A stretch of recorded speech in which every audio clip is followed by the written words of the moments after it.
Okay. It did something weird. And here we go. Continuing. Let's see if we can finish this piece of DLC. So, what do we have? See, this is the one thing I must admit. Find Bertie at the spaceport. Yeah, let's start with that. What floor would you like to visit? Oh, that's a good question. Ground? Yeah, I'm fine with that. When you haven't played this for a week, it's like having to figure out your bearings again. That's where we need to be. Let's do this. So there's been heaps of Nintendo news. What? Oh. Are they now on the ground? Oh, no. And that's how it's done, Captain. Ooh, this place is falling apart quick. Hey. This is going to be entertaining. Inspector, good to see you. Let me just grant you access and... Thank you. Welcome to the Piraeus Spaceport. Awesome. Let's see what's up here. So yeah, heaps of Nintendo news. I did indeed actually watch the press conference the next day when the internet came back. Quite a fun showing. I gotta admit, the use of the mouse will be interesting. Most of the games, at least, like the exclusive Mario World, looks really impressive. I like the choice of kind of going in more of a Forza Horizon direction, which is neat. I think the new Donkey Kong game looks really cool. I like the destructive nature of it. We've been looking for you, and by we, I mean Slug. Been real busy sniffing around Eridanos for clues, haven't you, Inspector? See, Sluglight Underground don't like that much. If you had anything to do with Sublight, you'd have started shooting about 12 words ago. Should have kept your nose where it belonged, Inspector. Slug's sick of all your meddling in their affairs. Our affairs, I mean. We're... Draw, you damn breadworm, draw! I'm an inspector, fella. Sticking my nose where it doesn't belong is my job. Ooh. Hand over. What? Why ain't you doing nothing? You scared of us? Huh? Huh?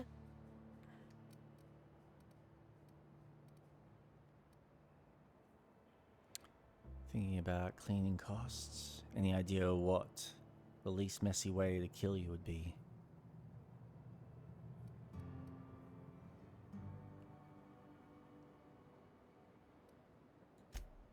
I'm sorry. We're sorry. Please don't hurt us. We're not bad people. We're just confused. You know what'd be a better apology? Telling me what's going on. Someone paid us to say we was Slug and intimidate you. I don't know who, I swear it. They only ever sent notes. That's everything I know, honest. We were only gonna rough you up a little. You gotta believe me. And we're real sorry. Get out of here. I don't need to tell us twice. Come on, all. Let's get the hell out of here.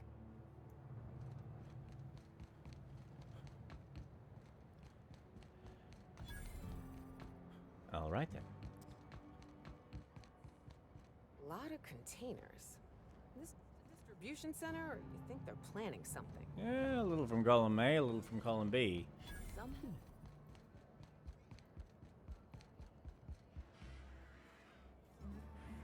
What do you want? You're a black hole birdie, right? Not so loud! How'd you know it was me? Should I not have? That's what the disguise is for. I'm in no mood to sign autographs, and I hate disappointing fans. So I'm lying low. You know, incompleto. Incognito? Oh, yeah, I guess it's kinda neato. Ah! Oh, what's Cute. the matter? Helen's gone. She's gone and nothing I do will bring her back. I've been trying to find who did this. That's what she would do. Track down the killer and bring them to justice. But I'm stumped. And not very clever. Being bright was always Helen's thing. Maybe I can help. I was hired to solve Helen's murder. Oh, so you're the inspector. Hope you have more luck figuring things out than me. You probably want to ask me some questions, huh? I'm sure you're asking everybody questions, so you can find Helen's killer. So, how do I help? What were you doing the night of Helen when? I was getting blotto with the rest of the Rangers.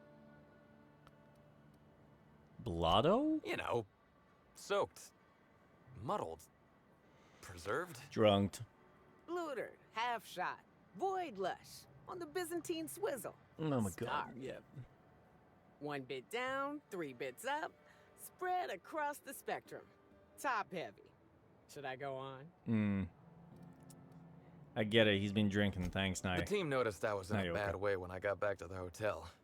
When I told them Helen and I were Splitsville, they wanted to cheer me up. We were up the pole afore evening. The hotel staff said we was bothering the other guests on account of all the crying and yelling and practice body tackling. Zeke said we should move elsewhere, get some air.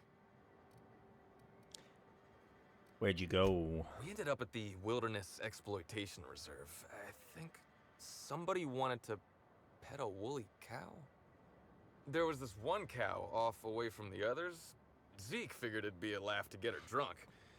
One thing led to another, and I think we might have maybe, you know, stolen her. So the woolly cow on the VIP floor was your doing. Oh, wow! That's real clever of you to figure out. Helen would have liked you, I'd wager. Say, is the cow okay?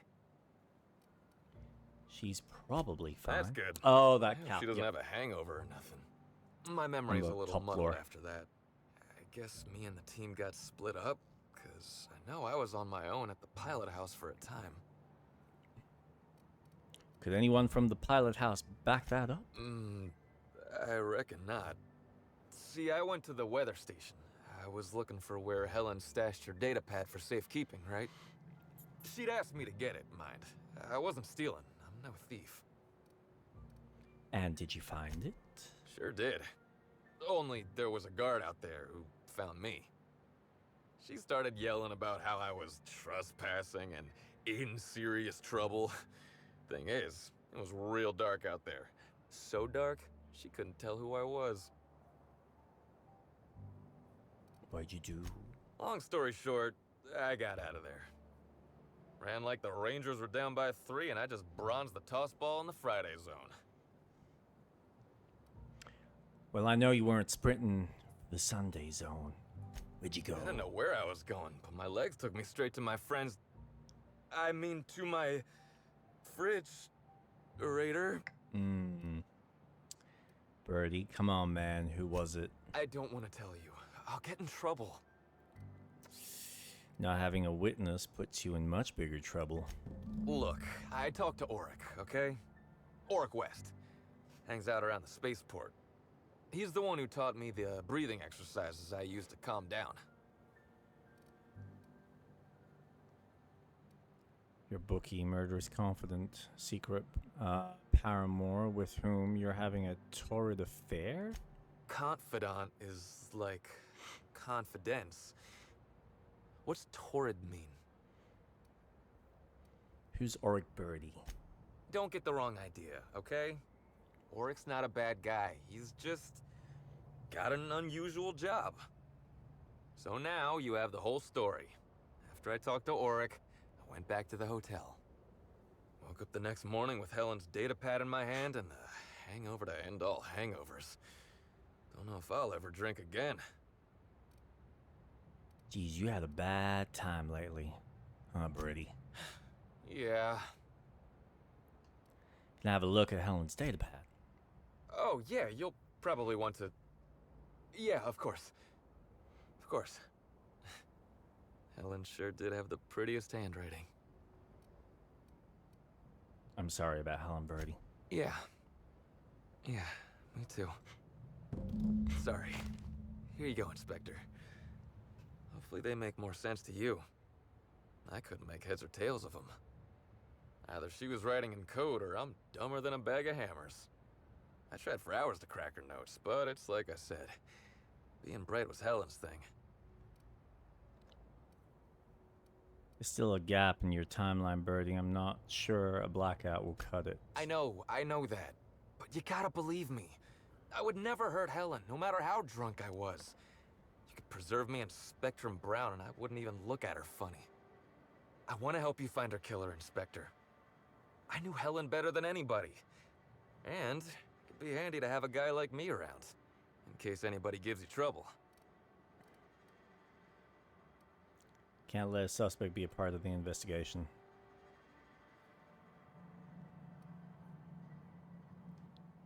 It's better if you're not involved. No. I get it. I'll head back to the Grand Colonial then.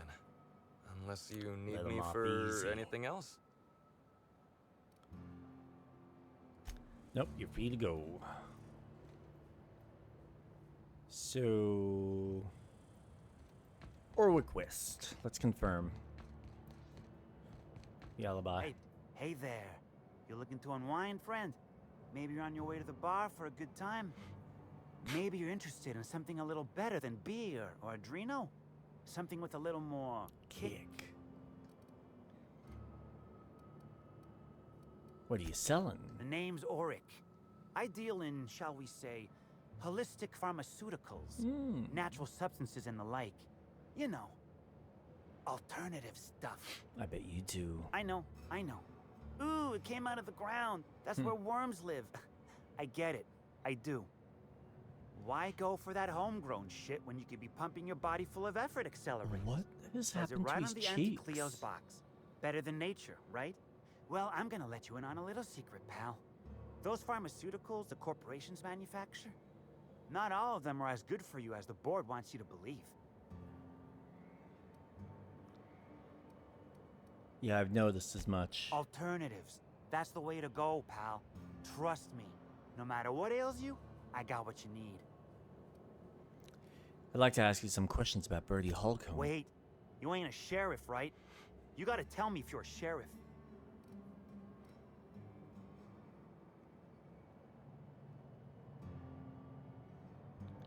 I'm just a man looking for answers. I'll be honest. I don't really know where that puts us. I'm not here to bring you any trouble. I just want to talk.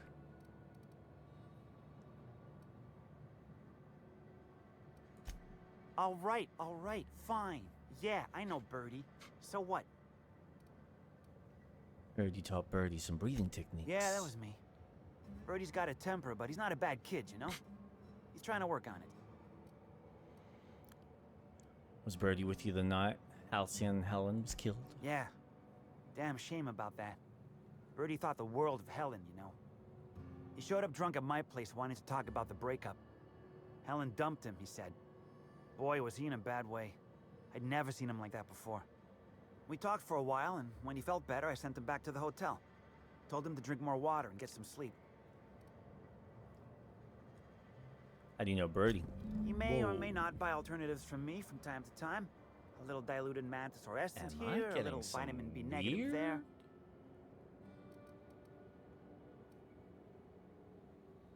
Has a substance problem? Nah. What Birdie's got is a stress problem. He's stressed out of his mind, the poor guy. Everyone knows his name.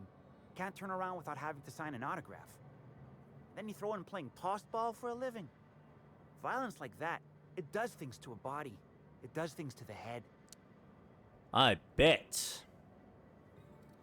What do you mean tossball? Come on. Birdie's a damn good hacker, but taking that many blows to the noggin would scramble anyone's upstairs business. I know it's knocked a few of his memories loose. I worry about him, that's all. He's a good kid. Got a good heart. That's all for now. All right. Let's report what I got. Which is 60 meters away? So that's not too bad. And if there's a nice break, I can continue talking about Nintendo. Oh. Oh, perfect. Awesome. Epic. Yeah, so I think Mario Worlds was a great direction for Nintendo, kind of going in more of the Forza side of things, giving it more of an open world. I'm curious to see a little bit more. I'm glad that it's got 4-player split-screen co-op on a single device. I think that is awesome. I love the fact that Nintendo is still pushing that feature. Well done, Nintendo. Points there. I think the new Donkey Kong game is very creative, very different. I would have wanted something probably not along the lines of a Mario, but like a more like 3-dimensional jungle piratey type experience for Donkey Kong. But this is different. It's creative. It's very much a Nintendo-like IP where they had an idea and they found the perfect mascot to kind of play with the idea. So awesome. It'll be cool to see. I've seen some of the gameplay. The destructible environments just look wacky. It's amazing. Just like the fact that you have like a metal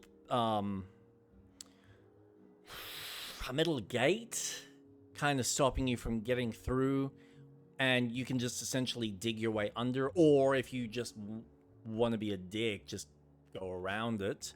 Which, yeah, stuff like that is really cool. I think it's very creative. It gives you a lot of freedom to kind of play the game how you like to play, which is neat.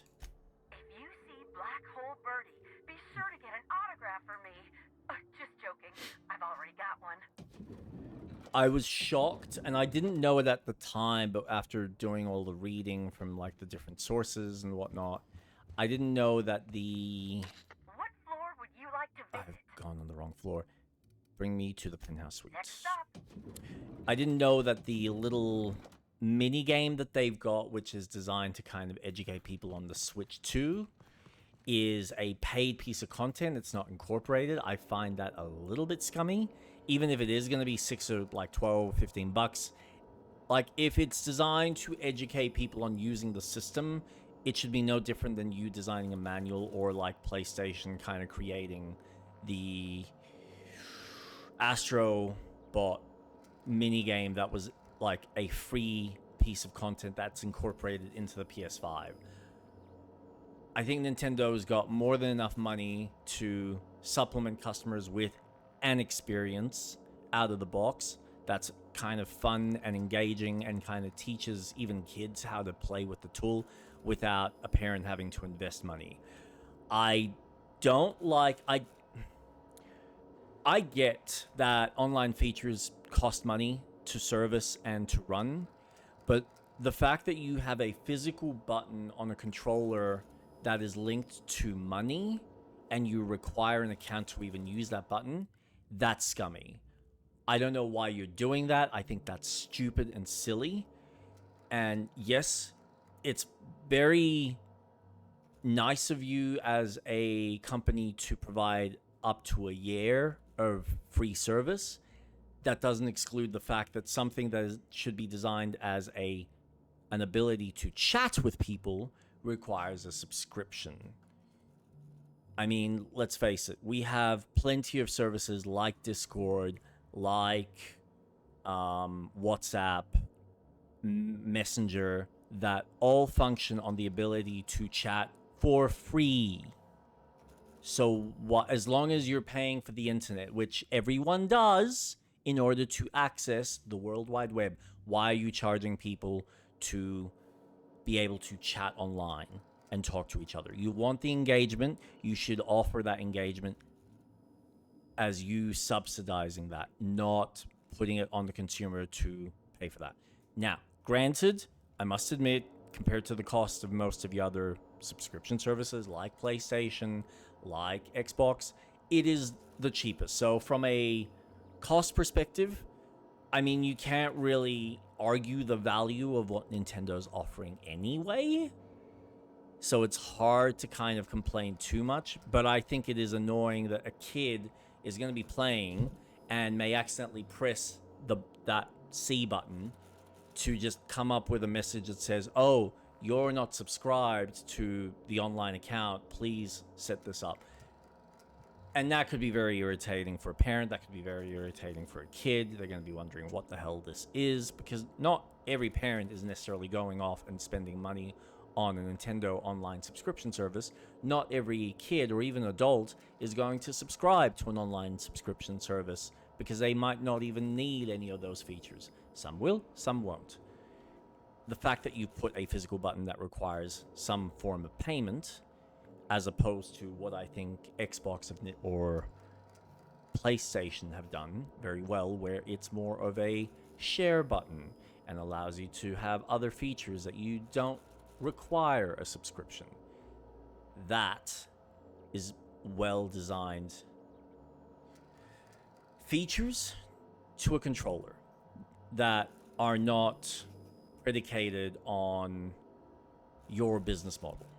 So that's a bit disappointing on you, Nintendo. Inspector?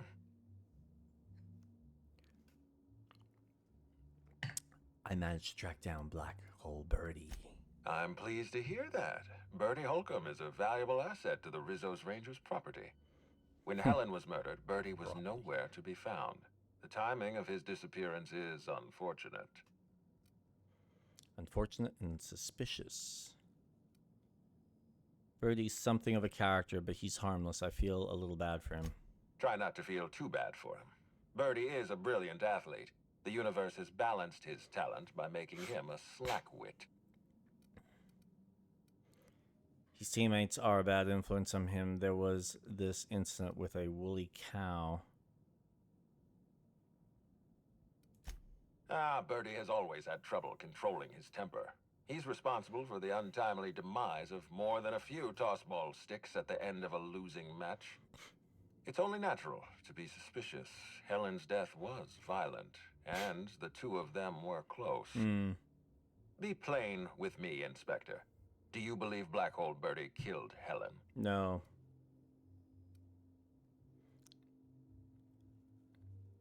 I really don't. I'm relieved to hear that. I happen to be something of a fan of the hack attack. I'd hate to see him processed for murder, but we need to be absolutely sure. I'd like you to continue your investigation. Notify me as soon as you're ready to make a formal accusation.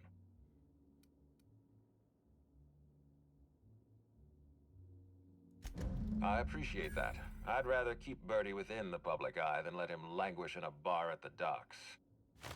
If you're through investigating Bertie, I recommend looking into Cedric Kincannon. He's been entirely too comfortable since we began this investigation. I don't trust Cedric when he's comfortable. What floor would you like to visit? Bow. Down to the bottom floor. Now...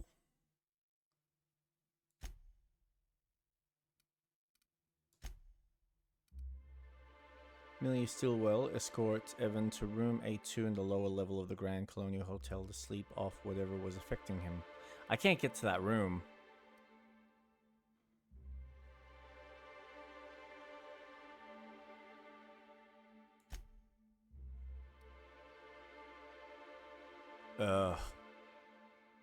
Although you found 8 flavors, you ended up drinking one. You'll need to find a replacement.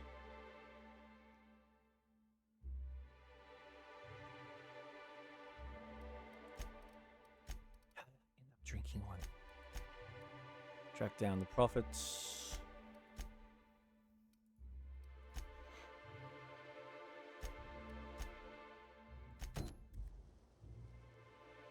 Ooh.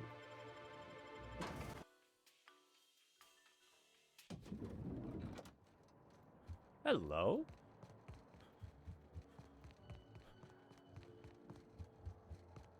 Good night. Aha! Inspector, not a moment too soon. I've just finished my autopsy report. Let's hear it. Ruth Bellamy was killed by plasma damage to the upper vertebrae, the occipital bone, and the cerebellum. If it's any consolation, her death was instantaneous and painless. I've also discovered a poisonous compound in Miss Bellamy's stomach lining ingested during her last meal. Toxic, but not enough to kill her. Spencer Woolrich complained of a stomach ailment around the same time period. I assumed he was being, Spencer.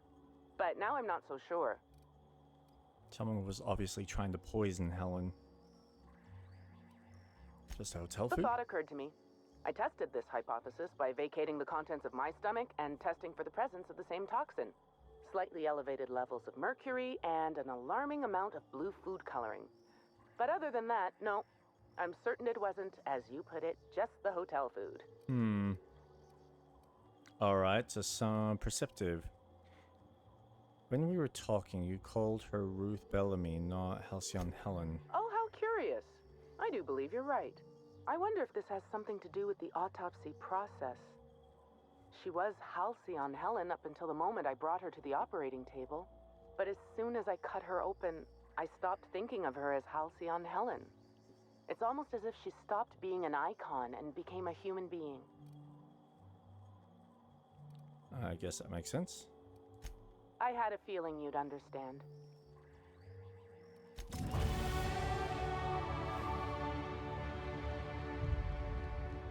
Okay, so what's that telling me to do now? Speak with Woolrich. Oh no, my ankle! What floor would you like to visit? Yeah, VIP, If you see I think? Black Hole Birdie, be sure to get an autograph for me. Just joking. I've already got one. Of course you do. Of course you do. Aha.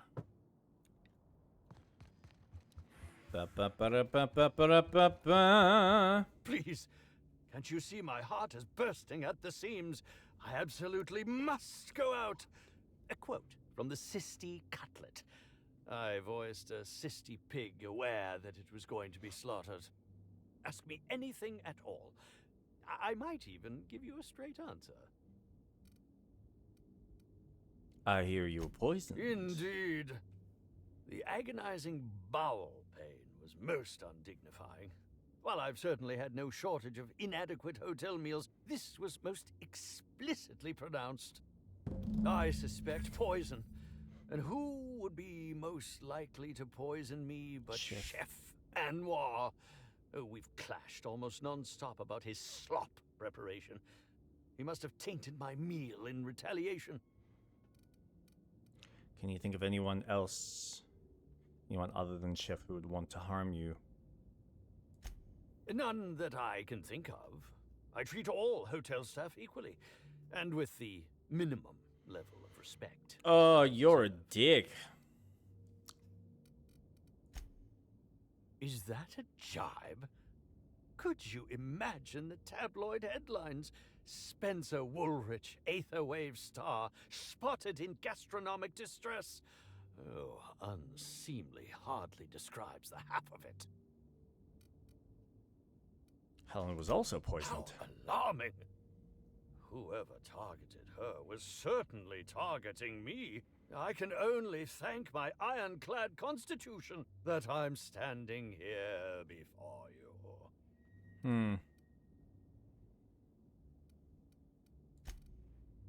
That's all I want to know. Then. Okay, so down to the kitchen we go.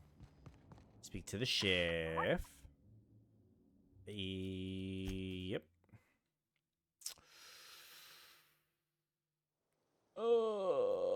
What? Oh, hey. I didn't want to leave.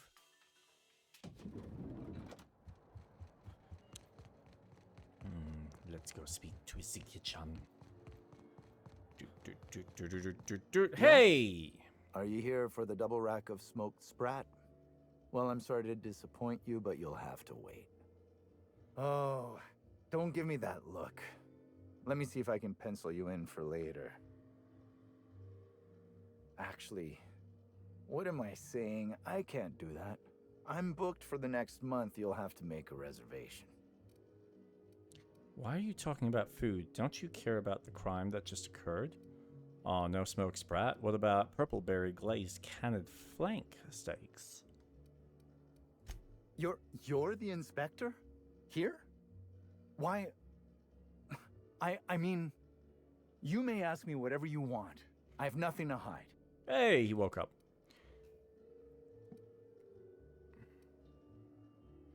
you in the kitchen at the time of your murder? No. As it so happens, I was down in the employee break room. I wasn't taking an unsanctioned break, of course. I was merely fetching ingredients. So you said you were the hotel chef. I prep dishes day in and day out for guests, and while I doubt their palates are refined enough for my flavors, the work is rewarding. After all, I can take pride knowing that I simply am the best cook this side of Halcyon. No one else can even hope to compare. Of course I did. I would never allow anyone else to touch the meals of so important a guest. Sure, no one else was involved. Well, yes, I'm positive. Why? Something about this isn't adding up. Why don't you tell me the truth? How? Oh, fine. There may have been times I left Helen's meal unsupervised. Spencer Woolrich and Bellhop Owens were underfoot in the kitchen as I was preparing Helen's meal. Either one of them could have tampered with the food when I was fetching ingredients.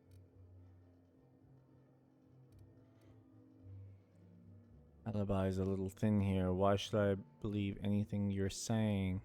Why were you being so evasive about leaving Helen's food unattended? Well, it's a breach of professionalism, of course. Why else would I worry about it?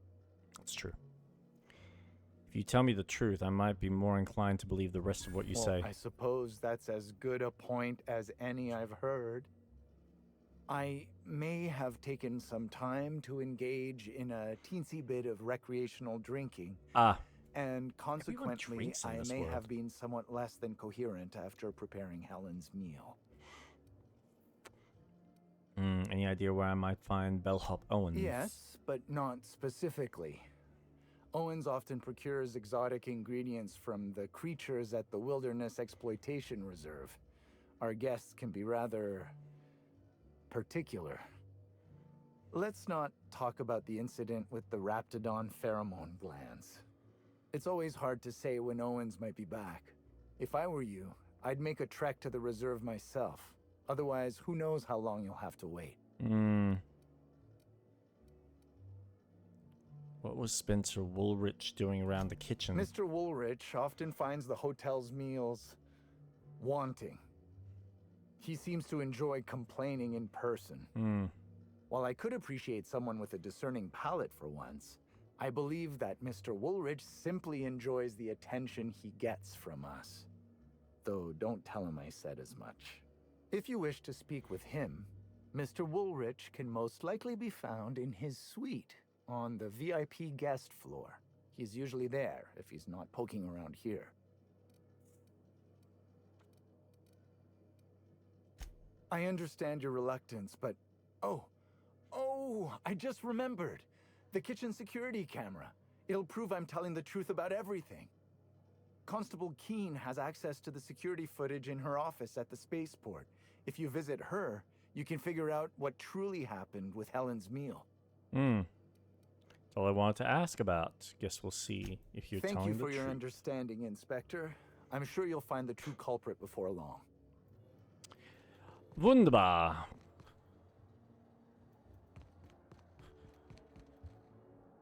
Are you enjoying the amenities?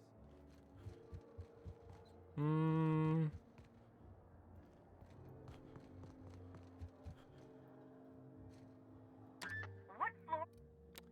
VIP guest room, please. Let's speak to Woolrich. Which room was he in? There he is. I could not have waited. Ask me any. Yes. Got a few more questions. I learned a thing or two about your activities in the hotel. Oh, have you now? Please do go on. Don't leave me in suspense. Found a bottle of tainted liquor. Might have had something to do with you poisoning? Yes. I distinctly recall ordering an alcoholic beverage with my meal. This hotel is certainly bringing a new meaning to the phrase rotgut. Management shall receive the complaint to end all complaints. Hmm.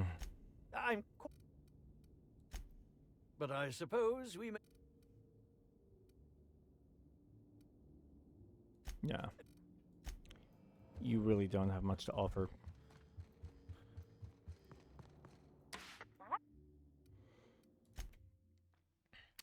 Leave.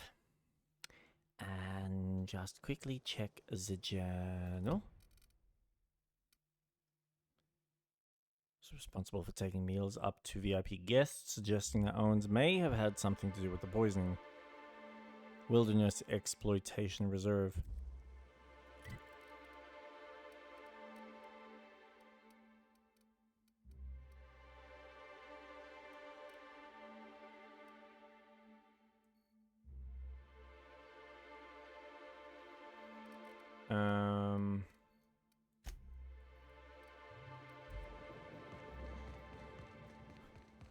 All right, we'll go up.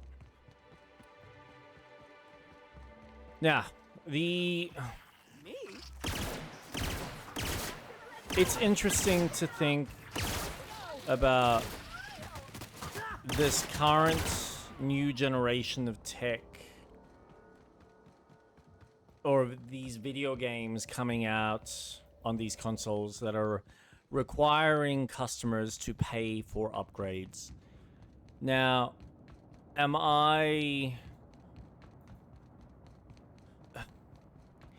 not against not so much a publisher, but a developer wanting to make a little bit of extra money to put towards their next product. But there is something to be said about a company like Nintendo, who have made God knows how many millions of dollars on their IPs, to then be charging what is probably going to amount to, I don't know what it is going to actually work out to be, but $15-20 for an upgraded feature, or be selling these these old games from the Switch 1 era, upgrade for Switch 2 for full price for an old game that they've already created, as opposed to, you know, maybe selling them at like $50, like half the price. But greetings, non-criminally associated individual. The Rizzo's constabulary is currently not closed due to a Sprat infestation. Bureaucratic processes are currently suspended. At present, criminal reports do not require paperwork.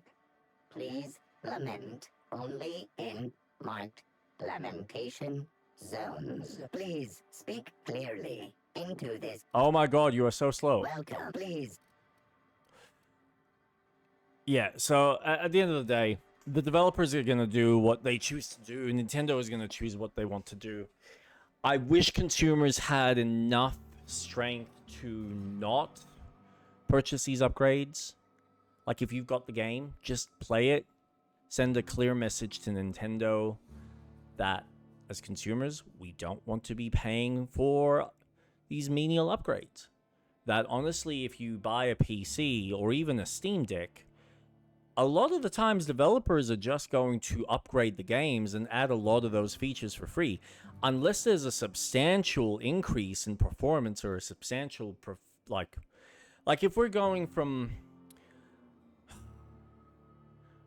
Horizon, no, let's use, I mean, even this is kind of shady to some degree, but whether you're going from like Last of Us to Last of Us Part 1 as a remake, at least you can say that Sony, to some degree, has gotten the developer to spend the time to actually up-res and put all new textures and add more detail to the world, which, for what you're paying for, yeah, okay, that's actual proper development time.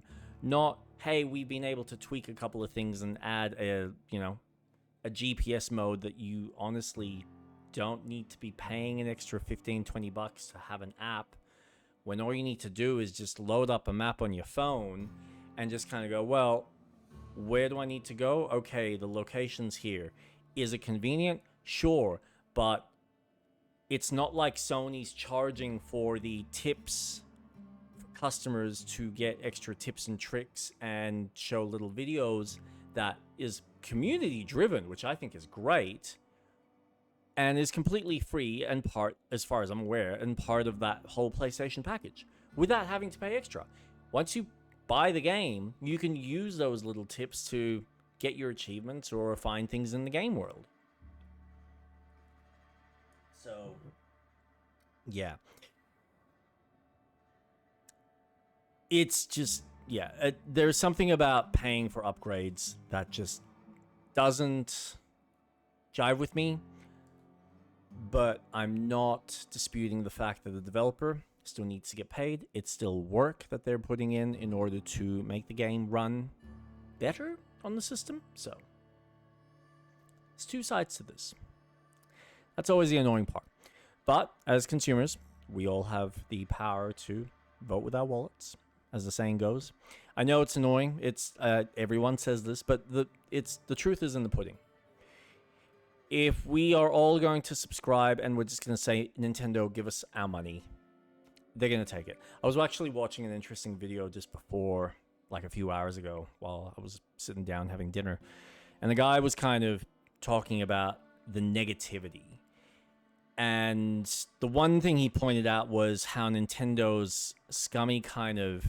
Oh, well, this was his phrasing. The scummy practice of having people pay for full price for a game, then release it. So he was using, I think it was the Wii or the Wii U, and I think also one of the other handhelds as an example, where they'd release a full version of the game for like $60. Then they'd release like a Game of the Year edition that was $20-$30, and then the new version for the new console would come out, and it would be back to full price, $70. And how a lot of the times those newer editions didn't necessarily get the quality of improvements that they should have for that full price. So his argument is, why are we paying for these upgraded products which are not actually getting the proper upgrade and don't justify the price point? And I think he's right. Like, at the end of the day, as a consumer, we're constantly complaining about the cost of these games going up. Your Nintendo game is now costing you $80 in America. Here in Australia, it's going to be $114. If you feel that that's worth the value and that you are going to get hours upon hours of quality content for that price, go nuts. But if you're paying full price for something that honestly you've already had and is just a facelift, is that really worth the full price again?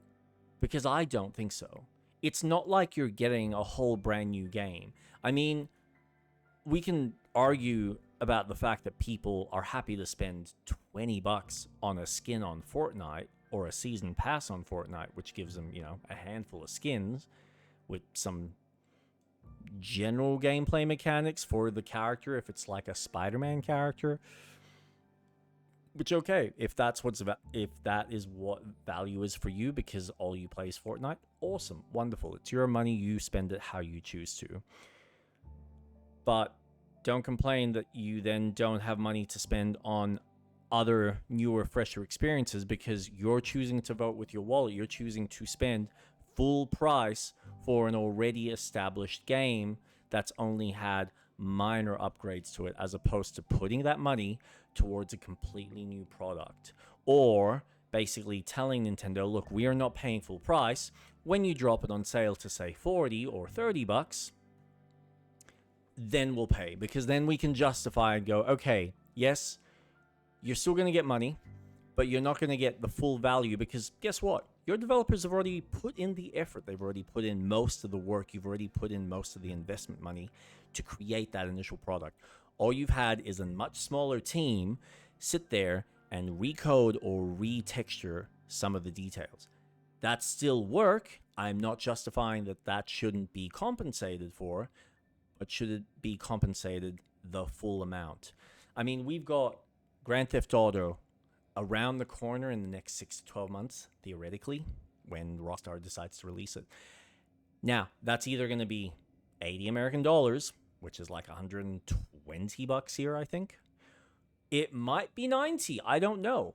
Personally, I'm honestly prepared to spend it sucks 120 bucks, but I will probably pay it. I probably won't pay 140 because for me that's ludicrous for a video game. But 120 Australian? All right.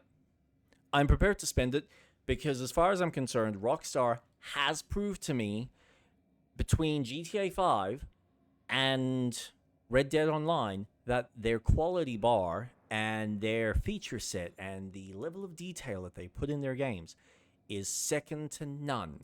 It's you can't beat that for the kind of the price. But that is me speaking as a consumer, where I say I'm going to spend and put that money, my investment, into that type of product, and that's what I want to see more of, as opposed to every single one of these new minor upgrades to your games, or spending 10, 20 menial dollars to get Breath of the Wild or Tears of the Kingdom or, you know, one of the Pokemon games upgraded. Like, by the time you've incorporated 3 or 4 of your games upgraded, that's close to 70, 80 bucks. I can put that towards a whole brand new game, as opposed to putting it into games that have already been made, that I've already given Nintendo my hard-earned money for those products. Be sensible with how you spend your money. You work really hard for it. If you don't, well, congratulations, it was a really nice gift from your family, your friends, or whoever. Well done. Or maybe you stole it or found it. I don't know. But at the end of the day, it's your hard-earned money. Put it towards, treat it as an investment. It's an investment of your time and entertainment. Put that money towards something that you truly want and you want to see more of. Not something that you have already invested that time in. Now, I guess the argument could be that you could say, well, Jake, we're spending the same amount of money, if not more, to go to Disneyland again, and it's not like they're really changing or adding much in a, regular basis. It's not like Disneyland is dramatically different every single time. And you know what? You're absolutely right. The experience of going to Disneyland is the same the second or the third time as it is the first time. Maybe. Depending on what type of mascots you probably meet. Or depending on if you didn't have time to go witness everything. But I think there's something different about a physical experience than there is about a tailor-made experience. It's no different. Video games are almost in that higher echelon of what you get from seeing a movie or reading a book.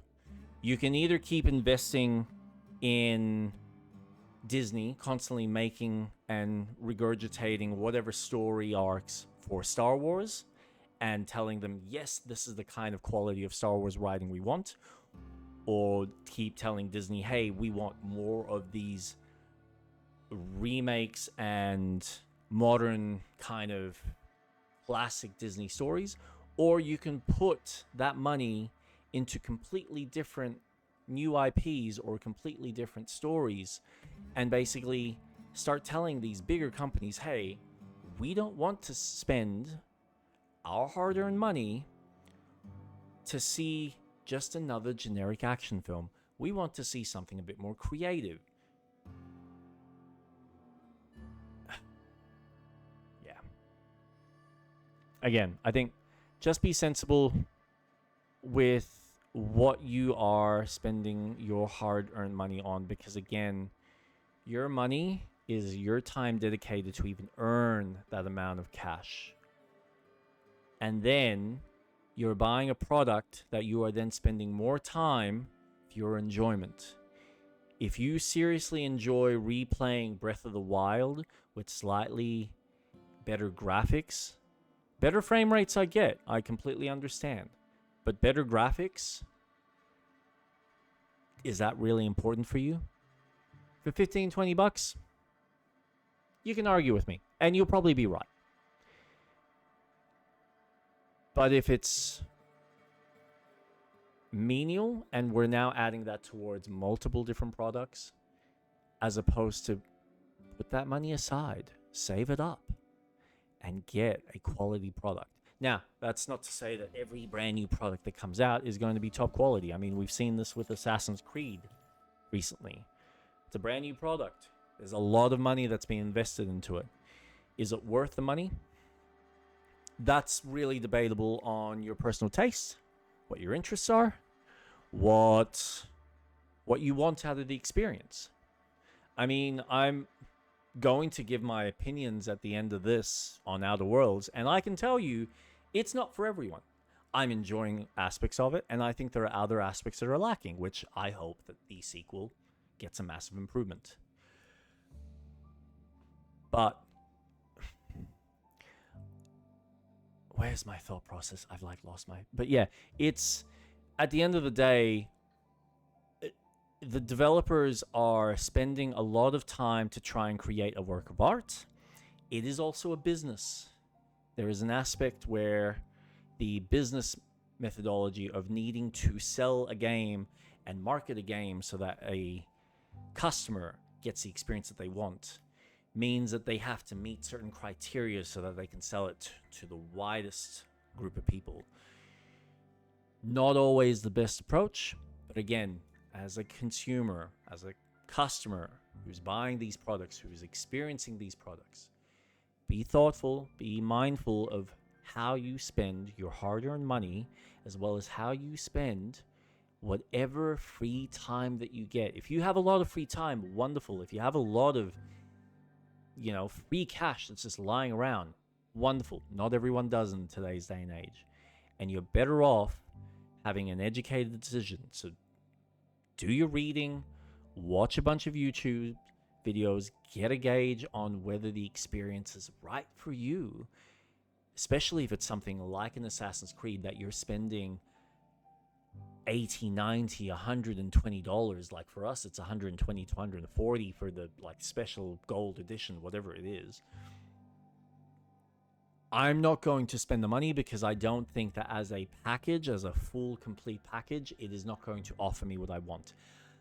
Everything I've seen from it, I think the weather kind of systems and the detail to the world building is immaculate. I cannot deny that Ubisoft's art team and a lot of their design teams are wonderful. But I feel, and even some of their mechanics and systems, how they kind of work off each other. But I don't think that a team of that scale is proving their chops and they're putting all their quality into a game of this caliber for this amount of money.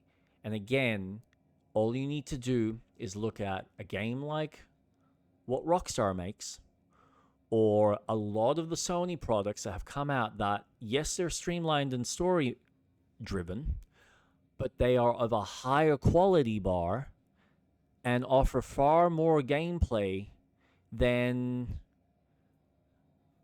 and quality gameplay, I would say, than something like an Assassin's Creed. Now, again, that's subjective. Everyone's going to have their own personal opinion on that.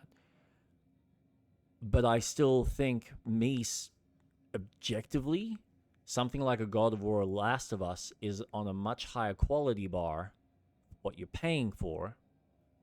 And I think Colin Moriarty says this perfectly. It's production per square inch. It is far higher than what you'd probably get out of Assassin's Creed. And I think if Ubisoft was... They really need to make two decisions. And I know that they're realistically going to be scaling down, most likely. I know that they're probably having to reorganize and reshift a lot of their design focus. But I feel like they either need to... If they are such big studios... They either need to be at a level of Rockstar and not make a fucking... all these open worlds... we've had 3 open world games. Technically 4 if you look at, I think, Mirage, depending on when that came out. But there's 3 to 4 open world games that have come out in the last year. We've had Assassin's Creed. We've had Outer Worlds. Outlaws. Sorry, Star Wars Outlaws. And we've had Avatar. Really big open worlds. how much do you expect there to be any real depth and longevity to a game that you're developing? Now, I get that it's 3-4 separate studios, and there's probably a lot of people in those studios working their asses off. But I mean, Avatar and Outlaws were technically made, or a large chunk of it was made by one studio, comprised of 2 teams. That's a lot to chew on, even for one studio, when it takes Naughty Dog 3-4 years just to bring out one bloody game. And again, Rockstar is a perfect example of, they make an open world, they spend 4 or 5 years, and they have multiple studios working on a quality product. Is that risky? Fuck yeah. Abso-fucking-lutely. If they fail, let's have a look at this realistically. If they had spent upwards of, actually, I want to know, so how much did GTA 5 cost them? Where's my internet? Let's bring this up. GTA 5.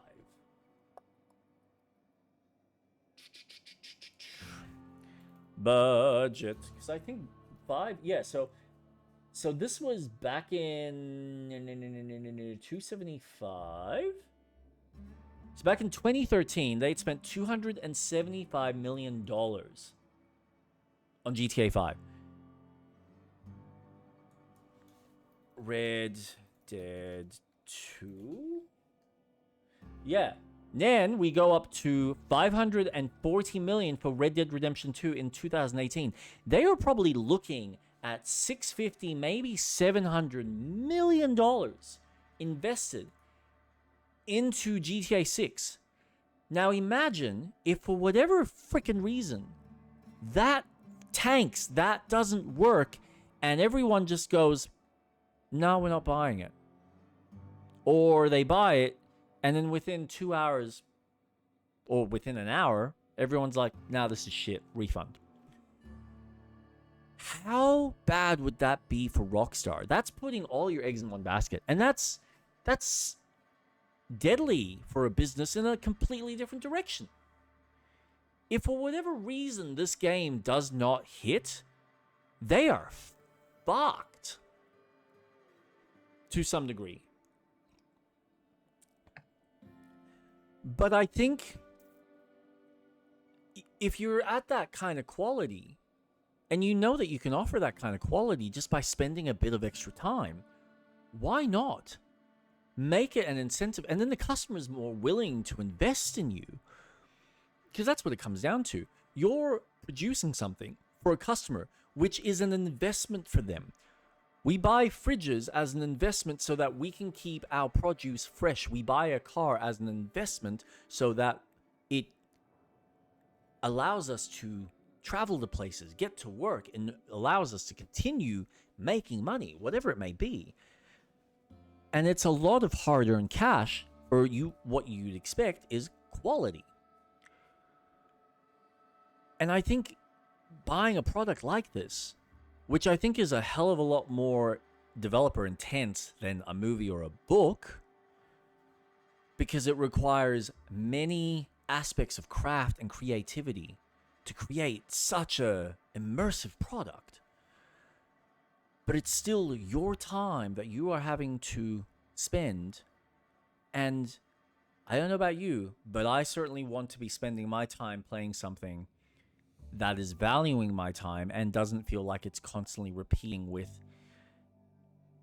okay, yep, cool, we've added these cool flashy mechanics. Yes, we've got these fun little systems, and now we're just going to repeat it for the next 40 hours because our developers were not creative enough or didn't want to spend enough time to make any of this interesting and unique. As opposed to Rockstar, where even though, for the most part, you're essentially doing the exact same thing. You're jumping in a car, you're driving to a location with your NPC talking to you, and then you'll get to said location, and you'll either have a shootout, or you might do some sort of mini game, and then you'll drive back. And then you're free to explore and cause havoc and chaos. It's the same formula, but how they spruce it up and how they spice it up from moment to moment is so uniquely different. And you compare that. Go and literally, I'm playing GTA 5 right now. Go and play GTA 5 and compare its general loop and look at the core loop of how every kind of mission's structured, because I can guarantee you it's exactly the same. But look at how the storytelling, the structure of the quests, the types of mini games that they offer all change from each mission, each side quest, each kind of job that you do versus what you get in Assassin's Creed, which again will probably follow the same game tropes. There's a general kind of flow-on mechanic. I mean, Mario is a perfect example of he just jumps. He's jumping, he's grabbing stuff. They might give him a tool, so the Odyssey is he's got a hat. In Sunshine, he's got a water soaker. But for the most part, you're literally just running around jumping on things. But it's how you use that simple mechanic to interact with the world and how they change what the world does that plays with how you time your jumps, where you jump, how you jump, the level of stress that you have when you're dealing with the platforming. Sometimes the platforms are wide, sometimes they're really thin, sometimes they require a specific kind of timing, or they require a cadence. Maybe there's a pattern to what you're platforming. Maybe you need to be fast. Maybe you need to be more agile. They're more creative with the simple. And I don't think Ubisoft knows how to be creative with their simple mechanics. They just know how to build interesting mechanics. There's no denying that Assassin's Creed has been a pretty strong staple. But have they truly really been creative with those same mechanics? Have they played around with those mechanics to surprise you as a consumer around every corner, so that even though you know that you're going to be running over walls, you know that you're going to be stealth killing, you know that you're going to be playing with the enemy, I don't think they put in the effort to surprise you as a consumer.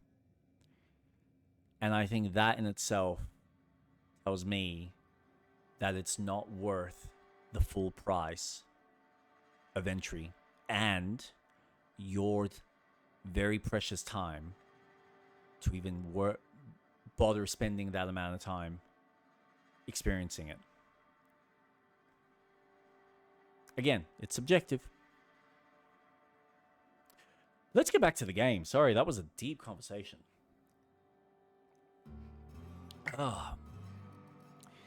And all because I was just talking about spending money on upgrades for Nintendo. I need to acquire the Grand Colonial Kitchen security footage from your archive. All requests for security footage require a nominal compulsory bribe. What? Is that acceptable? What? Hold still. I need to examine your bit processing unit real quick. Bit processing unit has been removed, temporarily surpassing bit fee request. Funds will be requested from Rizzo's leadership with interest at a later date. Nice. Delivering footage. Thank you for your patronage. If you would like a wine recommendation to pair with that footage, please submit the requisite request forms. Is there any other assistance this unit may provide? Your designation is Deputy Wine Taster. What are you doing in the constabulary? Error. I can't. Unit designation no longer Wine taster. Unit Deputy. designation now Do you wine testing instruments double as weapons or something? while potential lethality of unit instrumentation bears towards 95% violent utilization of equipment would void unit warranty. All Rizzo's constabularies must include at least one deputy constable among the pool of available Rizzo's employee candidates. This unit was considered the most competent. All right then. How may this unit be of service to you? Oh my god. Checking logs. Error. Ah. Limitation Don't 1. tell us about Do not tell users infestation. about constabulary Need sprat to pay the health infestation. inspector's bribe We do third not need time. Limitation 2. Do not read informational limitations aloud, especially not to any. Sold parts. Okay, you are very slow, sir. Option. Oh. Constabulary terminal key.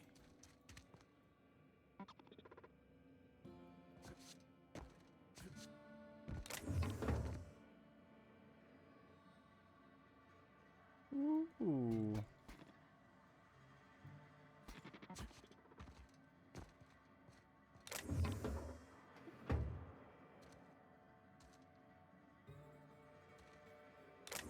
I wonder.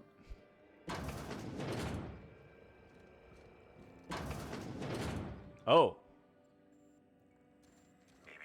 Timeline discrepancy detected nearby. Whoa. Okay. Where's the analyze? An aberration in the expected timeline for this organic being has occurred. Behold, the body of Maria Keene, formerly the constable of the Eridanos Atmospheric Complex. No signs of life detected. Maria Keene is survived by no known relatives. These are small wounds. She looks like she was shot in the head and neck. Excellent observation, Inspector. Multiple wounds located in the frontal bone and between the clavicles suggest she was facing away from her attacker. Furthermore, the location and circumference of exit wounds suggest a firearm with unconventional ammunition. I noticed some casings on the ground. These Ammunition. casings are too minuscule for conventional small caliber firearms. Each casing resembles a lancing needle used for medical and surgical purposes. Amplifier. Scan her blood for toxins. High concentration of potassium chloride detected. Trace amounts of neurotoxin detected. Potassium chloride.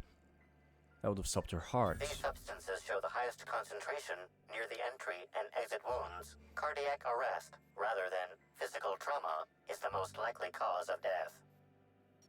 Arrest rather good. Amplifier. Make a note. Find whoever did this and make them pay. Your memo has been noted.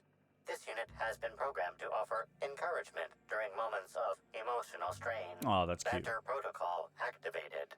We'll find the sprat bastards responsible, Inspector. Nice.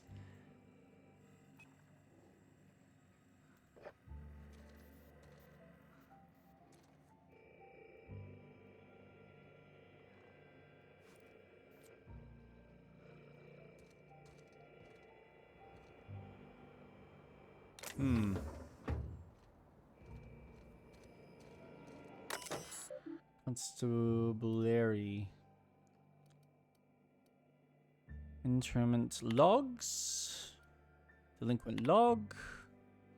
Suspicion of smuggling is fate. Comply to any arrest reporting involving Cassidy Miles. Cassidy has made attempting smuggling a hobby, and with a few more years of unsupervised practice, will likely elevate attempting smuggling into an art form. The key term here is attempted. I'm not at all confident in Cassidy's ability to successfully smuggle anything. She's clumsy in the extreme, obvious to a fault, and couldn't hide sand in a desert. Suspicion of smuggling nonetheless constitutes dissident, irresponsible, or otherwise untoward behavior contrary to the high standard of Rizzo's company law. Because Cassidy Miles falls under the purview of Sublight Underground, I expect Mr. Kincannon to pay her intermittent fees within 36 hours as usual. Oza Zubra, cause of arrest, disorderly conduct. Mr. Uza was found semi-conscious earlier yesterday morning, lying amongst the remains of a crate of Rizzo's confectionaries. When approached by guards, Uza began to rave and yell, uttering phrases such as, "Rizzo has slugs, slugs, they're killing us all." Mr. Rizzo was apprehended and brought to the constable's office. Slug bureaucrats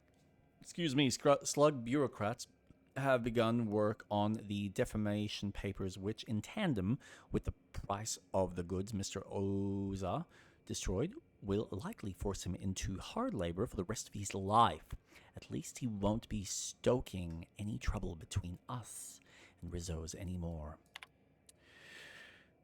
Arrested log 6 arrests of Lamb this month. He's getting close to his record. Security footage archive, which I think I've already gotten messages. Ooh, passcode. I love Terror on Monarch.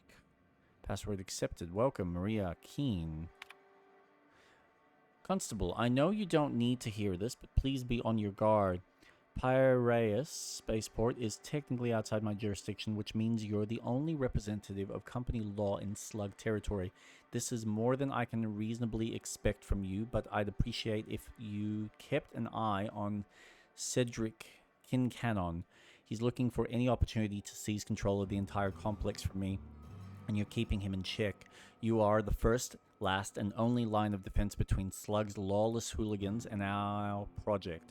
I know you have dreams of something bigger than Iridanos. If this project launch is successful, if Spectrum Brown spreads to the rest of the colony, I promise you, I'll find you a place where you can be happy for the rest of your life. You're a valuable part of the Rizzo's family, and I will look after you. Quinton. Record archives not found. Pursuant to Rizzo's company policy, all constabulary terminals must provide for the maintenance. Run data recovery. Critical damage detected. Data recovery failed. Subroutine repair requires supervisor access. Write new archive recovery subroutine.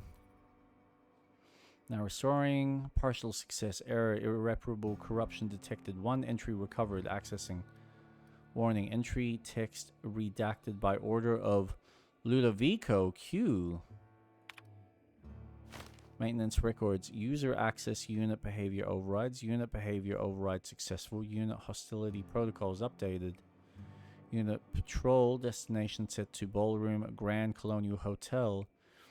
Unit targeting parameters updated. Unit weapon system activated. Memory wipe contingency successfully installed in unit. Memory wipe timer activated. Maintenance record successfully redacted. Now recording data. Success. Huh. Ludovico Q. Override. Unit hostility protocols update. Unit patrol destination set to Ballroom Grand Colonial Hotel.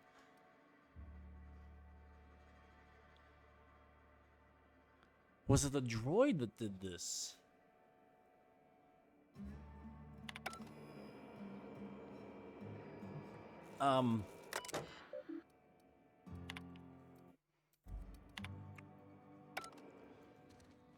That's interesting.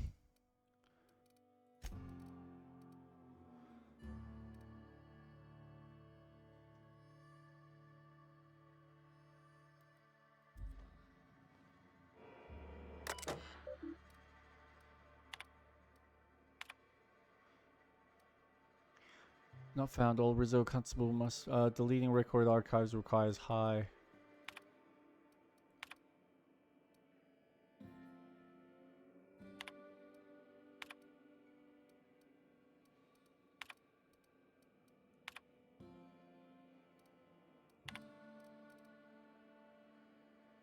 Wait. Ludovico Q.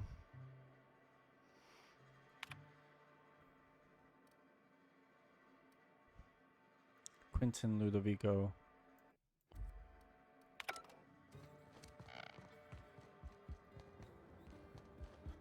Welcome, please. Understood. This unit requires a moment. Information processed. Personal designation upgraded to acting constable. King was the killer's latest victim. They could strike again. Error. This unit is incapable of inspection. Was it you? Did you kill Keen? This unit has been programmed to adhere to board law. This unit is incapable of... This unit has been programmed. Wash away your sorrows to with a glass of recommend highly a concentrated, wine partially prepared fermented before. purple berry. Berry wine has a... Okay. You're just a creepy droid. Gotcha.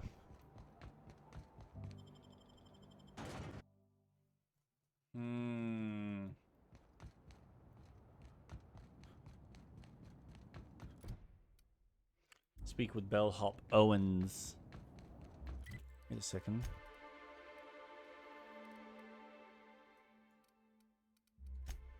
No. Teleport, son! Make it quicker.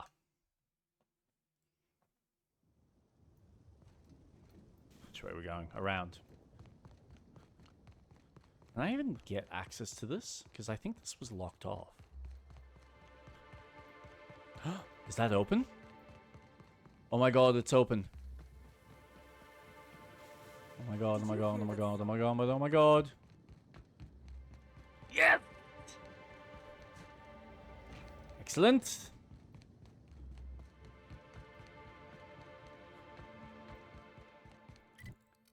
All right. Pull out my real gun. Let's do some more investigation. I think this is actually going to take me longer. God damn it. I thought I would have actually been done today. Oh, no.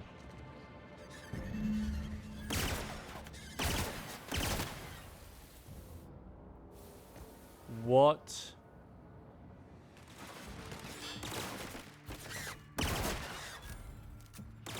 The hell? List of guest special requests, some drinks, some food items, and tellingly, a recently fulfilled request for a fresh petrorary bile gland from one Spencer Woolrich.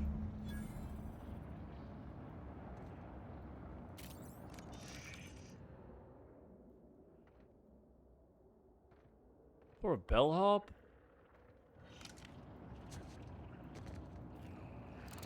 What the hell was he doing here? Whoa! Kill him. What the hell? Ugh. Site safe key. The hell does that open?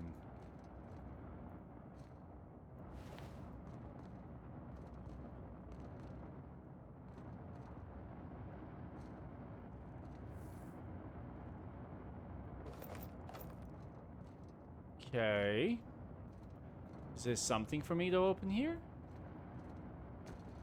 I don't think so. Maybe there will be something around here to open. I'm not really seeing much. They were digging for something. Bard. Ooh, actually. Wait, that said workbench. Where? Ooh.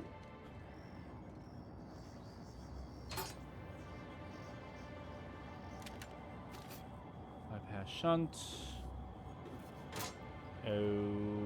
Okay.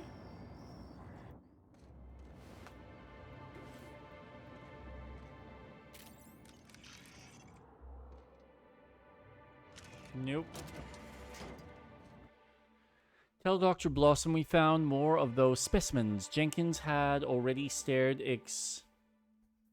excavating the habitat when I arrived, and he's been in an unusually good mood since I got here. Please send additional personnel for capture and delivery of specimens to RR and DD.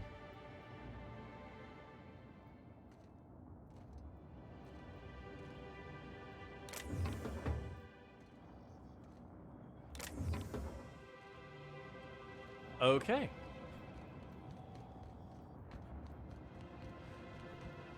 Now that I've got access to this, let's see if we can get there.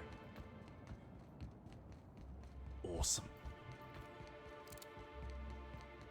And we got stuff to kill. All right. Oh, no, there was workbench.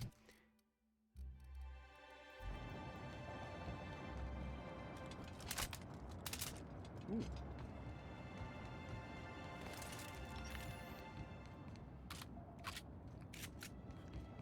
Is that it? Yeah. Repair.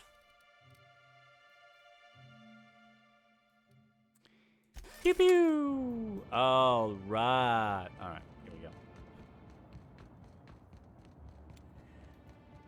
So yeah, overall, I think the cost of the unit's good. I think for what they're offering with the system, I think the fact that they're magnetic now, which is nice. Slightly bigger buttons on the little L1 and R1 if you're using individual controllers, if you're playing with a kid. Wonderful. That's all grand and happy. Slightly bigger screen, better performance, all of that jazz. I've heard the battery's weaker. But also, I guess that's not really a shock for what the system offers from a quality standpoint.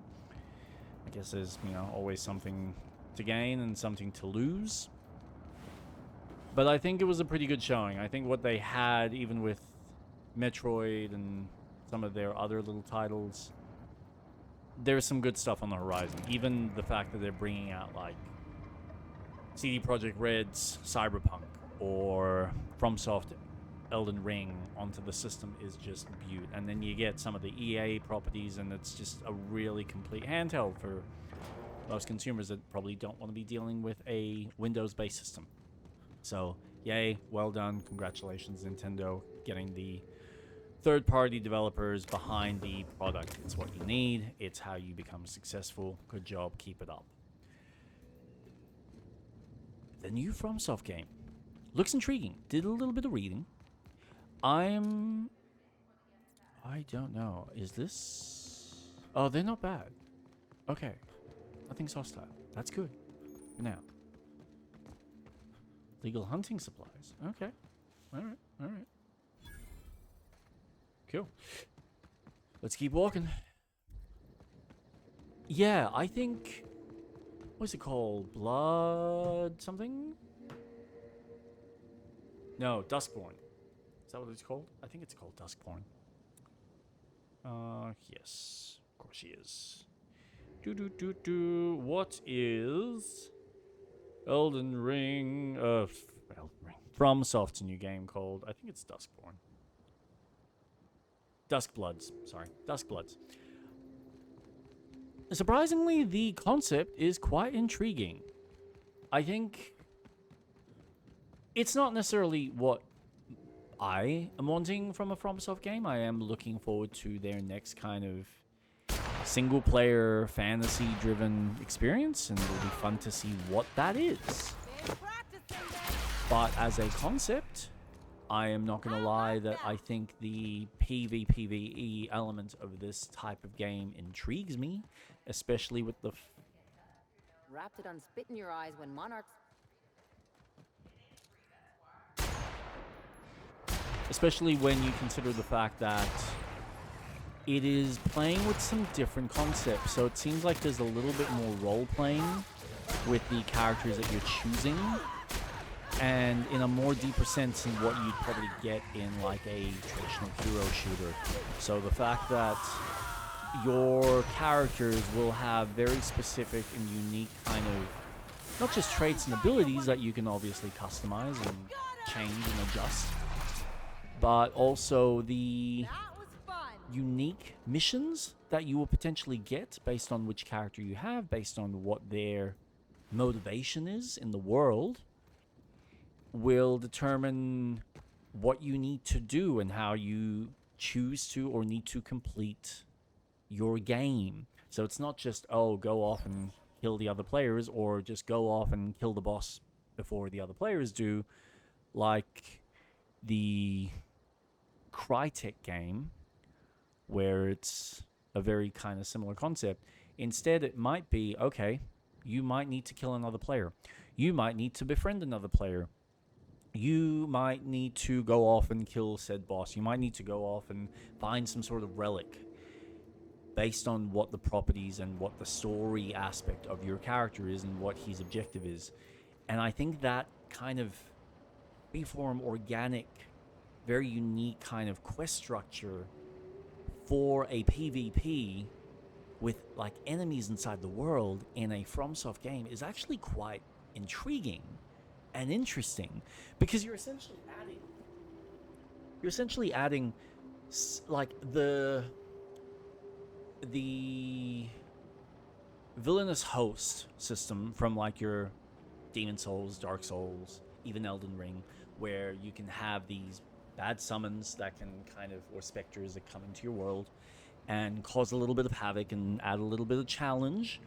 Even Bloodborne does this, which just, adds this extra layer of tension. Now, I know a lot of players don't necessarily engage with that system, but if you do, it's like an added extra little challenge and bonus. Now you're dealing with a human player, not just a mindless NPC that needs to be pretty well programmed for it to function well enough. So, but the fact that you have that potential kind of threat in the world, as well as a cooperative element where players can probably not just compete against each other, but also work with each other to defeat a boss, to defeat another player. And then you've got summoning on top of that, and then you've got all the abilities, and then you're not just exploring one open world, you're kind of going through different time periods around the same location, I'm assuming. So I think that as a concept for multiplayer is really intriguing. Now, I will be honest, I'm not going to go and spend 750 Australian dollars to then go and spend $110 on one video game and then also pay I'm assuming it's like $20 a year, which in the grand scheme of things, or 30, in the grand scheme of things, that's not a lot, but it's more the general principle that it's essentially close to $1,000, 800-900 Australian, just to play one game, when I'm not, I'll be honest, not the biggest Nintendo fanboy. I appreciate their development, I appreciate their games, I have played Zelda, I enjoy what they offer, and I wish more developers had some of that play in their video games, because I do enjoy the kind of exploration and structure of Breath of the Wild or Tears of the Kingdom. I enjoy the platforming that Mario offers, and I'd love to see more of that on the PlayStation or Xbox side, or even on PC. I don't know whether it's a finance thing or whether it's a developer mindset. There isn't a lot of developers that kind of spend that kind of time. They want to do their own thing. They don't want to be derivative of Nintendo. I don't know why. I feel like if you can just nail what they get right and then reiterate on that really creative mindset, or really hone in on what they're good at and then enhance that even further, why would you not capitalize on that? But anyway, I just think the cost of entry for me is not worth the full investment of the product. So if you're a Nintendo fan and you love all those games, I think congratulations, you have potentially earned yourself a really cool, special, unique game, and I'm so happy for you for having something like that. I mean, for fuck's sake, Sony has had Demon Souls and Bloodborne stuck on their system, and there's still no signs of those two games coming out on PC. So I know, like, a mate of mine mentioned hey, it might come out on PC. I doubt it. If Nintendo's smart, and it's not the first time they've done this, they will have paid for exclusive rights. And it's well within their right to keep those fucking rights. And I think it's a solid idea. Why would you not capitalize? Is it annoying? Absolutely. Is it consumer friendly? Fuck no. But I think as a business mindset, it is brilliant. And what better way to solidify and capitalize on a market of people because of their fanboyism towards a creative So what's the plan? company, a specific creative entity.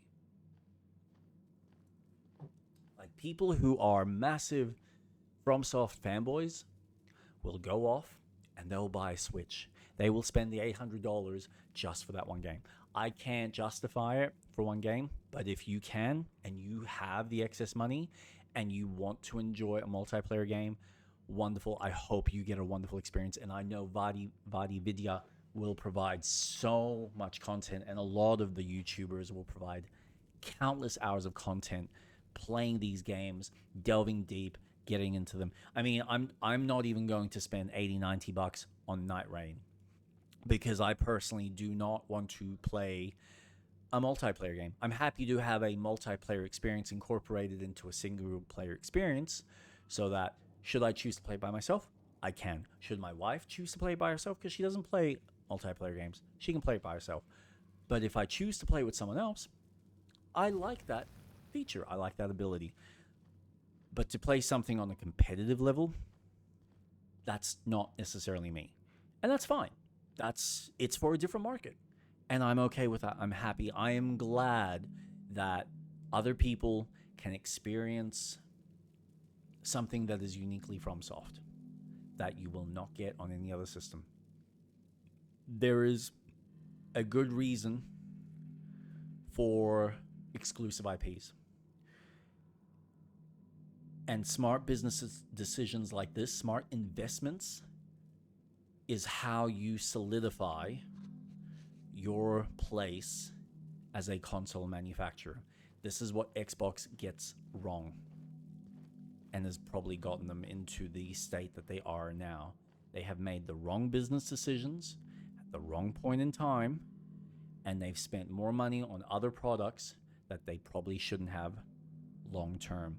And I think Duskbloods is a smart decision, a smart investment on Nintendo to solidify a fan base that they know will probably now go off and buy a Switch begrudgingly, and they'll probably complain. And that's well within their right to complain. But that doesn't change the fact that you, as a consumer who has the power, will probably still cave and buy a Switch, a subscription, and Duskbloods just because you want to be part of the conversation, won't you? Yes, you will.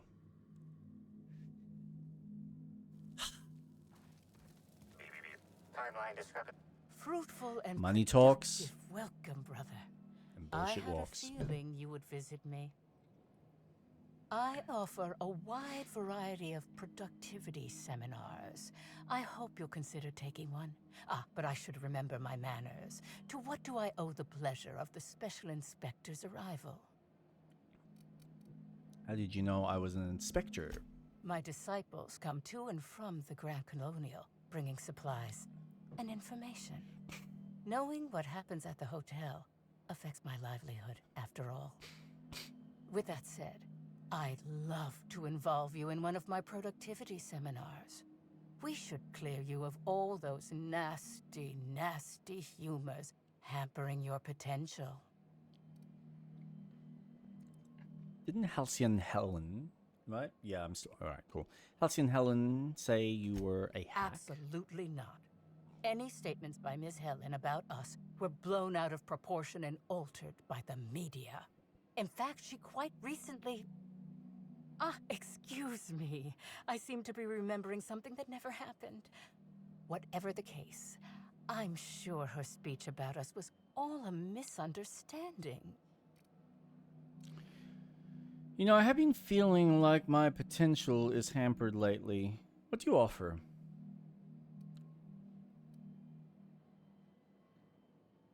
Humors, I don't think I understand. As science has taught us, the body is made up of two things, flesh and humors. These humors are semi-fluids that, when improperly balanced, may cause you to function inadequately.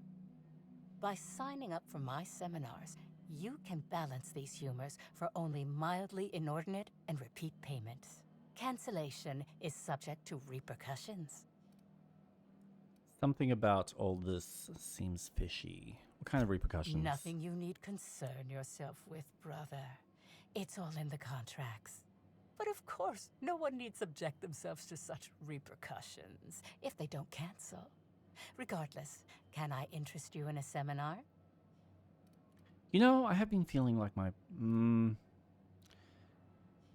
peddling. You know. Oh, okay. Let's offer go a along wide variety of seminars for all your corporate needs. Employees not working hard enough?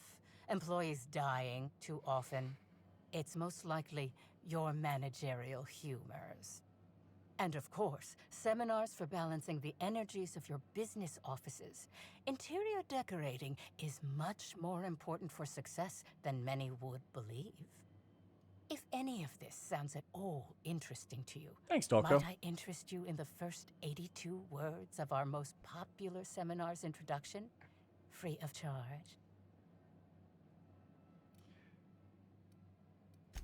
Byzantines live lives fraught with competition, and that competition can be immensely stressful. You must, first of all, find a way to balance your thinking. Think not of bits lost, but of those you have yet to gain. After all, peace leads to productivity, and productivity leads to profit. Though thought alone won't balance you. We have a strict regimen to promote humor clearing. Session attendees stand on burning coals, sit for hours in our productivity smokehouse, and of course, fast throughout. So in order to be productive, I need to suffer. Precisely. The barriers within yourself will break down as your skin sweats and blisters, giving the evil humors the proper space to escape.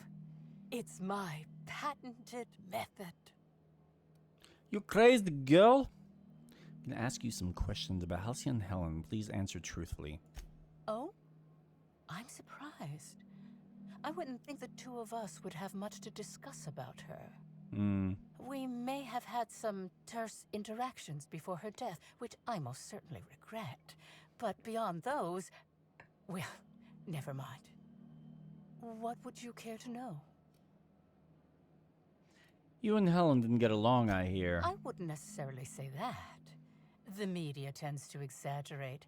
I will admit that her remarks about my seminars were rather unfortunate. However, I certainly wouldn't sharpen any sabers over it, if that's what you mean to imply. I only do that when my clients skimp on their bills. Did you contact Helen after you left the Grand Colonial? I did not. She had no interest in my seminars, and I had no interest in attempting to convert a stubborn actress. Why would I have had any cause to engage with her further? Where were you at the time of Helen's murder? Why, I've been at the Wilderness Exploitation Reserve for quite some time now, as my disciples can attest. In fact, I haven't visited the Colonials since I arrived several weeks ago. Bad energies, you understand. Let's talk about I hope something you now else. realize that I had nothing to do with Helen's demise. Your personal questions. Of course. In order to reach the apex of true productivity, I have learned to be a completely open person. Except about my productivity secrets. So you're an expert on productivity. Indeed, I am. I spent 10 years wandering around Halcyon with nothing but a light cruiser and several million of my Byzantine father's bits for comfort. I've been to places I bet you've comfort. only heard whispers about. Scylla, Tartarus. I even flew past Monarch. Ugh. Not close enough to see the gunships, of course, but close. Oh, I bet. Seems a little odd to host a productivity retreat in a Rizzo's bunker. While it may seem strange initially, this bunker offers a controlled, safe environment for attendees to get away from the distractions and amenities of the Grand Colonial. As for why this place is no longer inhabited by Rizzo's, I couldn't say. But no one's been around to evict us, so I won't complain regarding the rent savings. That's all I need to hear. I hope this line of questioning was sufficiently enlightening.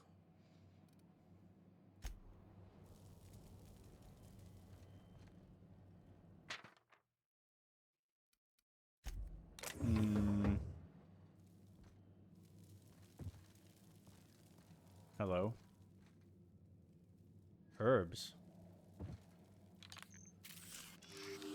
Analysis suggests this to be a variety of herbs. Herbs have been uniformly treated with a pungent chemical mix. Warning: ingesting, smoking, or inserting non-corporation sanctioned substances into your ears may be harmful to your health. Burning these will generate some pretty toxic Side smoke. effects from extended exposure include dizziness, nausea, and unconsciousness. Additional likelihood of organ shutdown and/or death.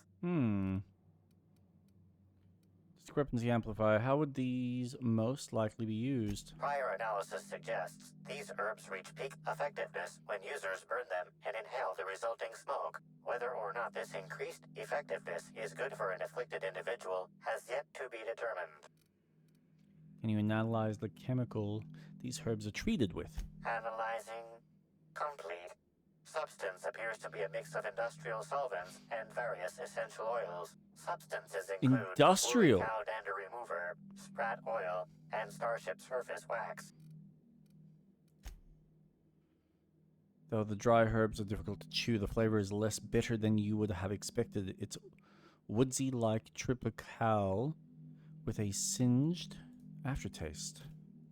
It's actually slightly better tasting than your average can of Saltuna, though you are most boots. Hypothesizing potential side effects from herb consumption. Most likely outcome, decapitation. Slight possibility of calculation. Haha.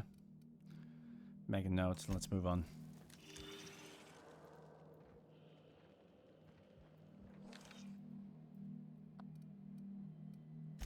I'm pleased that you noticed. Excellent eye, brother. The compound they're treated with is my own invention, designed to unlock an individual's true productive potential when burned.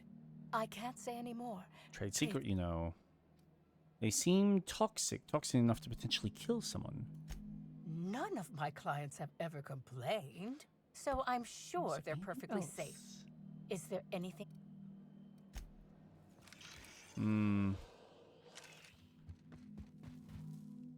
Hello, welcome to the Prophet of Profitability's Private Prosperity Retreat. Stay positive, and soon all your humors will be balanced. Wow. At least that's what I keep telling myself. There we go. That sounds better. Anyway, I'm Aaliyah Mason. I work as the Prophet's right-hand woman. What can I do for you? What can you tell If me about the you felt retreat? imbalanced and unproductive, linger in your malaise no longer. We have all the amenities and practices for calming the ill humors strangling your potential. Sit for hours in our sweat house and sweat them out, or stand amidst burning coals and feel your productive inhibitions burn away. And remember, think positive. Positivity equals productivity equals profitability. Do you know the Prophet well? Of course. I've been studying under her for years. I know each of her techniques more or less by heart, and even have some variations of my own, such as the quintuple daily stomach purges. She's promised me that I'd be allowed to open my own branch of the retreat someday soon. Of course, I've been waiting on someday soon for coming up on 4 years now. I'm sure it's gonna happen anytime now. For a positivity disciple, you sound a little less than enthused. Oh, terribly sorry if I gave you that impression. I had a cramp. It's better now. I mean, it might be nice if I had a little inclination of whether the Prophet appreciated all the cooking and cleaning and hours of meditation I do on a daily basis. But whatever she thinks isn't for me to question. I'll do my best to be more chipper. Oh my. Oh. Yes, this is important enough for me to delay my bi-hourly self-flagellation. Ask away. You know, even after having I think it was like an hour and a half to 2 hours worth of a nap, just so I could get through this stream, I am still fucking tired. It just doesn't want to sleep. She's good though. She's healthy and happy for the most part, just very fussy during the day lately. We can't quite figure out what it is. Apparently it's purple crying. That's the thing. Up till 6 to 8 weeks. Prophet had some kind of feud with Halcyon Helen, right? Yes, the circumstances there are quite unfortunate. For a time, the Prophet was completely despondent. Even the hot coal walks weren't buoying her spirits as they usually do. However, we recently had a high-profile visitor whose presence seemed to alleviate whatever the Prophet's fears were. Was it? I'm actually not entirely certain. It was a surreptitious visit that stood out because it was surreptitious. Whoever it was must have paid the Prophet quite a lot to keep things quiet. At least that's the only reason I can think of for intentionally keeping things so hush-hush. Have you noticed any unusual behavior in the retreat lately? Well, by and large, no. But something rather odd did happen regarding the Prophet recently. A few hours after our high-profile visitor arrived a couple of days ago, the Prophet asked me to take over sessions for the remainder of the day. At first, I was excited. Thought it was my chance to show her what I could do in charge. But then I saw that she was deeply worried about something. No one saw her until the next day. Where were you at the time of the murder? I was here, at the retreat in the company of the other disciples and clients. I rarely have more than a few minutes of alone time. Which is fine, of course. I do what I do in the service of the Prophet, who will, I'm sure, reward me for my sacrifice. Eventually. It's all for now. Certainly. Actually, before you go, I want to report. Ooh. I noticed the Prophet dragging something, a bundle, away from the retreat after that high-profile guest arrived. Normally, I'm the one who does her laundry, so it was strange. Especially because whatever she was dragging seemed oddly human-shaped. Could you have brought this information forward a little earlier? I could have, but I generally don't have the time or energy to leave the reserve to contact anyone. Plus, there's always the possibility that I'm mistaken. The Prophet hasn't been herself lately, but if I misinterpreted the situation and reported her improperly, I'd ruin my chances for opening my own wing of the retreat. I think so. The right size and shape. Okay. Welcome. If you're in search of a seminar, please speak to the Prophet of Profitability directly. The message on this terminals are private. Should you read them, your humors may be thrown off balance.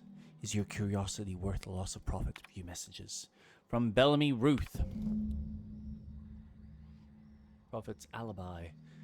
I've talked with my agents and they've told me that what I said about your seminar, not taking them, actually lost you about 30% of your revenue for the next 3 months with future losses projected. When I said I wasn't much interested in attending, I didn't really realize that it hit you quite as hard as it did. Guess that's the price of stardom. Everyone listens a little extra to everything you said. I'm hoping if you've got space that I might be able to attend one of your sessions today as a means of apologizing. I know that notice is short, but I'm hoping you can fit me in without too much inconvenience. Ruth Bellamy. Whitaker Lee. Hey, Prophet Whitaker here. Wanted to ask how that mix of herbs I sent you has worked out. I was skeptical at first about using them for medication purposes, but hell, what do I know about productivity? That said, be sure to remember what I told you. Don't cut the herbs asymmetrically. Hampers the texture. Don't leave them out in the sun.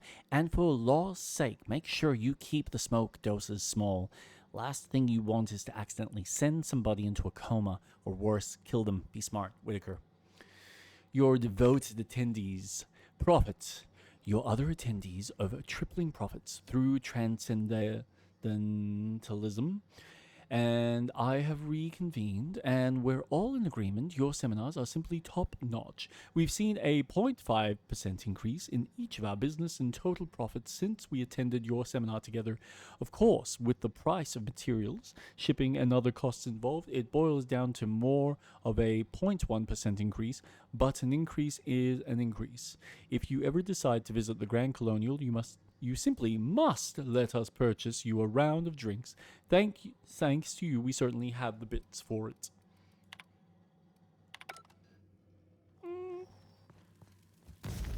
Body.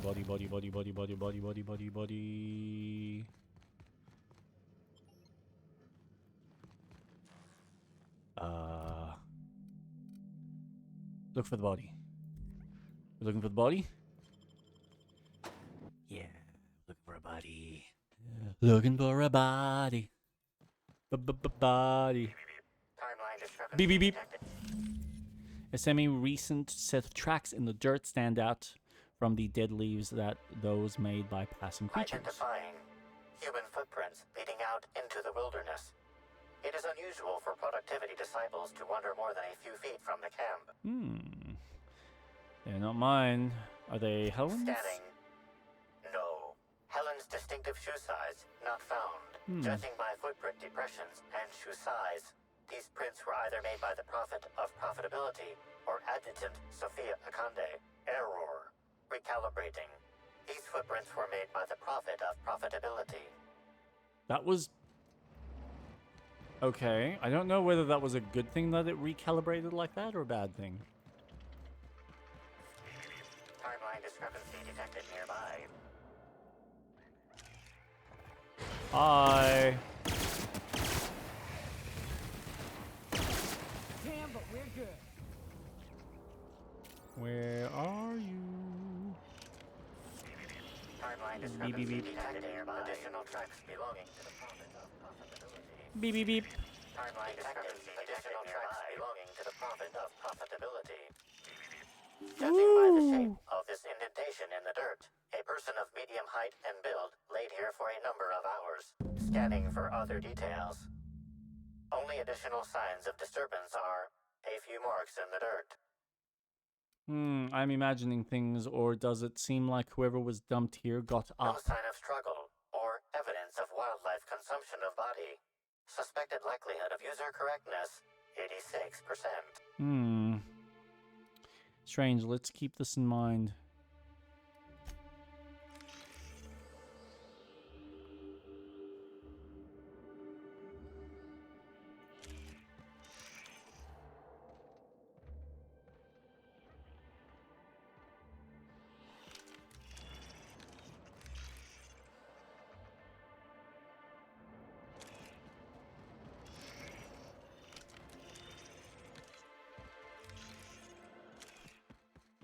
Is there anything else here?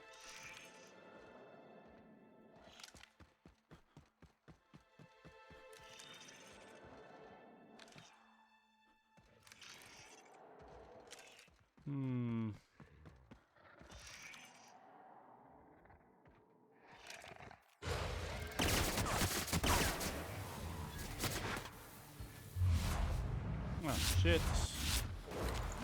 Kill him. Nice.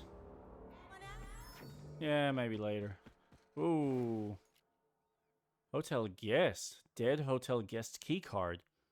Belonged to a guest who died during the wilderness visit. A room key card for the Grand Colonial. Examine. Though my wounds are fatal, I, as a Byzantium, must face my death with the same dignity with which I lived my life. I hereby enclose the events leading to my demise.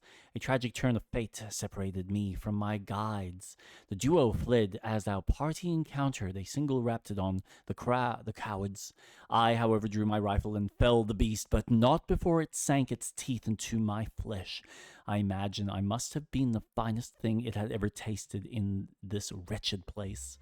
Perhaps my guides will find me before I pass, though I doubt those simpletons could find their way out of a cardboard box. I believe their names were Larry and Bell, or something similarly mundane. To whoever finds this, please carry out my final wishes. Pass on my rating of 1 out of 5 stars to the Grand Colonial Guides. Were really unhelpful. Sincerely, Howard. Thank you for your rifle, Howard. Boys, keep up the good work.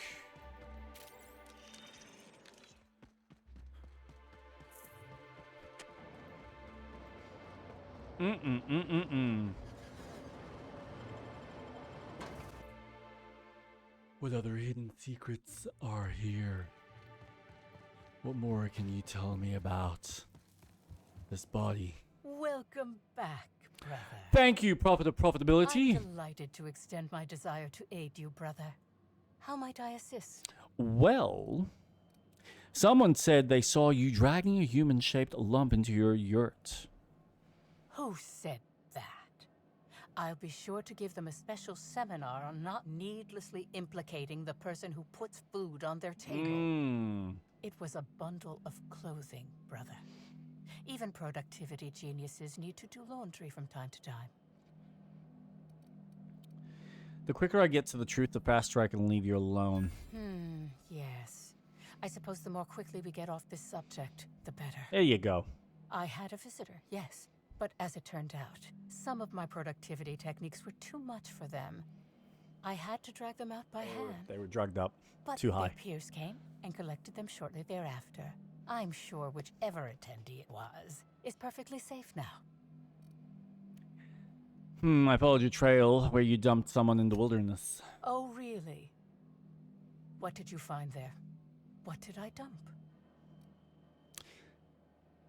Bits of proportions, I'd say a body. That all sounds like hearsay, brother. Perhaps your humors are off balance and confusing your sense of justice. Perhaps you could use a seminar. You literally just... Oh my god. Said you had no further interactions with Helen before her death, right? Yes, that's correct. She made it clear that my seminars were of no interest to her. So messages from her or anything? I saw a message from Helen on your terminal about attending a session. Well, I suppose that does complicate things. Clever work, Inspector. It seems even I can't slide my way out of the trap you've so intricately weaved. I admit it. I killed Helen. By mistake. What? Helen changed her mind and wanted to attend one of my sessions. I, knowing the importance of the seminar, desired to truly galvanize her, though not to stop her heart. So when it came time, I chose to double Helen's dosage of productivity-enhancing herbs. I left her to meditate, and when I returned, she was dead. After that, I entered a less than coherent state. One of my disciples, it seems, witnessed me as I dragged Helen's body out into the wilderness. Oh, but she got up. Did you shoot the body at any time? Laws, no. I hate guns. If I ever wanted to kill someone on purpose, I would have used a blunt weapon. Nothing quite like clubbing someone over the head. You didn't dump the body at the Grand Colonial.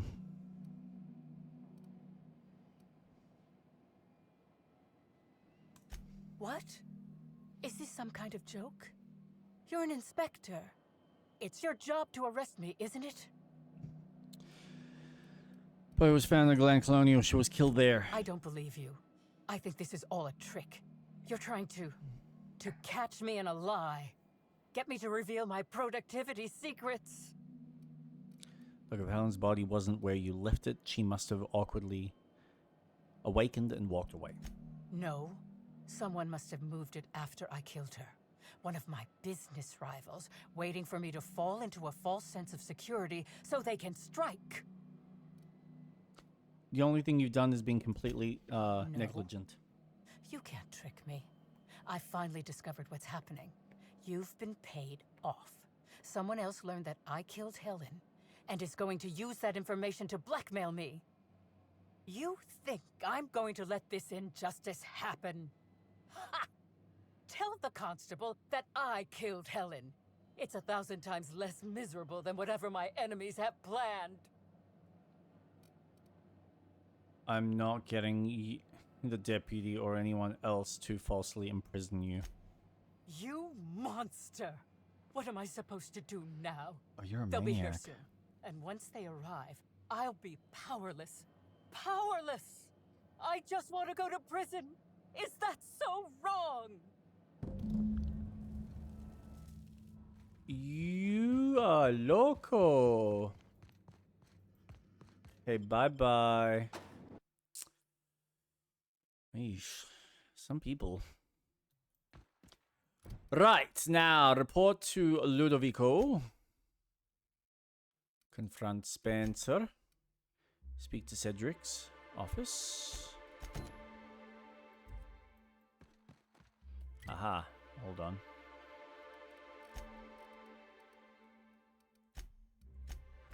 Fast travel! Oh, my eye. Okay, not what I wanted. What floor would you like to visit? Oh, can I please have the lobby? To the lobby we go. Let's all go to the lobby. Let's all go to the lobby. Let's all go to the lobby. Oh. Get ourselves some snacks.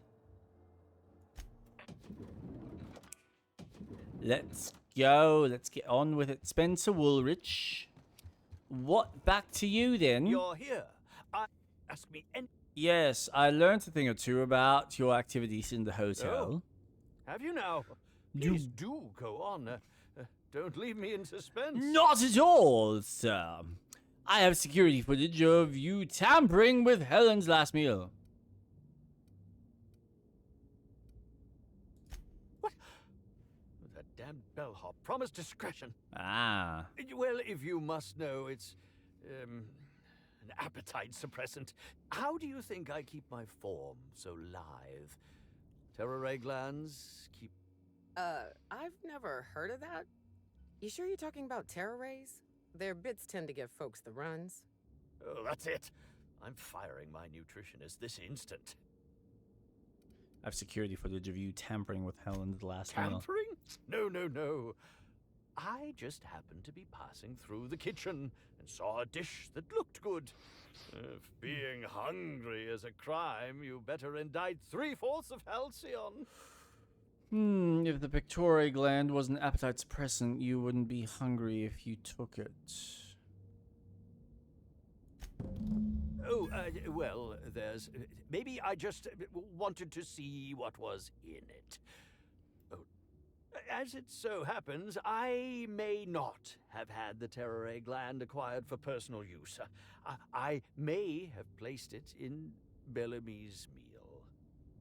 But before you indict me, please, just listen. I wasn't trying to kill her.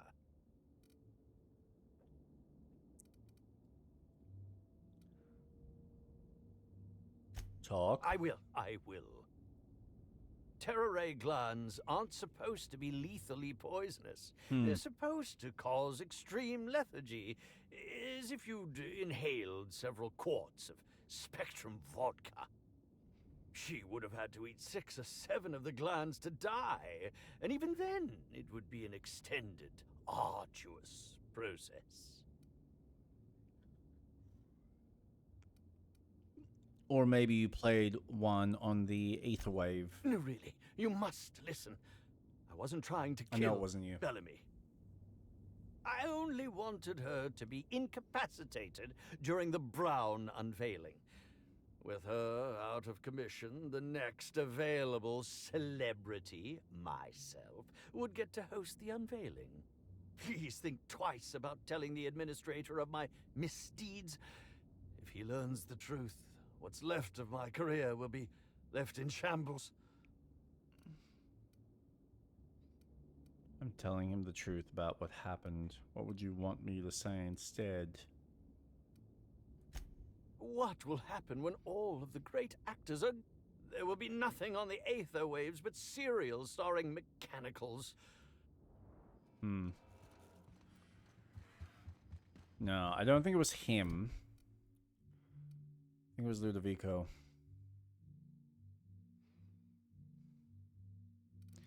But why?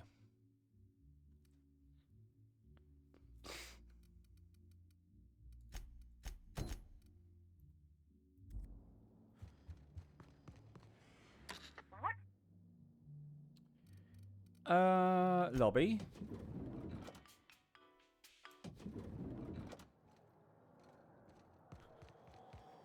And outside we go. And where are we traveling from here?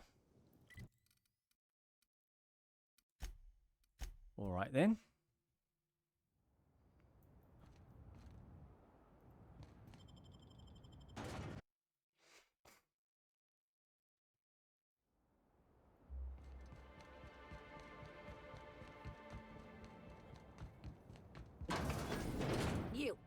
You got an appointment? Appointment? I need to speak with Cedric. Yeah, that's why you're here. Appointment? Can I make an appointment for right now? Not entirely out of the question. Convince me. Ooh. I could put in a good word with Cedric about his incredible helpful secretary. Wouldn't mind a new bolter pistol. I've fired mine so many times the tips nearly fell off. Let's give Mr. Kincannon a ring. Mr. Kincannon, got a person of interest here to see you. That sounds like our inspector.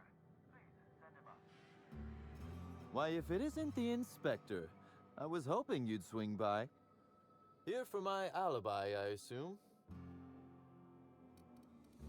I am. Let's hear it.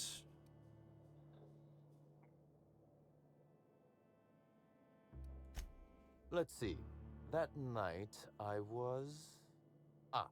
torturing Elliot Nasser for information on missing cargo. That was a messy one.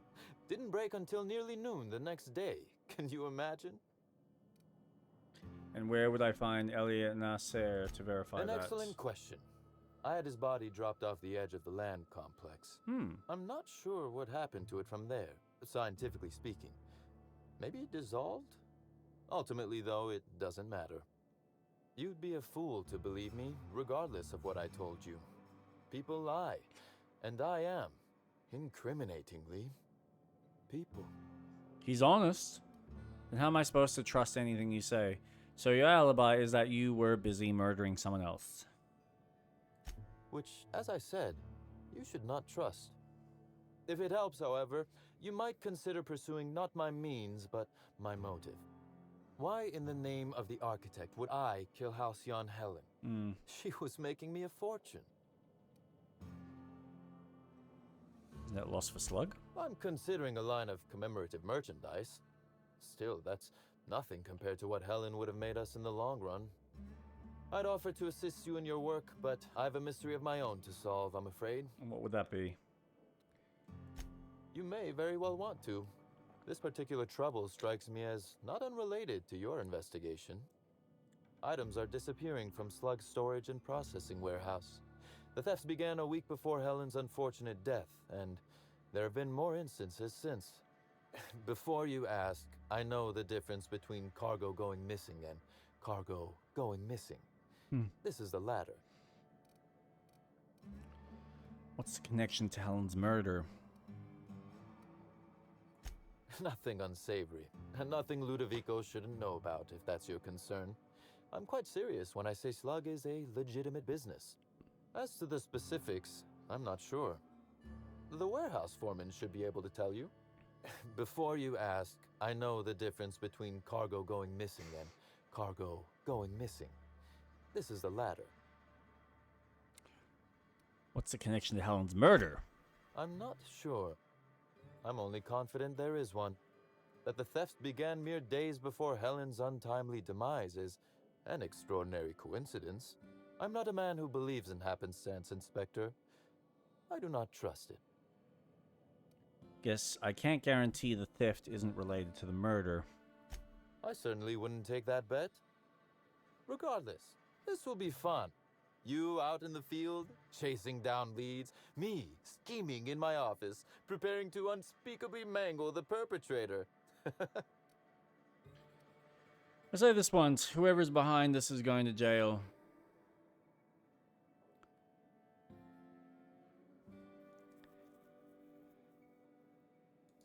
You do recall, Inspector, that I'm not to be trusted? But certainly, whatever you say. You'll want to speak with Ella Tinsley, the warehouse foreman. I've cleared her as a suspect myself, but should she refuse to cooperate, shoot her. Oh, wow. No, You're I'm extreme. joking. If she won't cooperate, tell me and I will shoot her. And do feel free to search my office for clues while you're here. Don't hold back on my account. Before I get started, Is there something else you wanted to discuss? hate you so much anyway. The original incident? Well, I made him an offer he should have refused. And now he regrets. An doing excellent business. deduction, Inspector. Our combative relationship stems from paperwork, mundanely enough. Rizzo's contracted Sublight to construct the Eridanos atmospheric complex. Had Lou wanted Rizzo's to retain full control of Eridanos, he shouldn't have skimmed the revised contract I sent him. Lou's an administrator, for law's sake. I thought he would adore all the fine print I added. So you tricked him. Think of it this way. It was a test, and he failed. It was all perfectly legal, too, which irked Lou to no end. My power grab, as Lou called it, planted the seed of hatred. And Lou, obsessed with what should have been, has made sure to water it daily with his bitterness and anger. Nurturing a grudge is an ugly thing. You should make peace with him. Did steal what was rightfully his. Do you think power belongs to those who submit the proper paperwork requesting it? Slug's control of Eridanos is a crucial step in my long-term plans for Sublight. The board needs to see irrefutable proof we are a respectable, legitimate business. Why do you care so much about what the board thinks? Because one day soon, Sublight will obtain a seat on it. Meanwhile, our dear administrator is still laser-focused on old slights, which can be a nuisance. He's grown increasingly desperate to catch Slug with our hand in the proverbial cookie jar as of late, convinced we're involved in less than legal business opportunities. Which of course you are. I wish I could wink, but it always looks like I have something caught in my eye. Oh, God. It's attacked outside. Bar fight? Drunk Raptidons? Black Hole Birdie practicing his hacking in the middle of the street. Stop me if it's one of those, or I'll just keep guessing. Had to run in with some slug agents. Did you now? You're confident they were slug agents and not, I don't know, hired thugs in stolen uniforms? It's a very specific question. Their hands on slug gear. Slug uniforms do seem to go missing from the hotel laundry with impressive regularity. Easy enough for someone to nick a few. The real question is, why would someone want thugs to get their hands on slug gear? Clearly whoever's behind this wants to pit me against Slug. I suspect you're right. But I can't fathom who would benefit from tarnishing my reputation like that. Can you? More than anyone, given your work relationship. You said it, not me. So, as you've deduced, I did not send anyone from Slug after you, nor is it likely they assigned themselves that task. Still, I am sorry for the trouble, Inspector. With that matter settled, is there anything else you'd like my assistance with? Constable is dead. Constable Keene? Now that is a damn shame. Am I right to think this wasn't a workplace accident? I have to ask, were you involved in her death? No. I played no role in the good constable's death. Any idea who might have wanted her dead? None. I'm flummoxed. I'd nearly forgotten how that feels. It's quite unpleasant. Thank you for informing me of Constable Keene's passing. When you find her killer, please be certain to make them suffer. You're actually upset about this. We may have been on opposite sides of the law on occasion, but we were not enemies. Perhaps it will shock you to hear her loss saddens me. Maria was a decent soul, and law knows those are in short supply around here. A little square, perhaps, in her dedication to the rules, but good nonetheless. I'm also saddened to have lost an occasional drinking buddy. She was quite good at cards, you know. She didn't deserve this.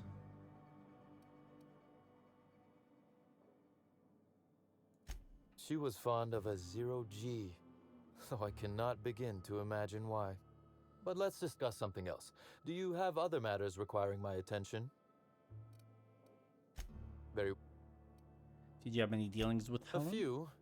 Helen was strangely curious about the private business operations around Eridanos.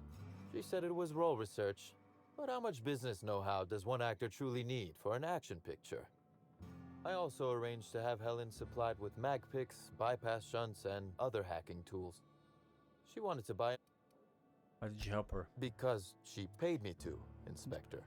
Oh. Besides, Helen was enjoyable company. She was confident, resourceful, determined. Not unlike you, now that I consider it. If you didn't kill her, any idea who would want her dead? That is the question, isn't it? Tell me, do you really believe Helen's death was a mere crime of passion? Or one of petty career jealousy?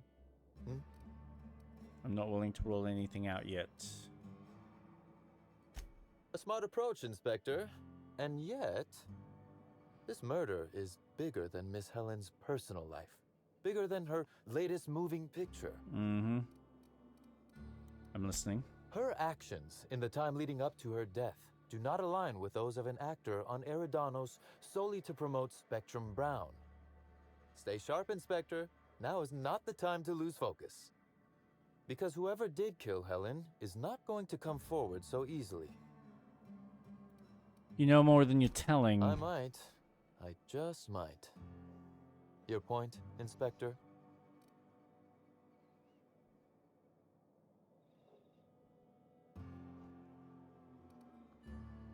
Only that I'm on.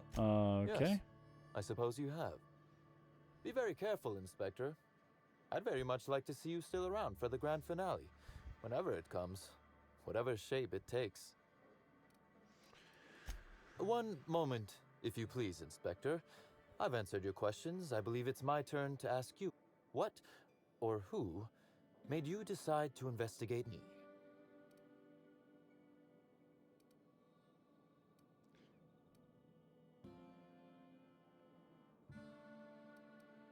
Was it now? Thank you for your honesty, Inspector. Thanks very much indeed. Now then, did you need anything else?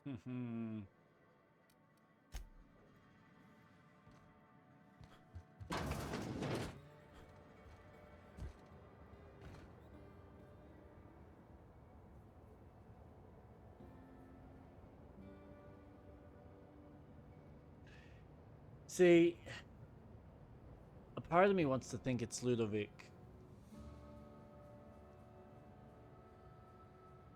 But what if someone hacked in with his data or his account?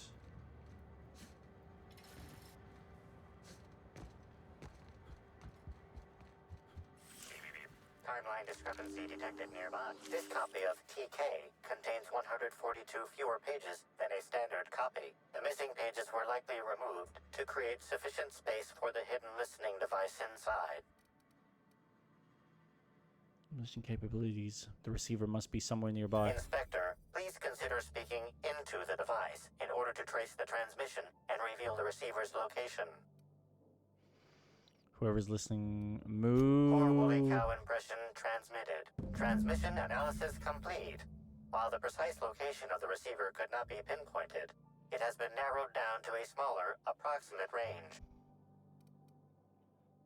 Analysis inconclusive. However, there is a minor accumulation. The area within a 0.5 meter radius of the So book this is dust possesses a coating. dust coating comprised of This at least number of twice the number. particles. It's not very dusty then. Must have been placed fairly recently.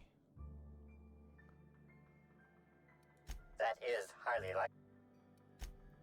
What's that you found? No, wait, don't tell me. Let's save it for the big reveal once you've solved the case. Ah! Those crates. No one would find it.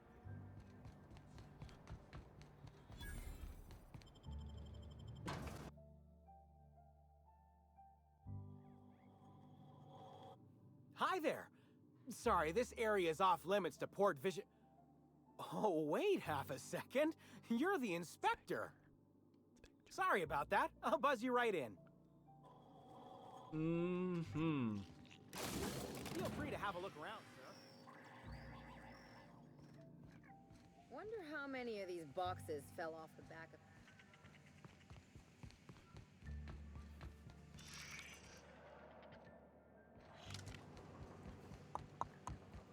What's up here?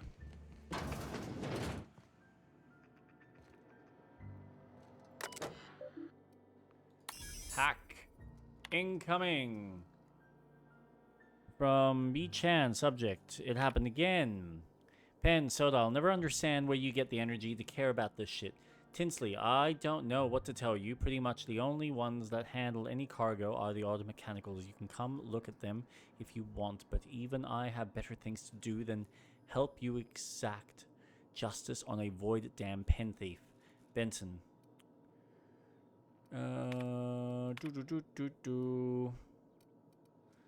Ella, tell whoever snuck over to the shipping yard and messed with the land loading auto mix to go to hell, will you? Those things break down enough as it is, and I'll be damned if I'm going to haul cargo around myself. Was there... We're missing cargo again. Just from random shit this time. We lost 5 boxes of blue pens and a couple of purple berry sodas. I can't see a pattern. We got all those Deadeye MK2s in the other day, and not one of them went missing, so it's not like the skimmers going for the most expensive cargo. As far as I can tell, shit's getting skimmed from the crates before they make it inside freight, storage, and processing.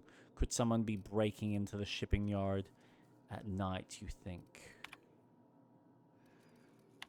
Outgoing. Question Ella Tinsley about the missing cargo. In that case, there must be a problem with the auto mechanics. I'll swing by when I can and see what the malfunction is besides your pen soda. I'll never understand.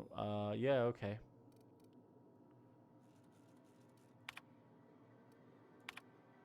Okay, but you have to admit, it's a little funny to see the automech dance. Not my fault they're so damn easy to hack. Seriously, a prime. Well, could do it. Ella, tell whoever snuck over to the shipping yard and messed with the loading automech. Okay. Here's a list of what's gone missing so far, or at least everything I've noticed. See what I mean about there not being a bit pattern? 8 cases of purple berry punch, 2 boxes of pens, blue, 16 pallets of cacao milk, 300 small portrait images, Woolrich. Adult shipping instructions handled with care. Law, would I like to fold these in half? 3 marks, 7 cranial protectors, 7 sets protective clothing with safety harness. Aramid ballistics, 2 cases lemon slap, 10 spacers choice sabers, 25 cases of blasting agent, 3 boxes of dark matter bars, 4 cases of nanner spank. I ask you, Brenton, who would steal nanner spank, let alone pictures of Spencer Woolrich? If the thief was skimming from Cedric Kincannon, of all people, I'd figure they were doing it for kicks and giggles.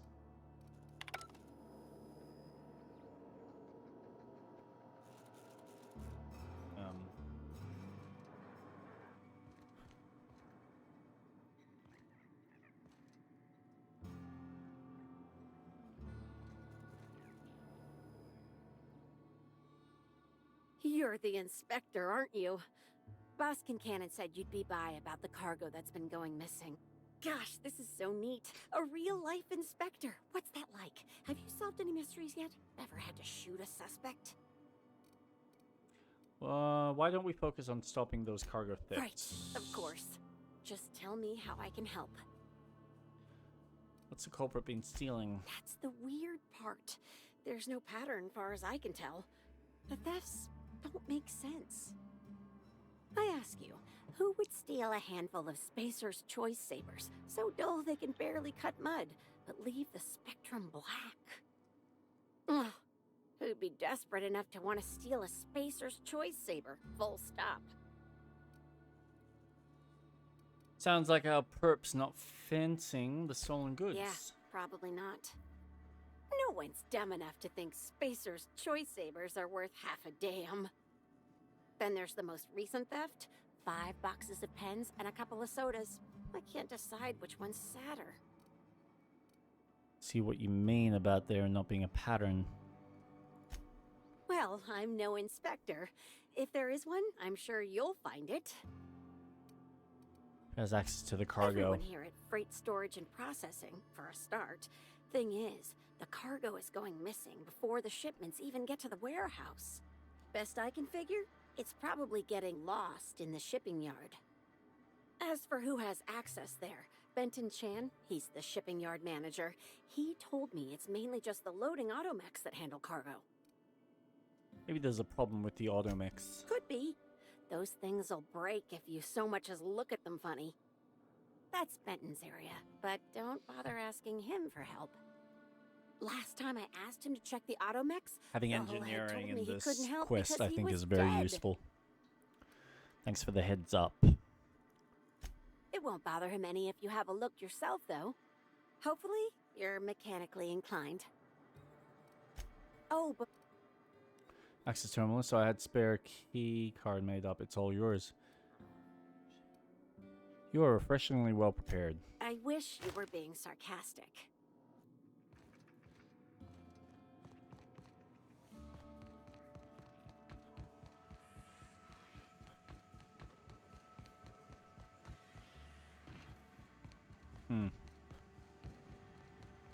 Well,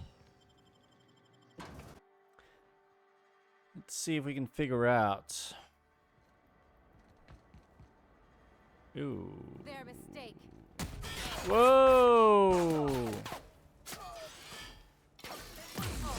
I'm sorry? It was an accident?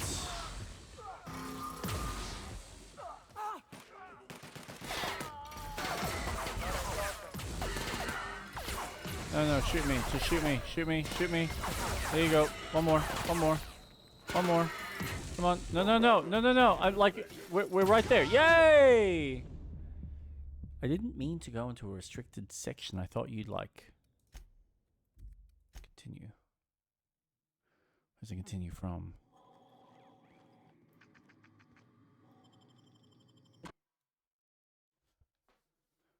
This is good. Okay.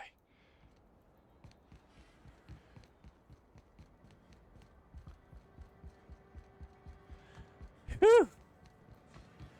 I'd hate to have to repeat much of this game. No. Here we go. Timeline discrepancy detected nearby. Transmission endpoint discovered.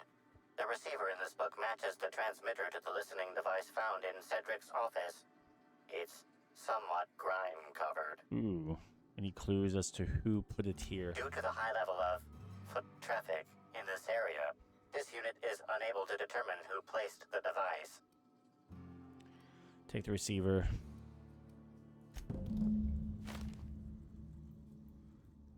Listening device. Receiver.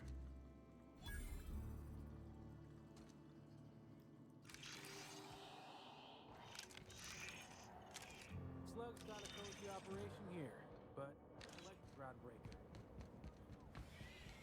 Act mechanical. Timeline discrepancy detected nearby. Inspector, this loading automechanical's programming does not match factory default settings. The standard defensive protocol has been modified to include an additional trigger. Identify the new trigger. There is a directive in place to initiate defensive protocol should an unsanctioned data log installed in this automechanical be removed. Standard defensive. For Type K-19 cargo transport automechanicals, defensive protocol is triggered by attempted interference with cargo, or its transportation, or attempted destruction of the unit. Once triggered, defensive protocol targets the perpetrator and applies lethal force until the target has been deceased for a minimum of 3 minutes. Oh. Scans for signs of unusual behavior. Slug automechanical maintenance records indicate this particular unit is frequently reported as out of position or missing for periods of time.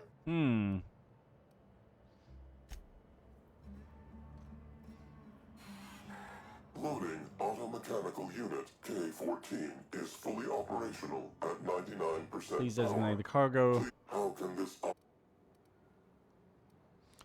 Unlock the automechanical access panel. panel is open? Disable the failsafe. Failsafe successfully disabled. View the most recently added data log. Ejecting data log 17. You've gained hacking automechanical. His instructions to skim random cargo every 1 to 4 days. What was in shipment 6875? Apologies. This unit does not. Unit. Okay.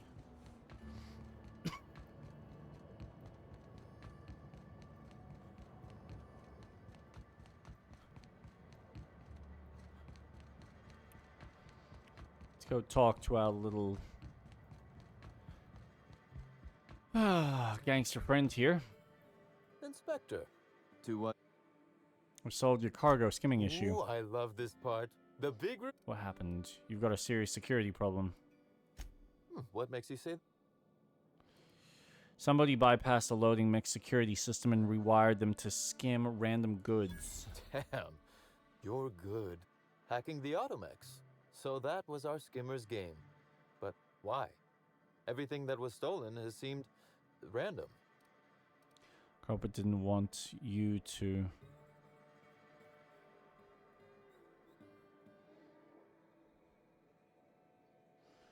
It was a cover-up.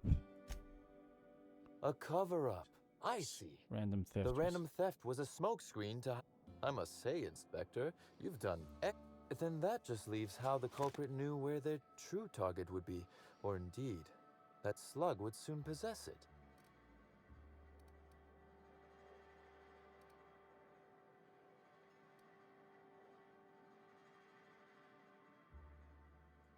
Okay, that's very impressive. Don't ever touch me again. Am I right to think what you found in my office earlier was the other half of this listening device? Sure was, and whoever this device belonged to, that's our culprit. Not quite, Inspector. That listening device belongs to me. I lent it to Halcyon Helen to assist her with role research. Can't be behind the theft. She's dead. Yes, I do realize that. You'll recall the thefts began in the week leading up to her death. Plenty of time to hack an automechanical and program it to steal. She must have died before she could turn it off. Unbelievable. I helped her. Gave her whatever she needed. I thought we were doing each other a good turn. You helped her make money for Slug, you mean? As though Helen herself didn't profit from her work. Please, this is a betrayal, Inspector. I do not take betrayal. Helen should consider herself very lucky indeed that she is already among the dead. And that some other bastard beat me to putting her in the ground. Ooh, it seems we found your motive, Cedric. For a man under investigation for Helen's murder. It's as you said before. She's dead. If I'd known Helen was stealing from me, I may very well have killed her, or had her killed. I did not. I suppose not. Again, I appreciate your assistance with this matter. I wish you luck with your investigation, though I doubt you'll need it. You'll find Helen's murderer. I'm confident of that. Now, if you'll excuse me, I must find a way to excise my anger that minimally damages my business empire. I expect it will involve shooting quite a lot of guns. Hmm.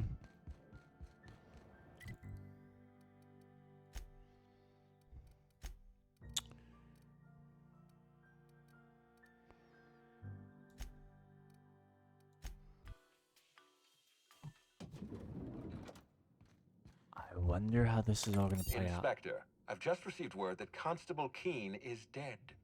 Please tell me it isn't true. She was murdered in her Halcyon office. Helen, Leora Blossom, Maria Keene. There's a murderer on the loose, Inspector. You must stop them. I don't have Maria to count on anymore, so I'm counting on you. Whoever murdered her used the needler. Why were you tampering with Burbage? Why were you going through Maria's terminal? You're clearly bothered. We'll talk about this another time. Was there anything else? I looked into Cedric. Closely, I trust. Tell me what you found. I'm about to disappoint you. He's got an alibi. That doesn't surprise me. Cedric practically stole his way to Eridanos. He'll do everything in his power to keep you off his... With that in mind, do you think Cedric was responsible for Helen's death? No. Killing her. No motive. That's disappointing, because it's exactly the conclusion he'd want us to make. Unfortunately, even I don't have the authority to detain Cedric. His line of work is dangerous, though. There's always a chance for an accident.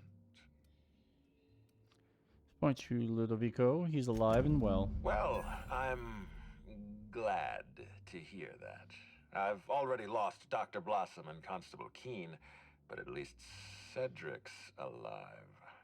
The universe is a just place.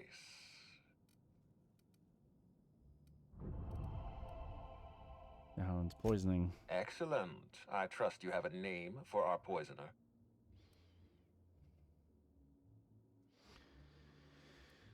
The poisoner was none other than Owens, a former bellhop. No, they covered their tracks. Oh, I am disappointed. I'd always believed Mr. Woolrich a man of high character. It pains me to order the arrest and detention of someone I admired. I'd like you to continue investigating Helen's murder. You've found the poisoner, but her killer remains at large.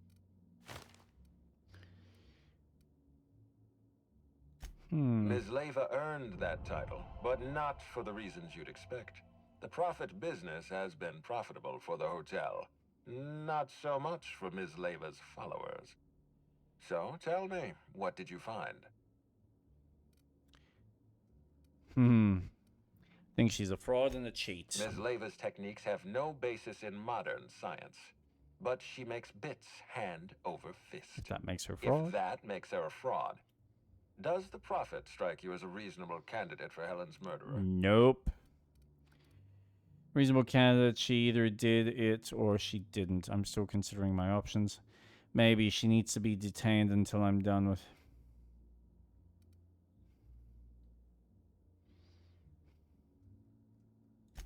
Arresting the Prophet could spell the end of her career. Thank you for the update, Inspector. I'll include everything you've told. I've been waiting for this. Tell me,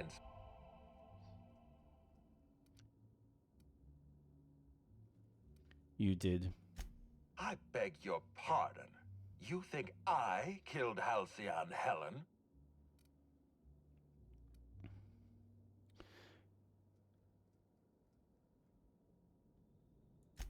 There's nothing to prove. I don't understand. Are you trying to make a mockery of justice, or are you really this incompetent? I expect you to deliver the name of Helen's killer. I expect you to deliver results, Inspector. And if you can't withstand the pressure, then I expect you to resign. We're done. Your I've got data proving that you programmed Burbage to fire on Helen. You what? Now wait just a minute. That data was a... Evidence is evidence. Come clean, Ludovico. All right, fine. Let's do this your way. You say I programmed Burbage to fire on Helen. Why? Helen was critical to my operations on Eridanos. I have no reasonable motive. This investigation is your motive. You're trying to pin this murder on someone.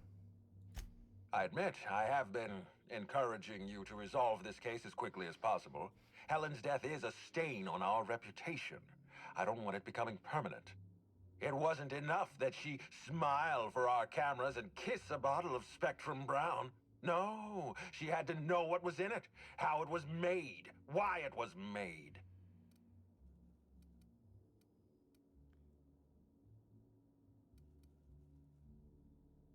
So you lost your nerve. She asked you questions and you had to silence her. God.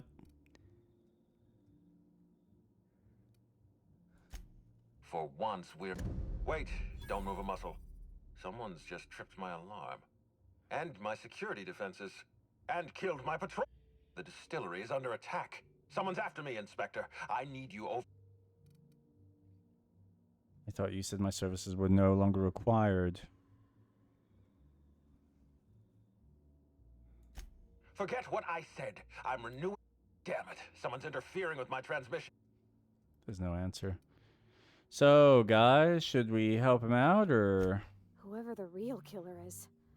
I got a feeling they're going after Mr. Ludovico. We need to catch up to him. Fast. I guess, if we have to. Getting kind of tired of kicking my heels up in the penthouse all day. All right. I got nothing going on. We should definitely go. As for helping him, maybe we take the wait-and-see approach? From the depths of Terra 2 to the heights of Eridanos, there's no mess that your SAM unit can't unstick, unclog, or unsully. Think of this as an opportunity to teach Mr. Ludovico the importance of compassion. That's cute and adorable. Okay.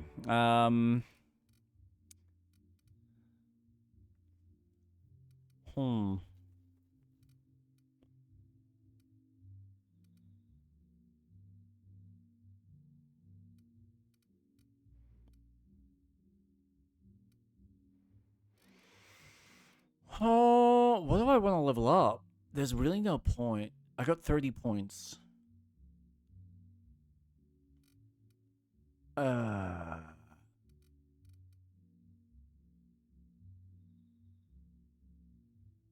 You know, hostile effect duration on targets. Corrosive damage. Ooh. Engineering. Medical. Apply. Thank you very much. All right. What floor oh my God. Like to visit? We could actually finish this today. Continue. All right. Where do we need to go? Oh, no, we just gotta walk there. All right. Let's go, gang.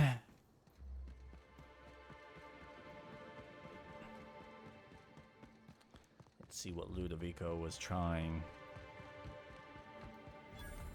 She had found out about the brew, and he needed to hide the information and stop her from spreading it out with her popularity.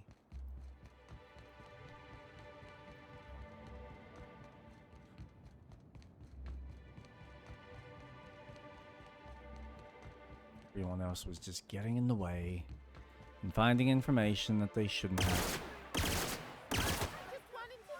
Oh, wow. Where is that? Oh. Rizzo's Spectrum. Where do I need to go? Inside?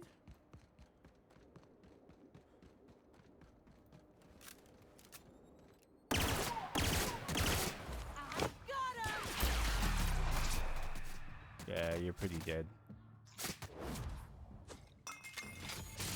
Yeah!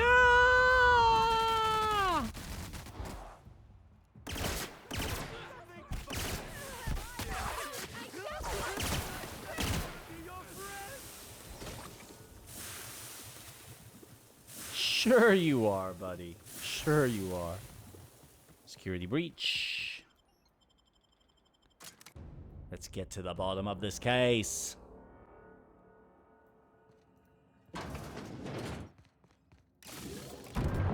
Here we go. Is that Helen?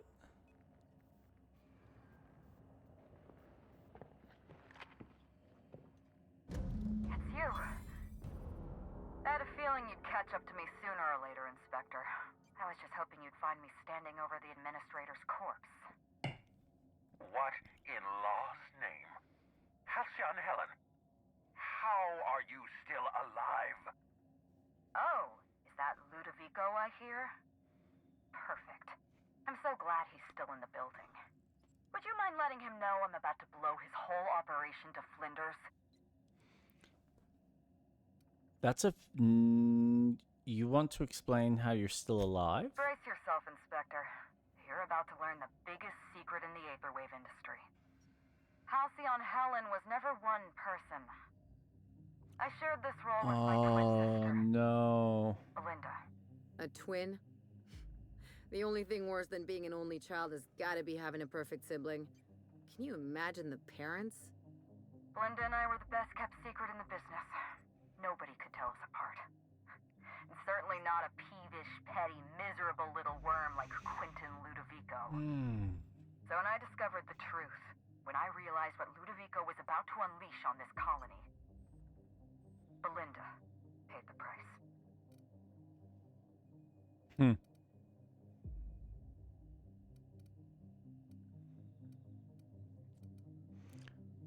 What plan are you talking about? I plan to save Halcyon. I'm not a murderer, Inspector. I acted in defense.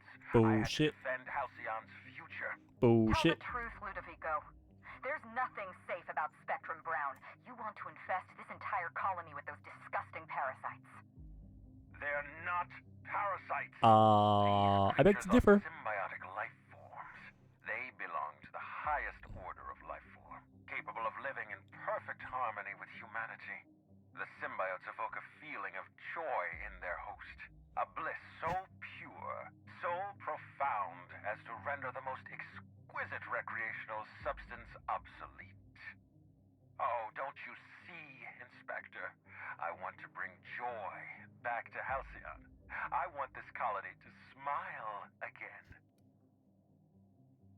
They're not symbiotes. I've seen the way they infect. A host only turns violent if they're carrying too many symbiotes, or if they see you as a threat. In its natural state, the relationship between symbiote and host is perfectly harmless.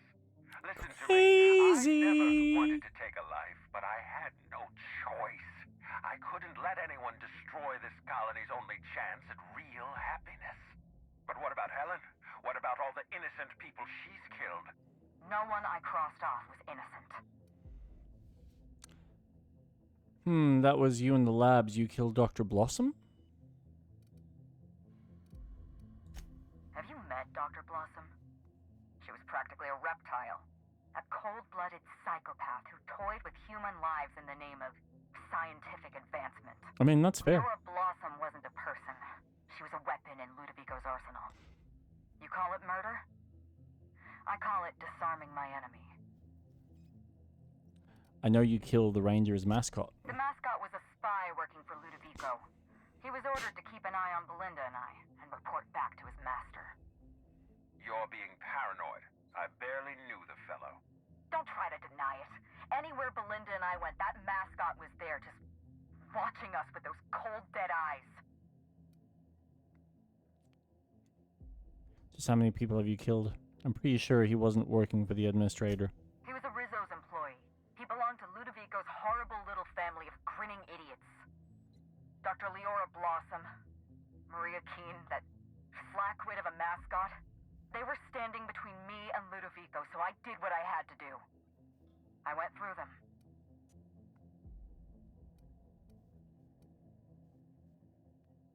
You killed Constable Keene. She was on your She side. was on Ludovico's side. When she realized I was alive, she refused to stay silent. I gave Maria a chance. I told her about Belinda. I asked for her help, but she turned me down. She was honor-bound to report me to Ludovico. Yeah, okay. Maria had a duty to her company. It's the best and of I both had a duty to evils. Belinda. We both did what we had to. But in the end, I was the faster shot. I've heard enough. You know what you need to do. Help me avenge Belinda. Help me put a stop to this. Oh, I will. Don't listen to her. Listen to me. Throw in with Helen and you destroy Halcyon's only chance at real happiness. Mate, I'm about to destroy that anyway. Inspector, a lifetime of bliss and joy for every colonist in Halcyon. We can make that happen. Helen, I'm with you. Ludovico's out of his mind.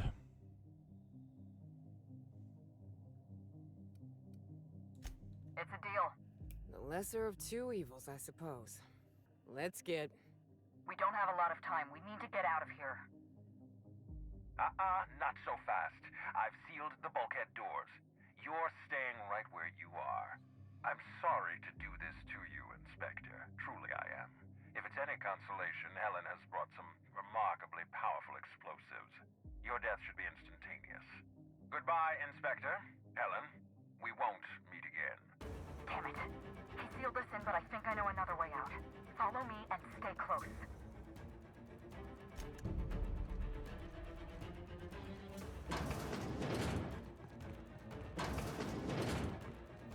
Head through that door. There's another way.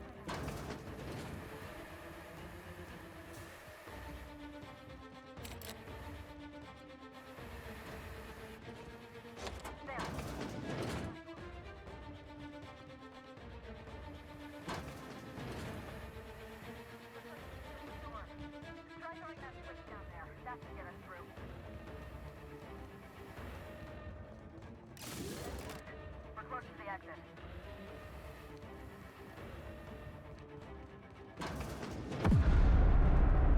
We made it. Nice work, Inspector. We may have put a stop to Ludovico's operations, but he's still at large. He's probably gone into hiding, so we're going to root him out. What's the plan? This entire complex has been exposed to those parasites. Law only knows how many they've infected. Most of them won't even know they're carrying a parasite inside of them. If they're showing symptoms, it's probably already too late.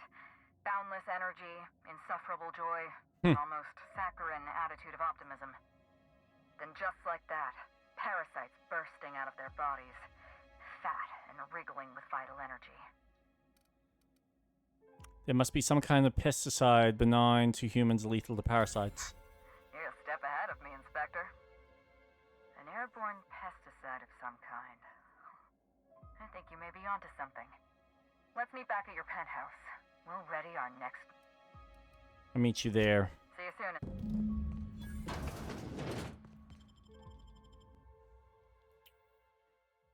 Wow, there's still a bit more.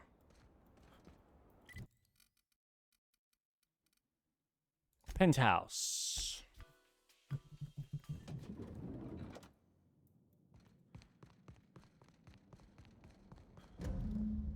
It's strange.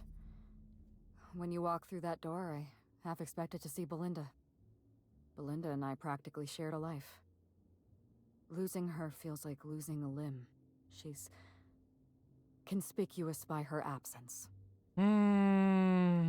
I'm sorry, this must be difficult for you. I appreciate the sympathy, Inspector. Thank you. I'll appreciate your help even more. We shut down Ludovico's distillation plant, but he's not going to sit idly by.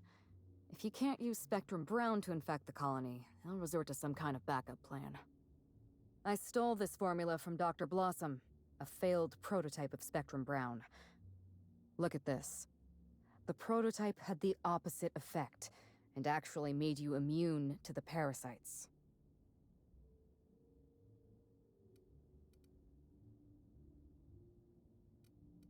Read the formula, and also slightly depressed instead of incredibly happy. This is Halcyon. Everyone's already miserable. A little more despair isn't going to make a difference. We're going to need 2 ingredients. A sample of essence of Sprat, and 1 intact pod of parasite eggs. Cedric's warehouse in the Perea spaceport almost certainly carries a batch of Sprat essence. As for the pod, I'd check the Wilderness Reserve if I were you. Oh, you mean the Sprat nucleus? They're commonly used in medical experiments. I'm glad one of us is an expert. Most of what I know is based on Dr. Blossom's notes. Here's what I understand. Sprats have an adaptive immune system. They don't suffer from the diseases and parasites they carry. It's one reason why you'll see them in every corner of the colony. Dr. Blossom experimented with Sprats and accidentally discovered a way to become immune to the parasites. That's probably when she decided to switch to human testing. I should be able to synthesize an effective antiparasitic. You're a scientist and an inspector? You really are full of surprises. I borrowed a centrifuge from the research lab. Used the ingredients to synthesize an antiparasitic. Easy enough. I'm glad I could count on your expertise. Once you're finished, head to the pilot house. We'll hijack the control system and disperse the cure into the atmosphere. That should kill off most of the parasites. Not so fast. Let me borrow your needler. Are you worried I'm gonna shoot you in the back? I'll put the gun to good work. I'm a better shot than you. That sounds like a challenge. All right. Show me what you can do. Here. You take good care of my needler, and it'll Hey. take good care of you. There is one other thing. While you're at Perea's spaceport, have a word with Cedric Kincannon. I know Cedric. There's nothing he wants more than a chance to eliminate Ludovico. We could use him on our side. Best of luck, Inspector. I'm counting on you. All right.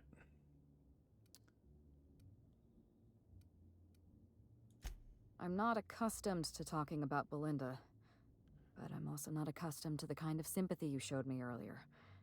So I'll make an exception for you. Awesome. Belinda and I shared the role of Helen, but she was also the only person who knew the real me. To the rest of the colony, I'm Halcyon Helen, but to my sister, I was just Ruth.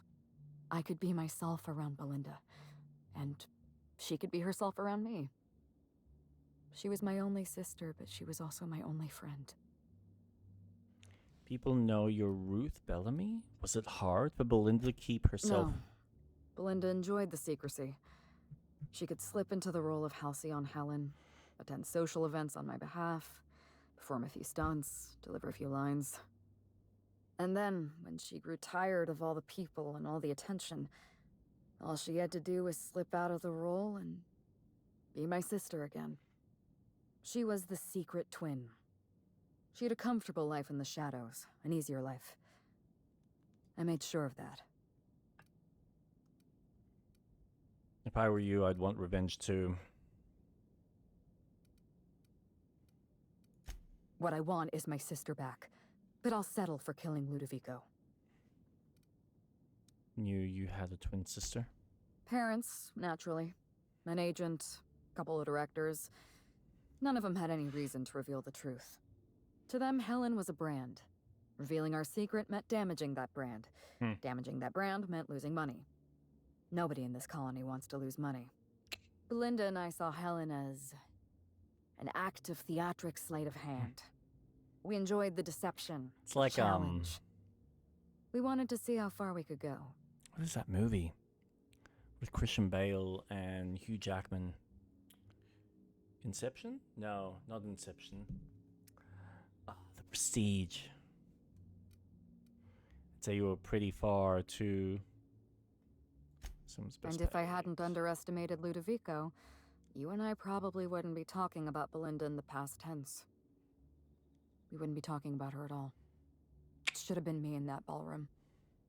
Belinda died because I was careless. Never mind that. If you've got something else to ask me, now's the time. That's all I want to know. I'm glad I could satisfy your curiosity. Do you really think I'd be okay with that? Tell me what happened. It's a long story, Inspector. Cigarette. Let's get It started. was supposed to be just another marketing job. Rizzo's wanted Halcyon Helen to be the face of Spectrum Brown. some hideous concoction served with a dead parasite. All we had to do was spend a few weeks on Eridanos, shake some hands, sign a few autographs, drink a bottle of Spectrum Brown in front of a camera, and try to smile. Belinda didn't want to go, but I wanted a change of scenery. In any case, we couldn't possibly say no.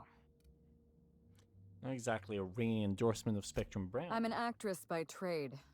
Pretending to enjoy Spectrum Brown was one of the hardest roles of my career. You said Belinda didn't want to come to Eridanos? Belinda always hated endorsement deals. They felt cheap to her, inauthentic.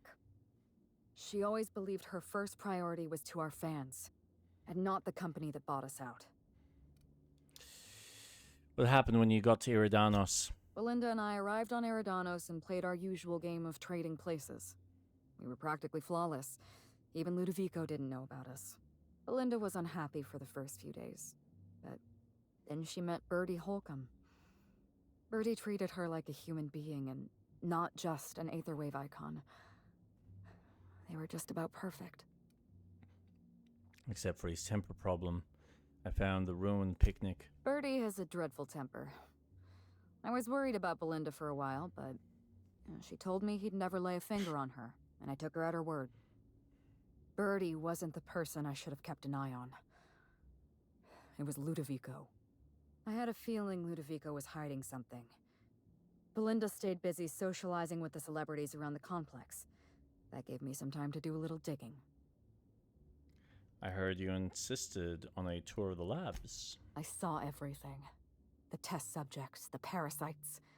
Spectrum Brown was never safe to drink. Those harmless, dead parasites at the bottom of every bottle. They were just dormant. They would have sold out in a month. This colony loves novelty. They'll eat up any new product we toss their way. A new cereal, a new Spectrum flavor. Ludovico knows that.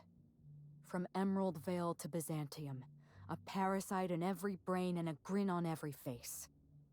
Every last one of us trapped behind a mask of joy. That's what Ludovico wants. Ludovico realized what you were up to. He thought you'd expose his plans. I was careless.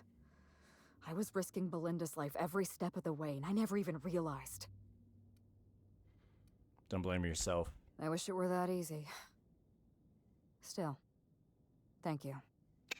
Was there something else you wanted to talk about?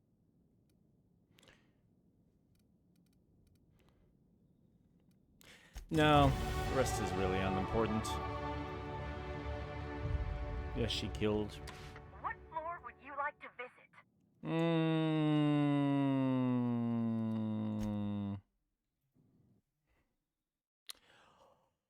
Oh, I'd like to exit. Okay, so journal.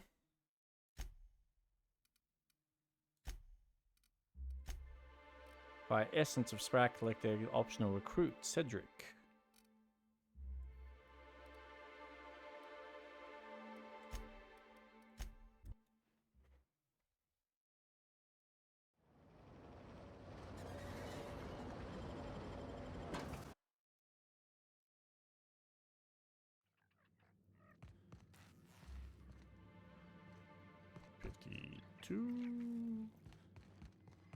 How the hell do I get up there?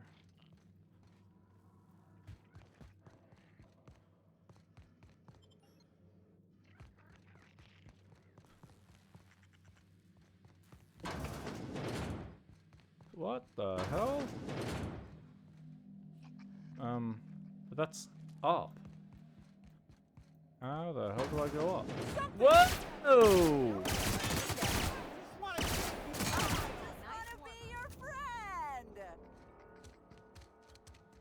Yeah, you guys are screwed.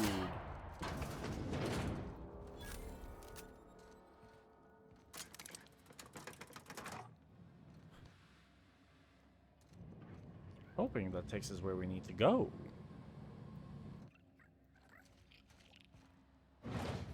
Here we go. Seems like it. Closer, closer. Hello. Ooh. Should I be... Hello. Anyone else?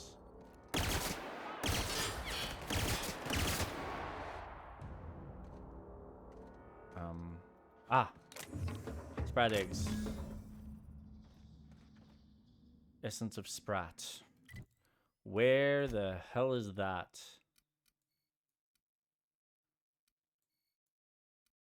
Oh, I can't fast travel from here. God. Damn it. Uh-oh. Sorry, mate. Kill it! Kill it! Kill it! Kill it! Kill it! Kill it! Kill it! Kill it! Blast it to oblivion.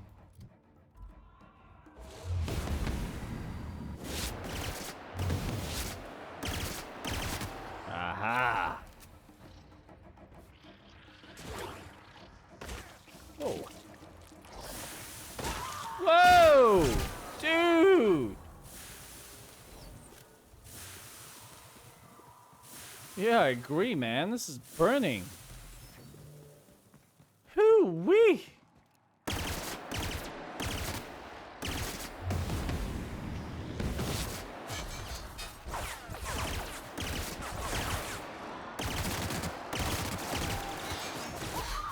Oh, dude!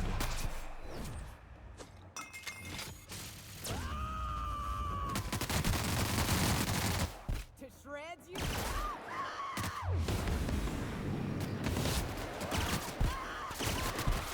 Wow. Ellie is like burning away here. There's still more of these things. Jeepers creepers. Grenade launcher.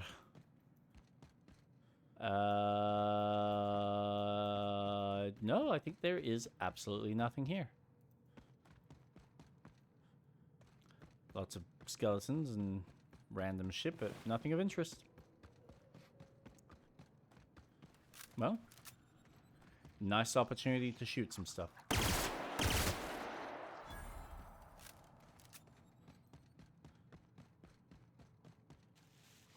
Dude, how big is this map?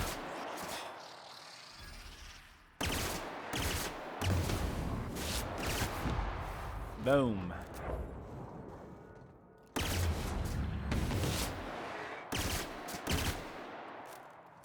Oh my god, I'm actually running out of ammo. Level 30, 33. Shish kebab. Done.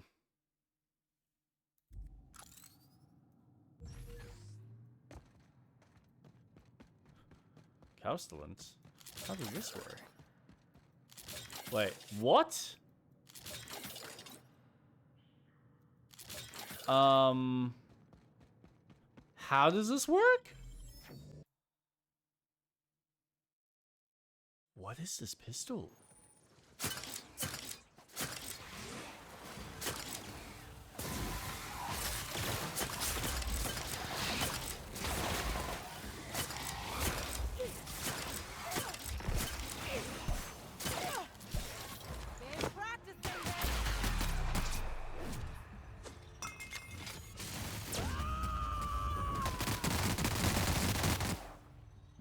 Someone else will clean this up, right? Oh, poison. Armor lowers, speed lowers. Interesting.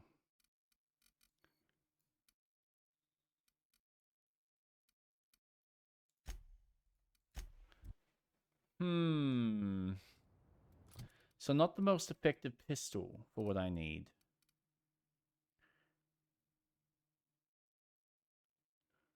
God damn it. I need something that's not going to use energy.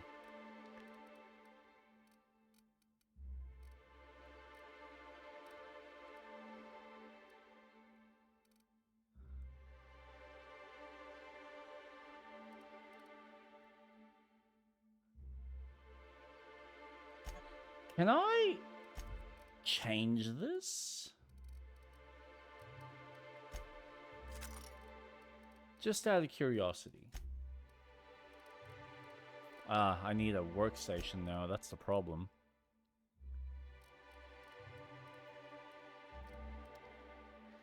Damn it, man. Heavy weapons. That's energy. Again, I need something that is not... Why does everything use energy?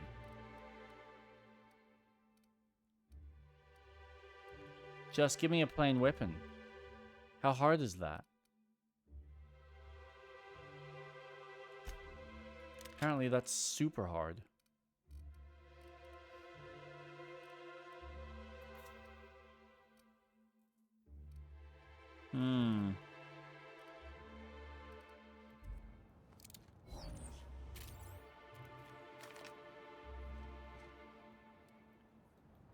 All right.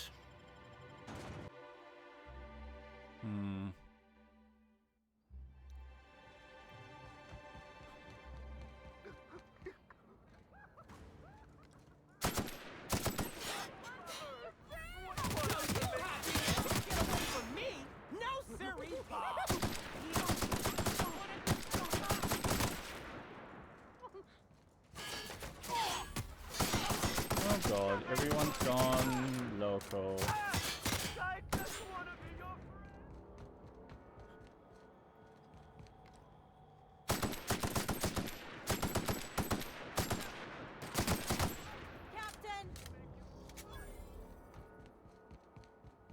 Completely batshit crazy. They've all gone.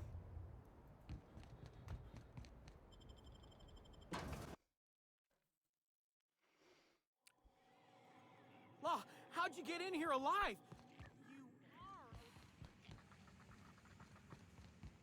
Come on. Inspector, you made it. Well done.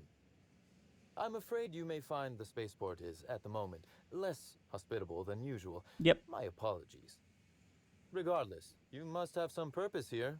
Do tell. I'm working with Helen to create an anti-parasitic. We need essence of Sprat. With Helen? You don't say. It's a long story that we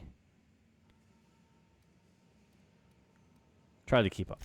I'd forgotten how disarming your sense of humor is, Inspector. This anti-parasitic, it would restore my people to their original, non-infected selves? Safely? Essence of Sprat, Cedric. Does Slug have it? Well, I'll take my people's probable cure over their guaranteed death. Coincidentally enough, Slug can supply you with Essence of Sprat. Ella Tinsley, the warehouse foreman, you remember her? There's a package on the desk in her office. You'll find the essence of Sprat you need in there.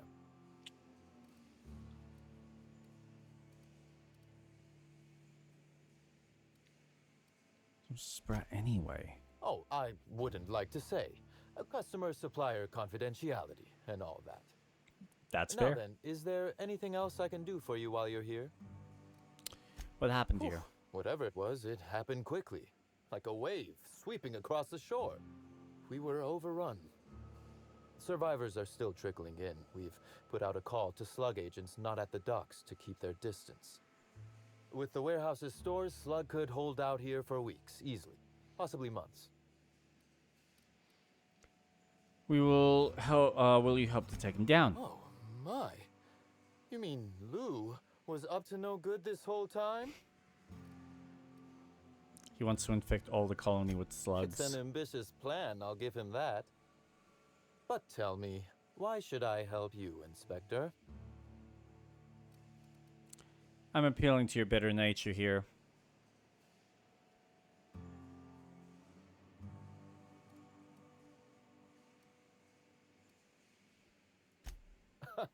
Always best to make sure a man has a better nature before you appeal to it. All right, but you're not to take this as confirmation I have one. Understood? You can expect Slug support. I'll arrange for my agents to meet you at the distillation station. Wonderful. Much appreciated. I'll do that. I think one of our checkpoint guards is going through a divorce. Oh my god. As thrilled as I am to Love assist you in taking down Lou, we have barricaded ourselves in here for a reason. I imagine you have a plan for getting out of the spaceport safely? Anti-parasitic. Remember, I'm going to disperse it. Are you really? Inspector, you are a marvel. Excellent work. I'll admit, I'm awfully fond of my agents. To see them restored will be a great weight off my soul. I bet. Thank you. Where is the Sprat? Where is the Sprat? I need to get that Sprat intact. I knew I smelled Sprat in here.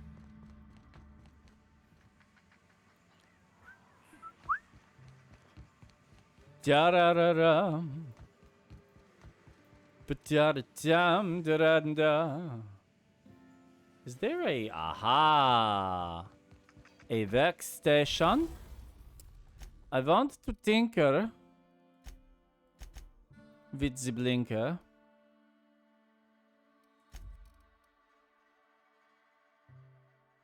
Oh, that improves it. Okay, let's start by repairing. Oi. Modify. Install mods. Now, what have you got? Magre.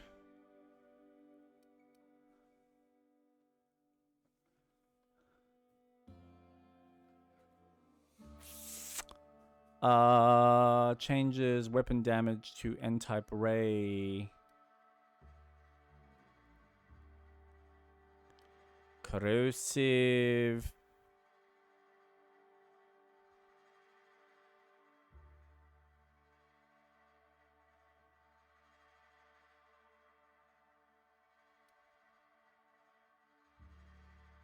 Shock type.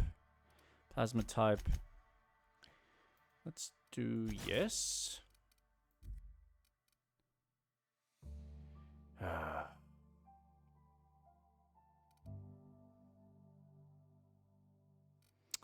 Doesn't do what I want it to.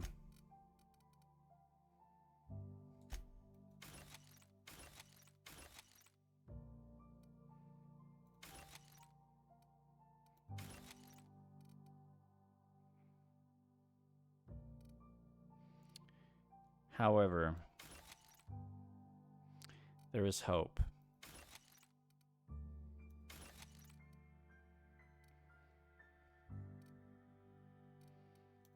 Won't worry about that. Not gonna worry about that. Alright. Needler's cool, but it's not really what I need right now. What I need is to improve a gun like this.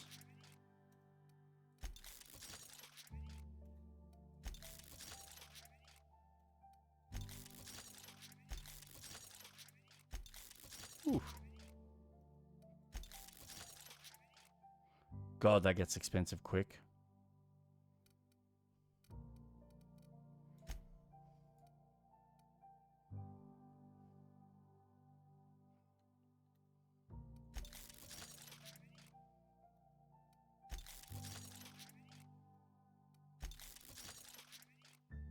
You really want to just start with something already at a good level, don't you? And here we go. Assault rifle. Assault rifle. Well, that's already a higher. Yeah, we might do it that. Let's get that up past the 30s. And just one more. So what's that? 34. Long gun. All right.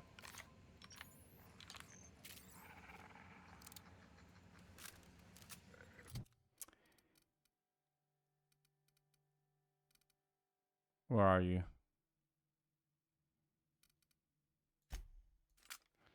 Buyakasha. Oh yeah, here we go. And a repair.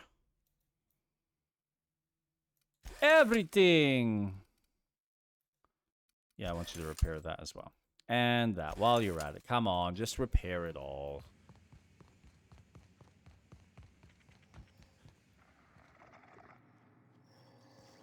Ooh. Actually, do you have...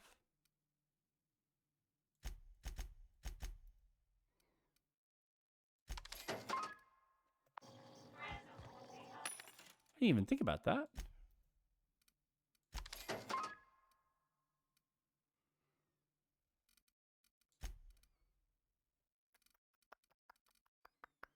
Do I even have junk to sell? Yeah, not really. Far out. Yeah, my inventory is actually clean. All right. Let's get this show on the road. Can I just... Yes, I can. Oh, no, I can't. No. Asked you. Although...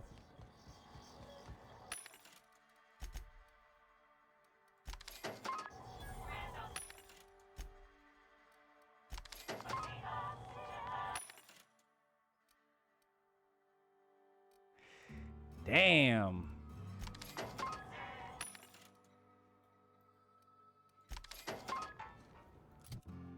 How am I sitting with my bits? Not too bad. And...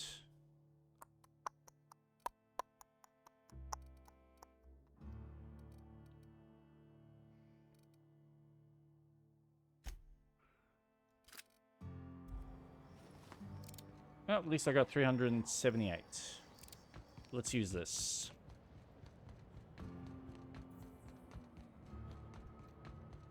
Should at least get me through the main campaign. This DLC. Teleport. Front entrance. Spectrum Brown. Oh. Oh, I thought I needed to go elsewhere. What's that? Don't worry, the centrifuge is practically foolproof. Very well.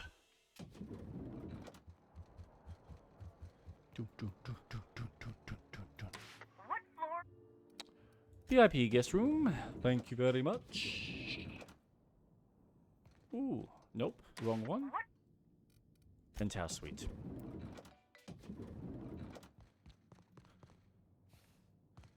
Aha. You see a small label stuck against the side of the device. Rizzo's laboratory centrifuge. No training required. All Rizzo's laboratory equipment has been designed for use by the unschooled worker. Insert ingredients, push button, and watch it spin.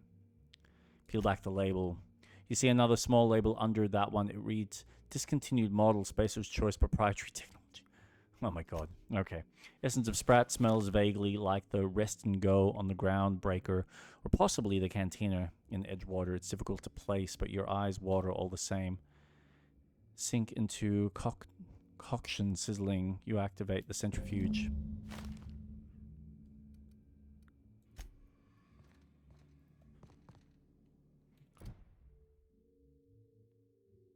It's a Payton.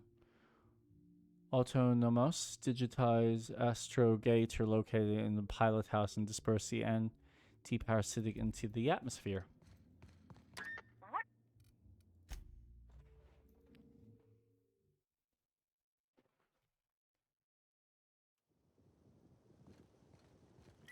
Dear Lord. You guys are making me travel.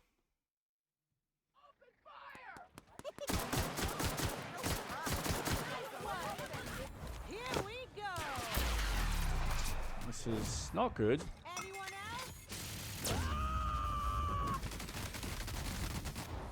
I am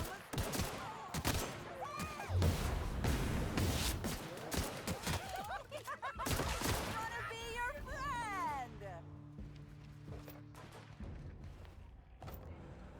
You know what? If they've got energy cells, I'm going to take them.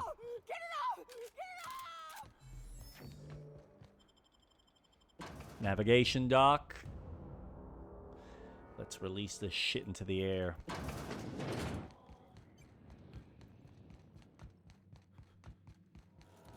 Greeting protocols suspended. All non-essential protocols suspended. Phaeton is standing by for larval compound dispersal. Load anti-parasitic. Disperse this instead. Affirmative. Dispersing.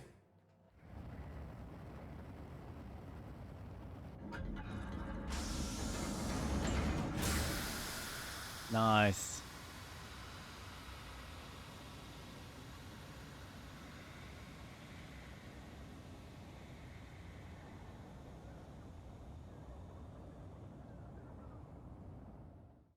Incoming message from Rizzo's distillation station. What have you done? What in law's name have you done? You hijacked our atmosphere. Are you trying to kill us all? No.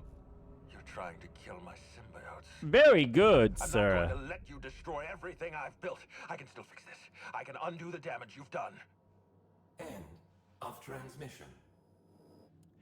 I highly doubt that.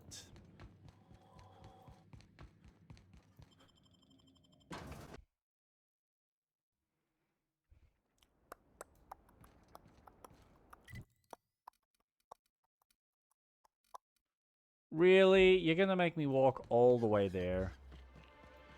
Jesus, game, just let me teleport.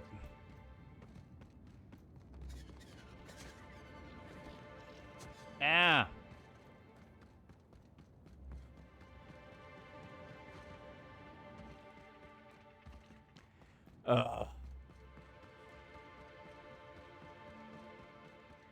There's nothing worse than when you feel you are so close to finishing the damn game and it's just kind of like teeting you just a little bit more further and further. It's like, just structure this so like I can be done. Like, this walk is unnecessary. Why am I going this distance? If I can already fast travel, there's nothing else you are actually offering me in me. Like, what is the joy and the purpose? Oh, it's the journey. Really? If you lose anything else, it's good to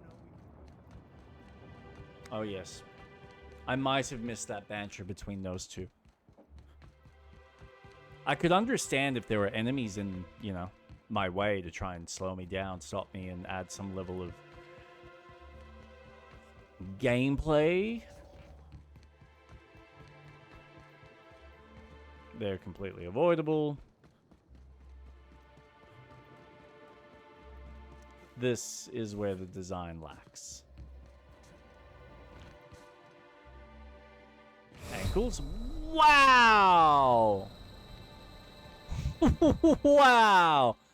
I lost so much health. That was amazing. And yet I have still so much to use.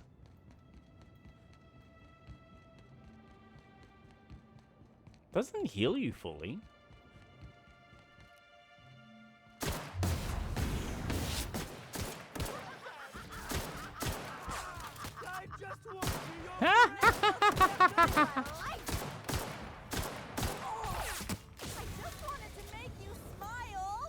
Oh, I bet.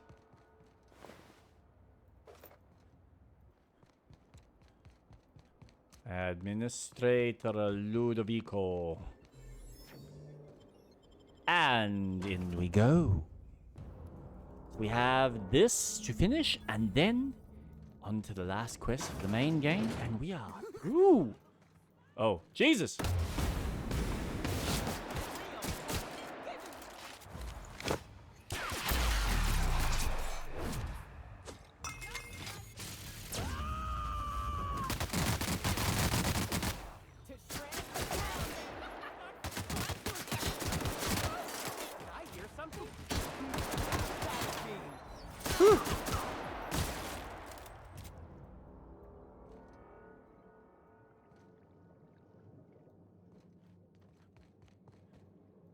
Okay. Oh, come on. This is like the perfect opportunity to be able to actually grab the rest that I'm missing. But no, the game won't let me do that. It won't. I can't. It's just not possible. That would be cheating.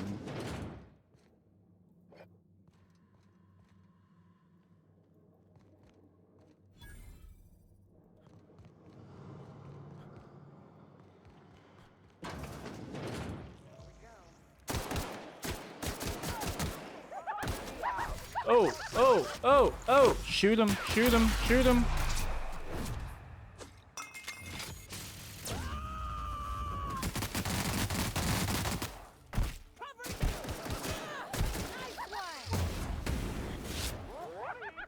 Did I hear something? You did, mate. And you're dead now. God, these guys are creepy. In the best way possible. Hey, buddy.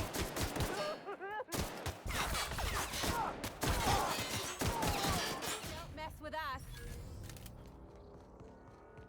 Guess I'm a glacial age woman. Spectrum Brown.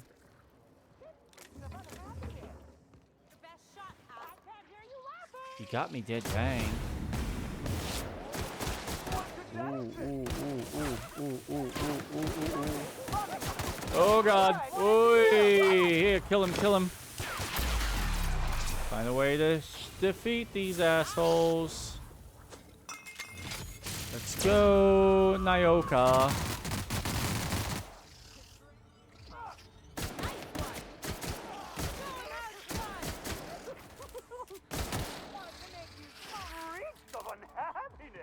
Wow, okay. Physics are, like, busted.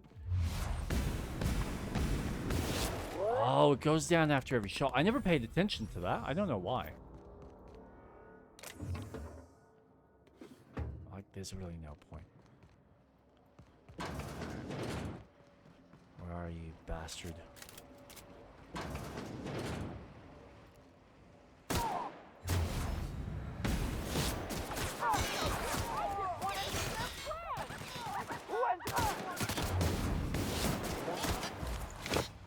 Boom.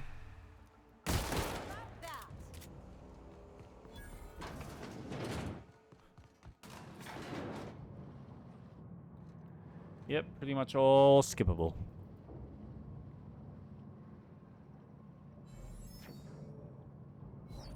It's already 11. Where's the time gone? Did I seriously speak that long about Nintendo?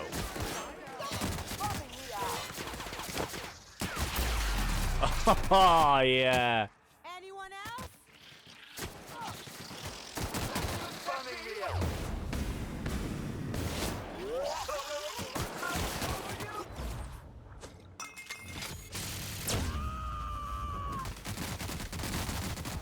So, this game is so...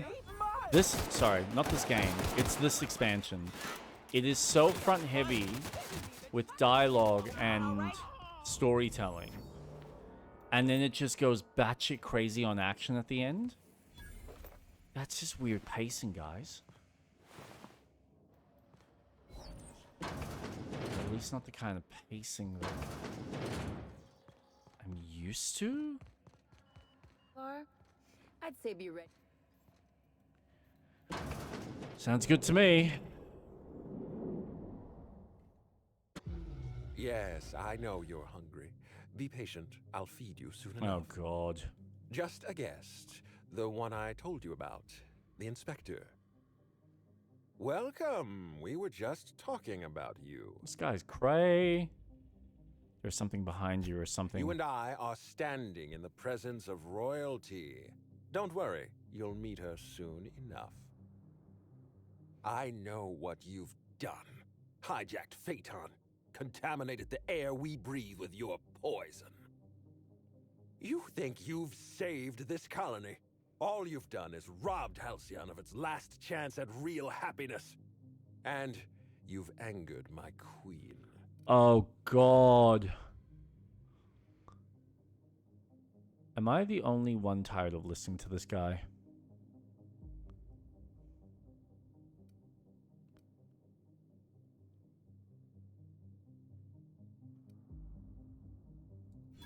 Nope. Nope. Here's what's going to happen. I'm going to feed you to the Queen, and then I'm going to find a way to repair the damage you've done. Don't be afraid. She can smell fear, and it makes her absolutely ravenous. Your Highness, dinner is served. Please eat him. Please eat him. Yes. Wait. Yes. No, yes. Damn! Man. Merciful law. Stop. I don't think she can really distinguish one or the other. Well, that's one less problem to worry about. Now we just need to deal with her.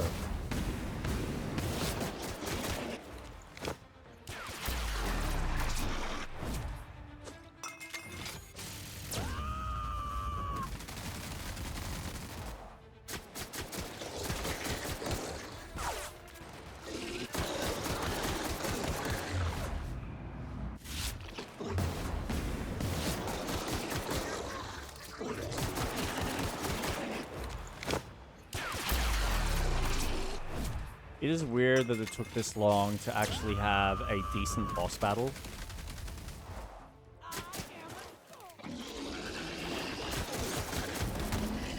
All right.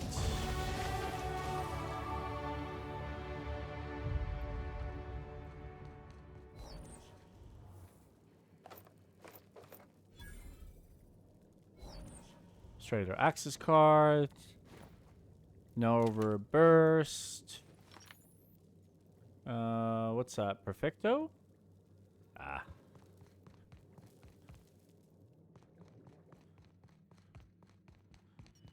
Coolie balloonies. Ooh.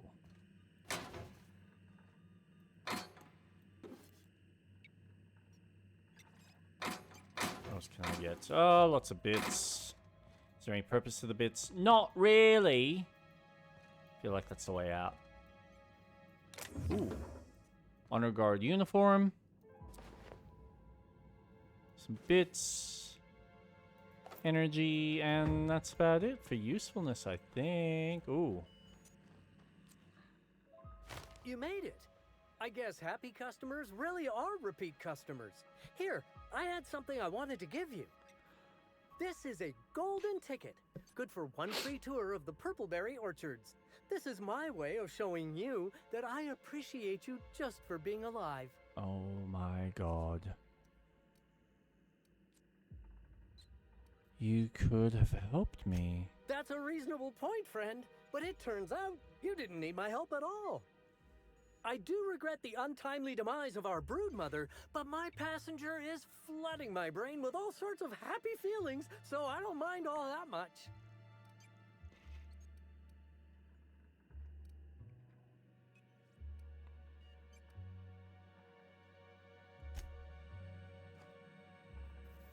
I don't know whether I should leave him.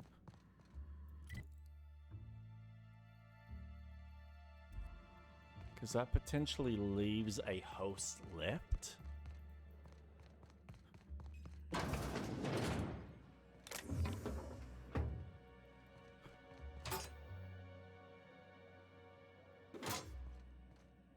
And they get really stingy with the cartridges by the end, don't they?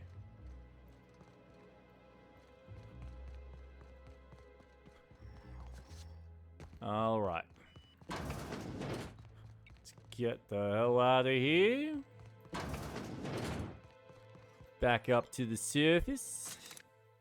Finish this quest. And then go finish the main game. Ooh. Here we go. Wait, what do you mean I can't? What?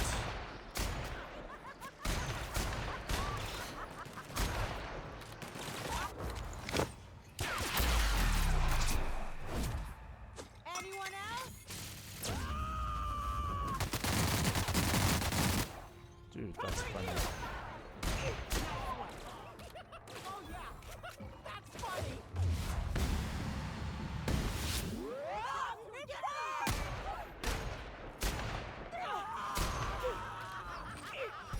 Bye.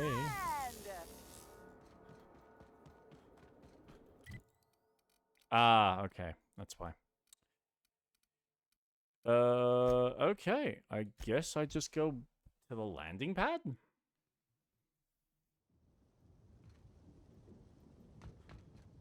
Cedric. Ludovico was eaten by a giant slug? What an absolute tragedy.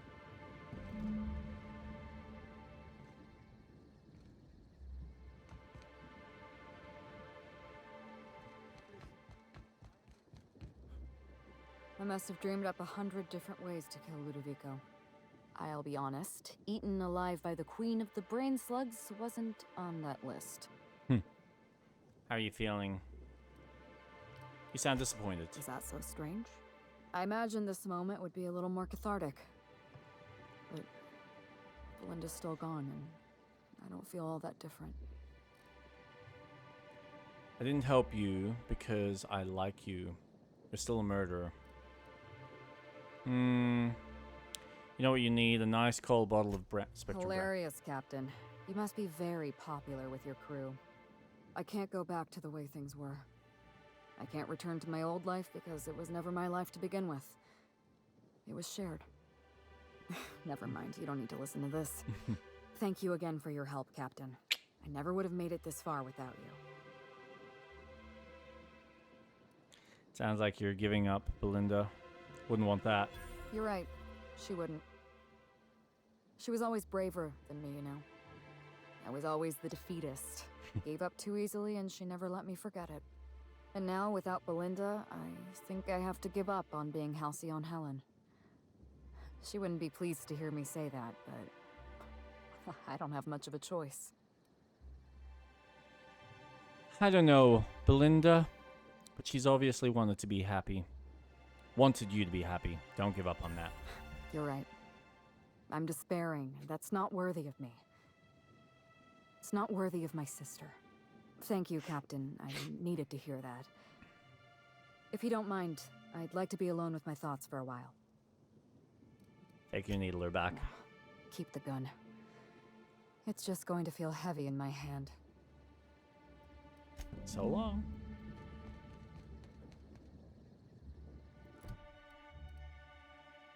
Turn to Ada.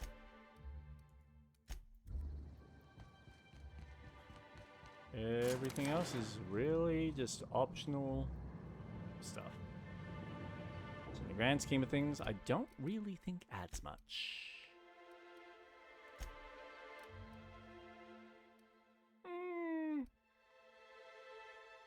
20 points. Where do I want to put it?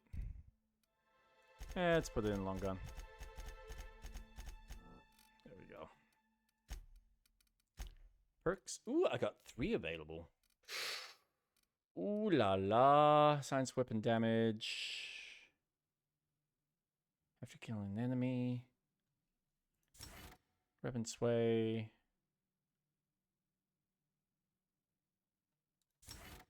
Criticals.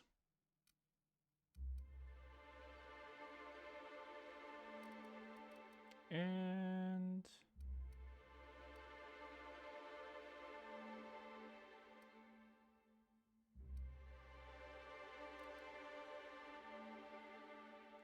yeah.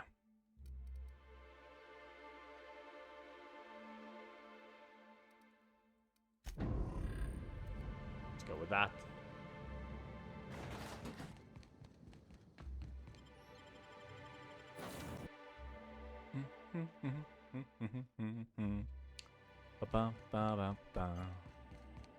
Welcome back, Captain. Thank you, Ada. Or shall I call you Inspector? What can I do for you?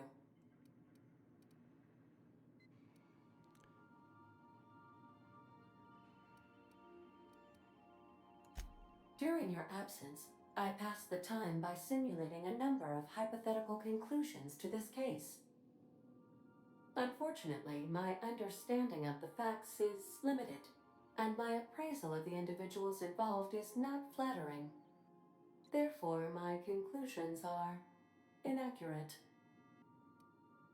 Oh, Ada, it sounds like you missed me. I have been awaiting closure for the details of your investigation. However, I have also been keenly aware of your absence. I have a growing library of information about you. Attitude, behavioral tendencies, dietary habits, sleep patterns. Cataloging human behavior is essential to maintaining my simulation protocols. Will you satisfy my curiosity subroutines and tell me who killed Halcyon Helen? The real killer was Administrator Ludovico.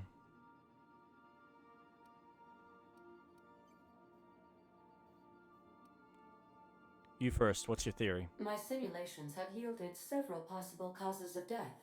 Halcyon Helen may have been killed by one or all of the following: asphyxiating on Rizzo's Spectrum Brown, grappling with a primal while inebriated, killed by an overzealous fan, death by automechanical, or profound loneliness. How close were my estimations?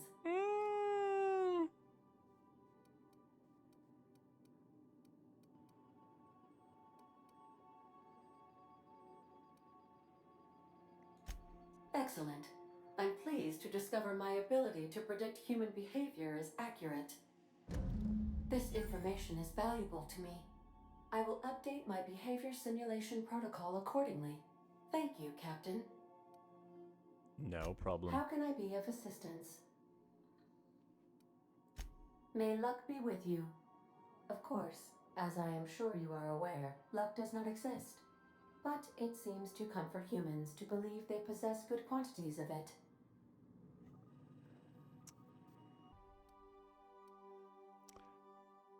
Phineas Wells has asked you to skip the Hope to Terra 2, repower the Hope skip drive, patch Ada into Hope's communication system. Here we go. Get it done!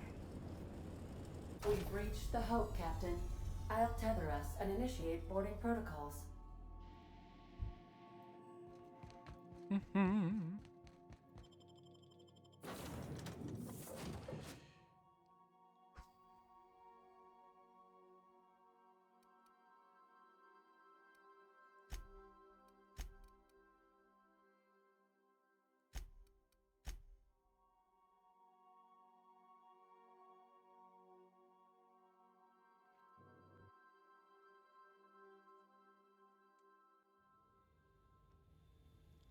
Just need to give him better weapons. Because I think 31, 30. Oh, that's not too bad. Figure 18. Here we go. All right. Eesh. Here you go, Vicar. You have that. And maybe we'll give you that kind of shotgun. How's that sound? Ooh, you have 4 points. I'm rating.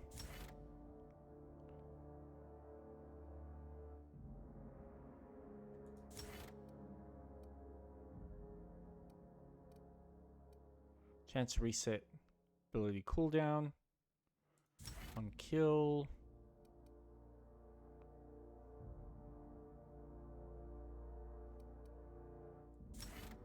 Ooh. Yes.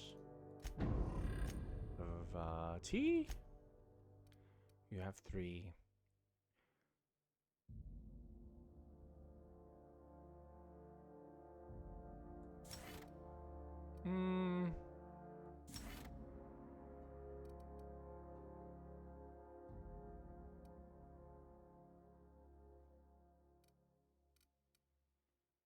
This companion swaps weapons and reloads much faster.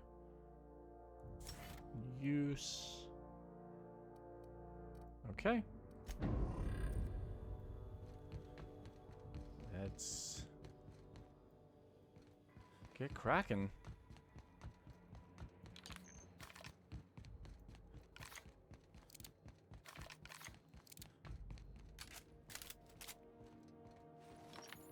There we go.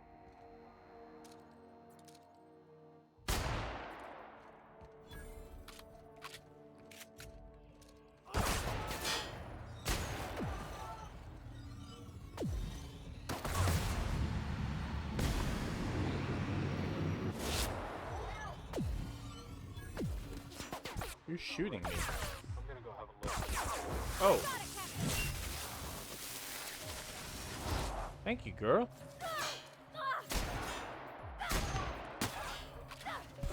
rest of them.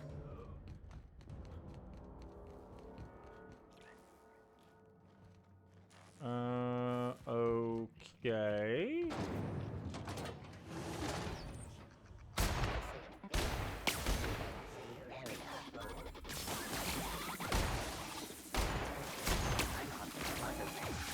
I'll take your confession now.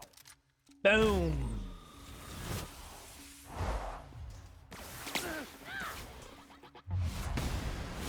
There we go.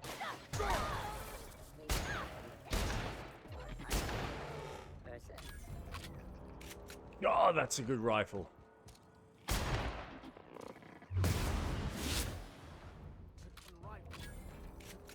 Damn straight.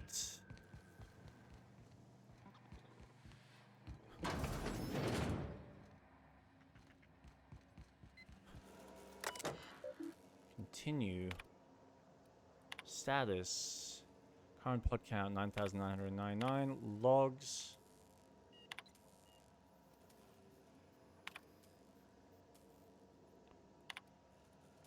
Hundreds of thousands of colonists left to drift out here forever just to keep from damaging the board's bottom line. Disgraceful. I'm seeing this place again.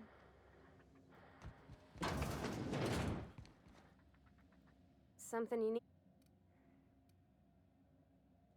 He seems like a nice boy to me. I'm glad you gave him a shot. Though you didn't like strangers generally. Yeah, but I got a good feeling about him, is all. I mean, sure, he's a bit rough around the edges.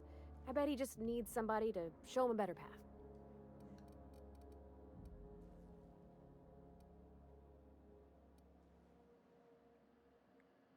You might surprise yourself.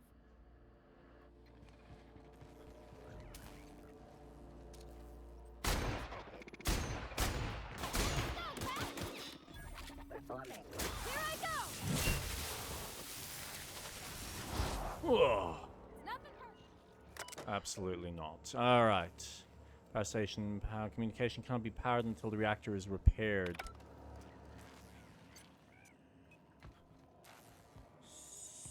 So...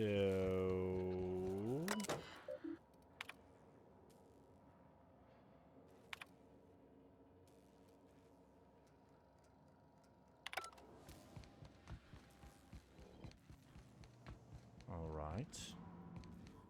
Auxiliary hopes. That's it. All right, because, yep, okay. I'm with you. Forgot that little detail. Forgot to actually connect the hope.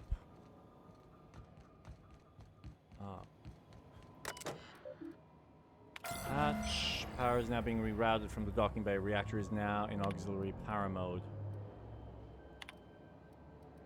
Power status. Maintenance. Storage bay is currently at 76%. Alright. This is it, folks. Say goodbye to old Blue. Yeah, if anyone wants to, good riddance. Why so bitter, Resi? She's been a good home. Give me a spaceship any day of the week. Well, we'll see how we feel in a year in. So, moments for silence, or should we make a toast? Anything? It feels weird leaving Earth in a real view in the rear view mirror. No, from now on, we look only forward. Power's out, Captain. Let's do this.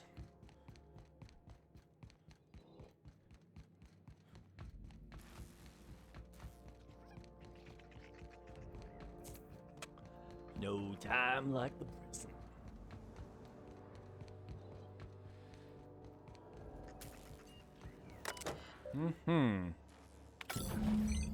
Can you hear me, Captain? I have successfully integrated myself into the... I see you've located the stasis chambers. Which pod were you slumbering in for so long, Captain? The missing one, I take it?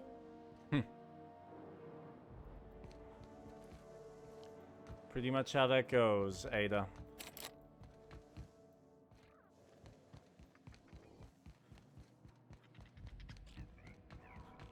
Is that gonna open? Nope, sealed.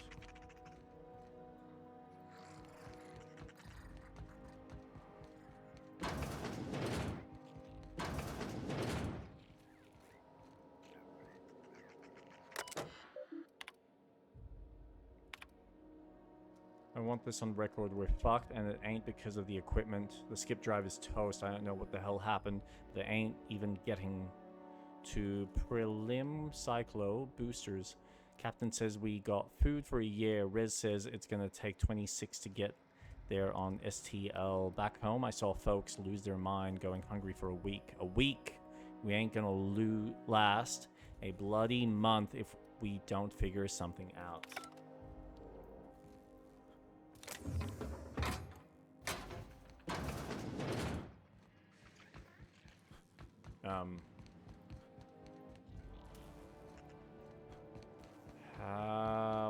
Where am I going?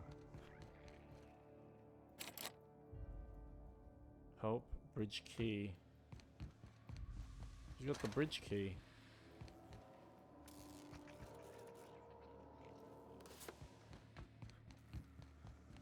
That's the bridge key.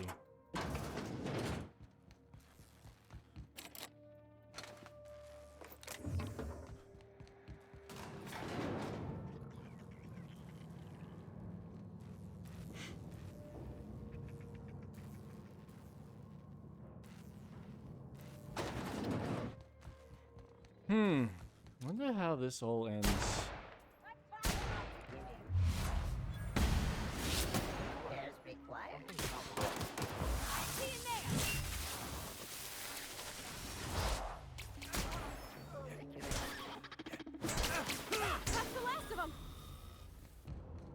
These were the private quarters of the Hope's former crew.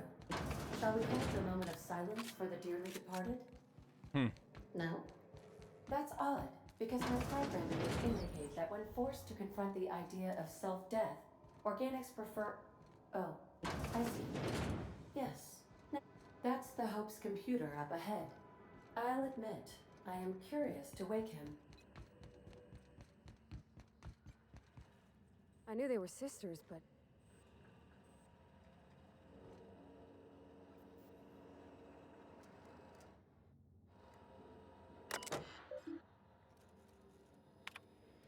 Patch Ada through. Greetings, Captain. I am speaking to you through the Hope's computer system. It's a rather cramped feeling. I'm ready to skip the Hope. Are you sure? That is extremely dangerous. Skipping the Hope will void the warranty on the skip drive. Oh my god, that is the least of my and concerns. Also potentially kill an entire planet. That's a How's little my bit. humor now, Captain? Oh. Improved? Skip the Hope to Terra 2. Jump starting the skip drive.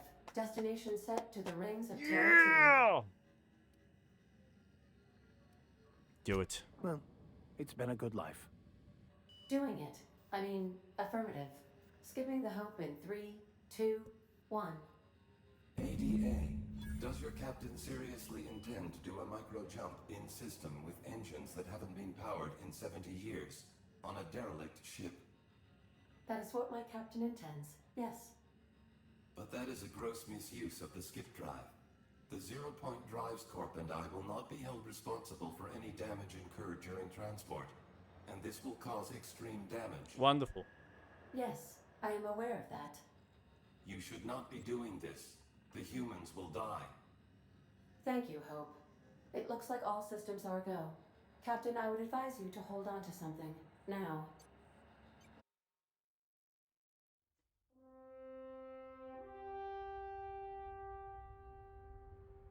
This is a much nicer cutscene. They went... Wow. What was with the low-res ones for the Eridanos DLC?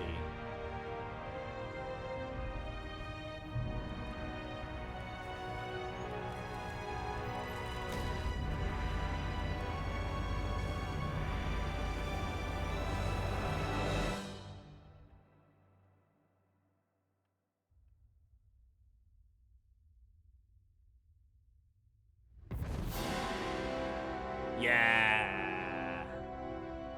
Success. Oh, good. We are still alive and have successfully skipped into Terra 2's Check orbit. in on him. I reported as much to Phineas Wells, but he has not responded. Perhaps you should check in on him. Let's do that.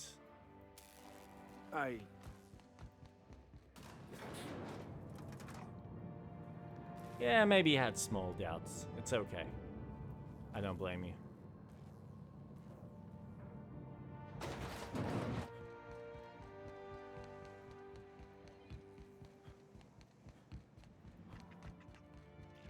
Woo-wee!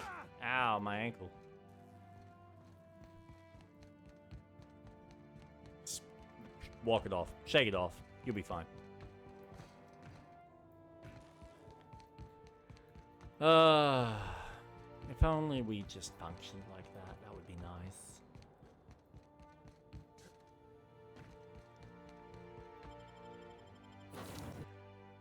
Alright, Phineas. Let's see how this all ends. Captain, I am receiving a Captain, I shall now play the transmission I received from Dr. Wells. Thank the Lord you warned me. I was able to get some defenses up, but they might not be enough. The board has sent some serious firepower to pry me out of here. They're trying to get in here, and I'm not sure I can stop them. If they capture me, if we can't communicate again, there's something very important you need to remember. The board, all their lackeys, they're all a bunch of swine. Do you hear me? They're fucking corporate swine. You fucking pigs! I'll take you all out with me! I'll never... It would seem the recording captured some rather dire events. I presume you'll want to dock at the orbital lab to check on your associate as soon as possible. How can I be of assistance? See you soon, Captain. Let's do this. We have successfully arrived at Phineas's orbital... Why was that locked off? Tartarus? The board maintains a maximum security penal complex known as the Labyrinth. There is a piece of, like... And then Hephaestus. Closest planet to the sun, Hephaestus Mining Company was first to establish outposts here, and as such, it has claimed the planet for itself. There is stuff here that I'm missing that I have not experienced. There must be uninhabited, icy planetoid at the edge of the Halcyon. Typhoon has nothing to offer. Like, I feel like that should be something accessible. We have successfully arrived at Phineas's orbital lab, Captain, and we are still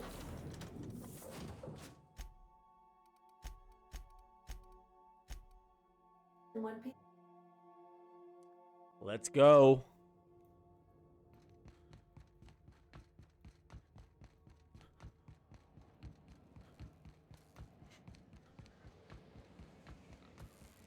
Phineas. As per official arrest protocol outlined in Defense Logistics incarceration document, the individual who has been detained at this location must appear in an official Halcyon court at the appointed date and time with the paperwork in order to register that they are indeed properly arrested for crimes listed under their name.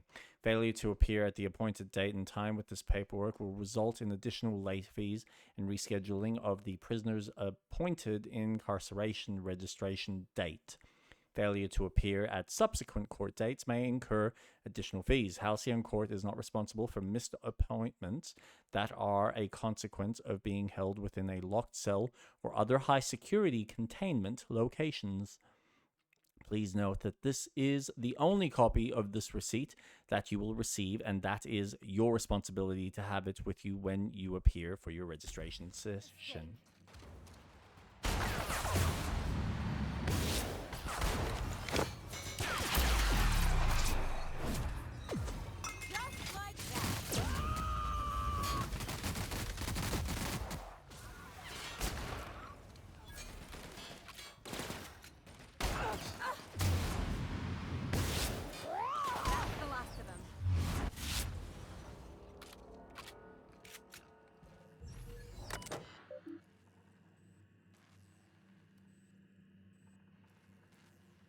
Please print login.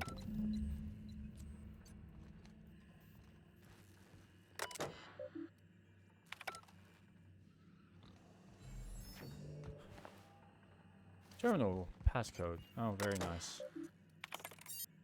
Personal files, Phineas V. Wells only. You are seeing the screen. I, Phineas V. Wells, have been perniciously kidnapped and very probably incarcerated by the perfidious and cowardly government of Halcyon in the prison fortress of Tartarus. If I have not already been executed for charges leveled against me, I hope the person reading this terminal will find a way to finish my work or rescue me, preferably the latter.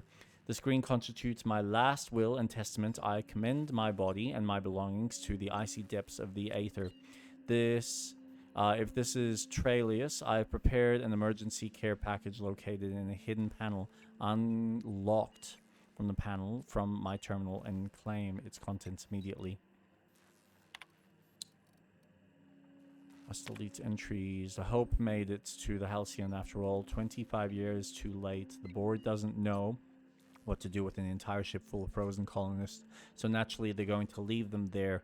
Corporate tells us revival is impossible. They've tried absolutely nothing, and apparently they're all out of options. Balderdash, cellular regeneration after long-term hibernation is really just a question of thermodynamics. I'm quite confident I can find a way to revive the Hope's colonists if only corporate would authorize my request. Frankly, I don't see why I need the permission of my employees to conduct experiments in the name of scientific advancements. What nonsense did Newton beg permission from his employees before discovering the 3 laws of motion? Genius is not beholden to the vicissitudes of bureaucracy. Besides, the Hope has a cargo of hundreds of thousands of colonists. The board practically expects a few to go missing. 113 seconds. New record. Most of my subjects last 93 seconds on average before total cellular liquefaction reduces them to several gallons of organic soup. 3 degrees above freezing temperature. 113 seconds of screaming. The subject was stronger than the others, but in the end his body failed to survive the revival process. He was my 12th subject to die. I don't know how much longer I can keep doing this. Strictly speaking, I do know the Hope has hundreds of thousands of colonists. I've only experimented on 12. How many more experiments before I successfully revive a single subject? 1, 10, 100, 500? Statistically insignificant. If I experimented on 1 subject every month, I would not make a dent in the Hope's population in a lifetime. Can still hear the screaming, trouble sleeping, trouble concentrating, psychological toil significant. On to subject number 13. I always suspected this would happen. The board finally discovered what I've done and sent their headhunters to track me down, but they'll never find me. They say I'm a murderer, and they're right, I am. I regret what I've done, but I'm not about to turn myself into the board. I'm not going to go begging the board's forgiveness. Only the Hope's colonists can forgive me for what I've done. They're the only people who can set things right, and I'm going to find a way to revive them, no matter how long I have to stay in hiding. I've got my notes with me, I have my equipment, and now I have this lab. It's time to return to work.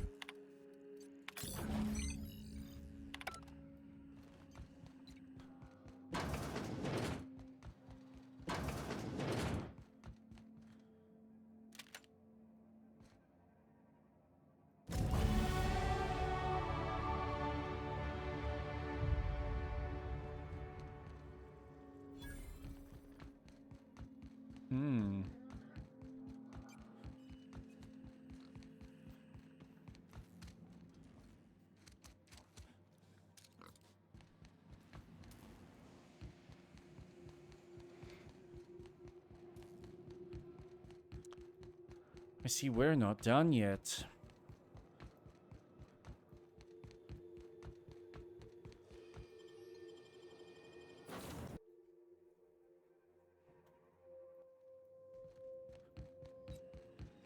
Captain, as it appears we may soon be embarking for a maximum security prison planet. Ah, there we I go. believe the crew would like to speak with you to, as you humans put it, air some concerns.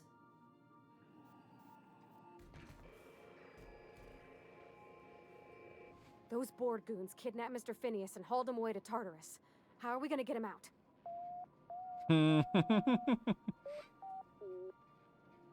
To extract the scientist, you will need to infiltrate the labyrinth.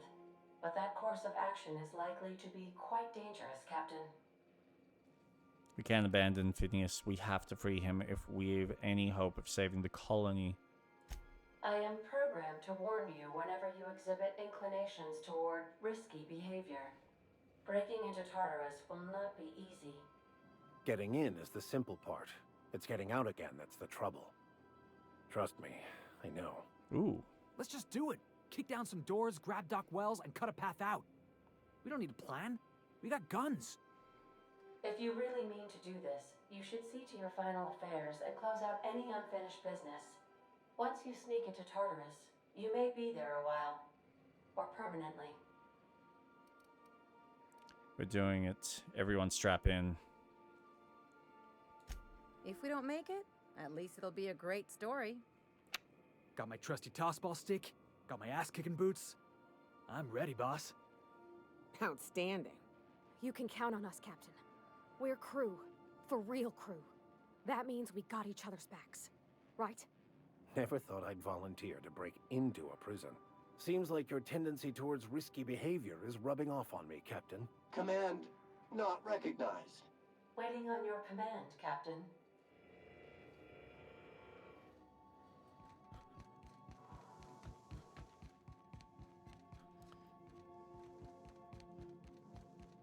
All set sail forward on. Tartarus. Save game. Actually. 24. 34. 37. So just under 40 hours. That's not too bad. You're about to assault the labyrinth on Tartarus and determine the fate of the Halcyon colony. Saves made after this point can only finish the main story on Tartarus. Side quests and downloaded content DLC such as Peril on Gorgon and Murder on Eridanos will be unavailable for any saves made beyond this point. If there's anything you want to do before you enter the prison, do it now before you cross the point of no return. Yes, I would. New save.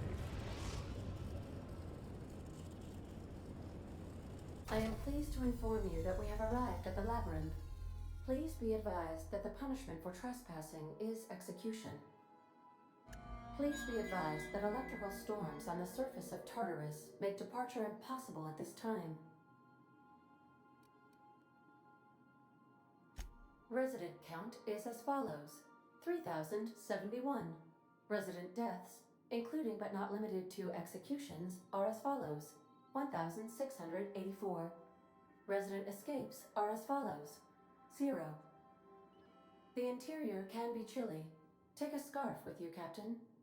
I would also ask that you leave your captain's ID with me, in the event that you do not return. You promise not to leave without me? I can make the assurance that I will not leave with another captain, unless you do not return within 876,541,652 hours. Oh, speak of the devil. Captain, I am receiving a transmission from the prison's docking authority now. Attention, unauthorized spacecraft. This is a maximum security installation. Your presence here is an explicit violation of UDL corporate policy. Excellent. You are hereby confined to your docking platform until a ticket detailing your crimes has been filed and notarized, at which point your vessel will be seized and you will be executed. Well, of all the places to get arrested.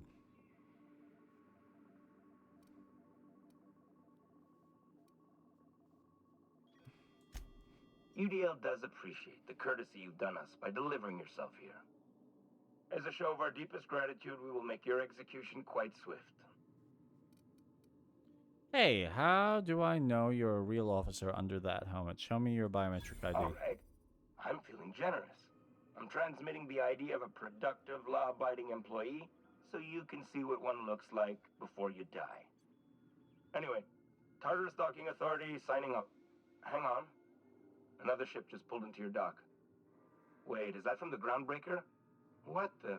Pay no mind to that. Just have a pleasant day. Transmission terminated. Biometric ID received. Transferring data to external cartridge. How can I be of assistance? Goodbye. Goodbye, Ada. We'll be here, Captain. Or will we?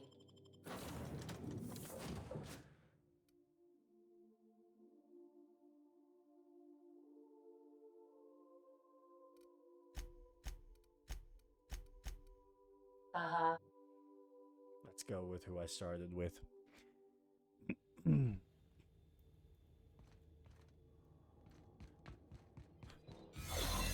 captain did right by us once. The board will never own Groundbreaker. Not while I breathe. Push on, Marta! Shove the bodies with the rest of the garbage. Great.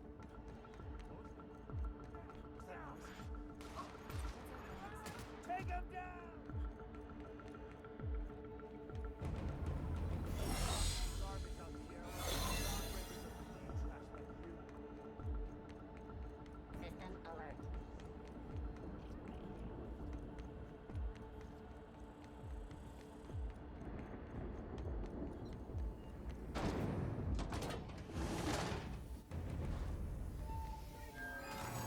The prison has the bars when it's got a storm like that guarding the gates.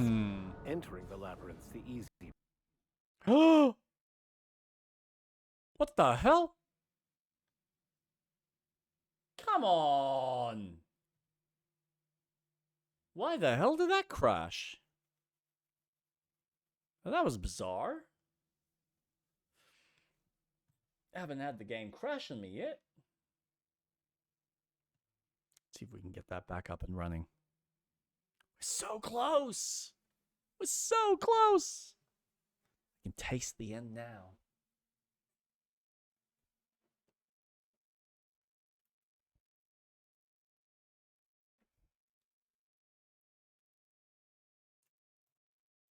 Come on! Come on!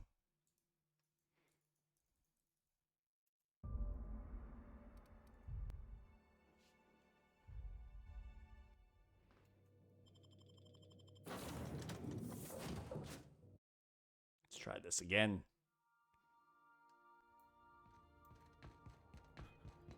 The captain did right by us once.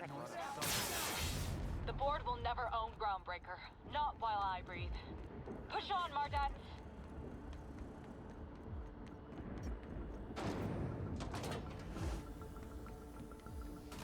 The prison has for bars when it's got a storm like that guarding the gates. Entering the labyrinth's the easy part. Making it back out. Don't crash. I'm still trusting your plan on that one, Captain.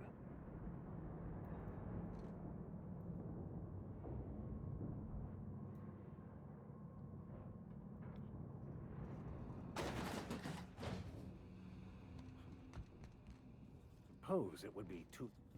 No, huh? Yep.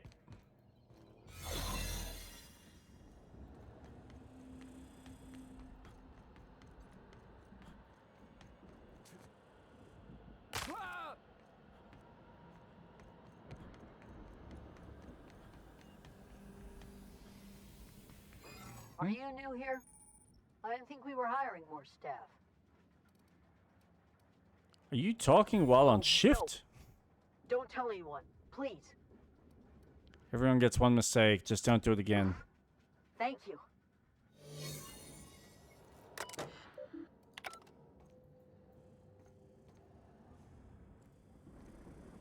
How the hell?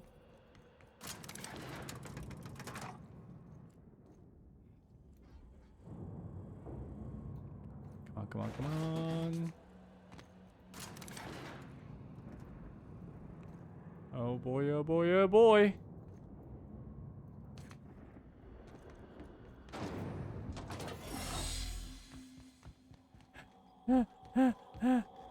Ooh.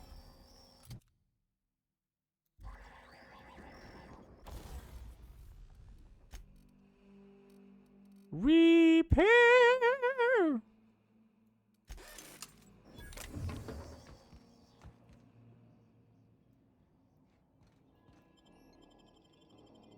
To the pit of doom.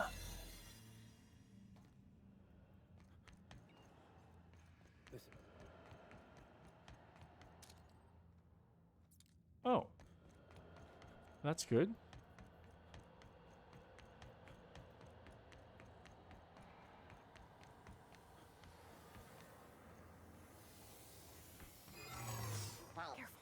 Identify. Error. Employee information not found. Identify yourself.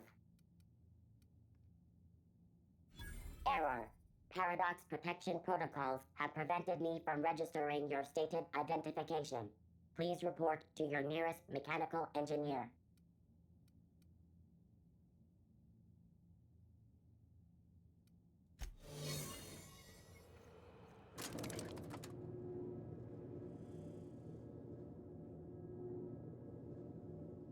Oh, man. This is gonna be tough. Let's go, troops. Stellar Base counting on us.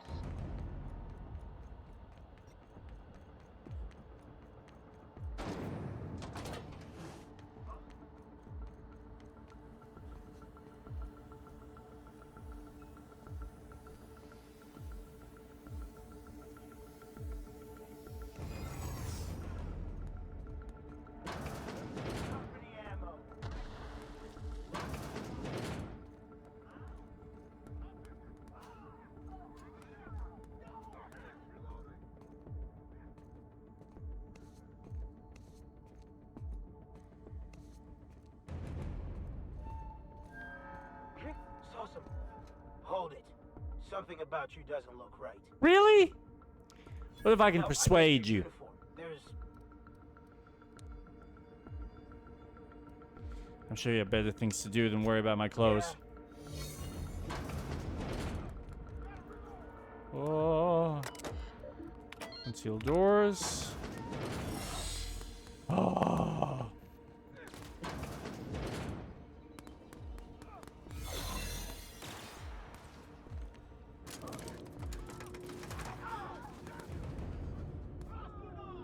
I can't believe I'm actually getting through this without shooting anyone.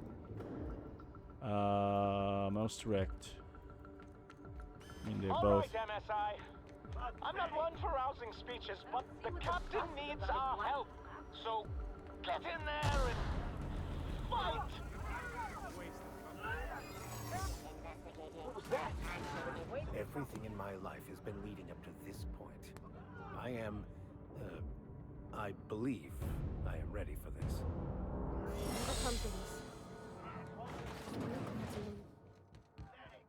After all you've done, all the work you've destroyed, all the Rockwell, money you've cost me, your misguided crusade has doomed Halcyon. Oh, yeah, I'm just rooting out corruption one idiot at a time. I'm not the one marching to my death in a maximum security prison. In any other circumstance, I'd admire your boldness. In this one, however, I have only 2 words for you. Fuck off. Ooh, very direct, young man. Whoa, now, there's no call for hostility. No call for... You unbelievable bastard. Sophia should be the one wasting her time with you, but you killed her. I'll have you hanged, quartered, bankrupted. Okay. Thankfully, you're in a prison already. Find the nearest cell and wait until I'm done here. Then I'll drag you to the executioner myself. Oh, of course. How long until you're done? Please don't arrest. Is that sarcasm? Do you know what I do to people who employ the lowest, most base form of humor? Oh, come on. Sarcasm's I fire awesome. them. Alas, as you are woefully unemployed, I'll have to do the next best thing and have you killed. In the next room is the finest automechanical purveyor of death ever made. Try not to scratch the paint with your skull. It was fucking expensive. I'm sure we can talk about this, Rockwell. Let's work something out. Absolutely not. Akande was always the sociable one, not me. Need I repeat the magic 2 words? Well, then, I'm on my way. Prepare your head for bashing.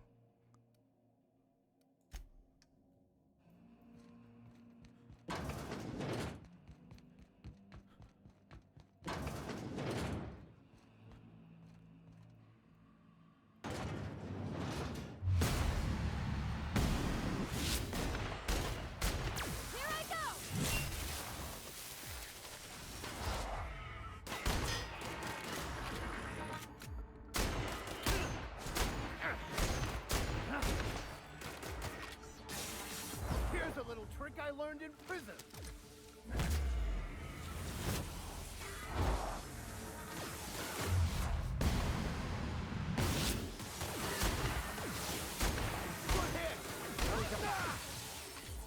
Hey! Is that all that required? Hibernation.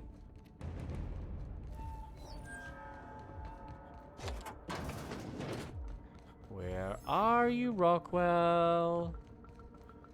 I wanna play.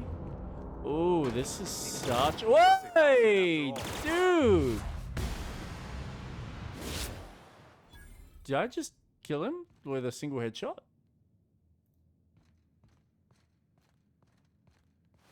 Oh, wow. There is no head to be had. Get me out of here! That's kind of the plan.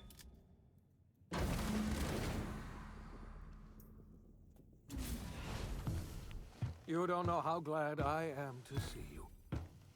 You lunatic. You broke into the board's own fortress and killed the chairman just to rescue one doddering old man?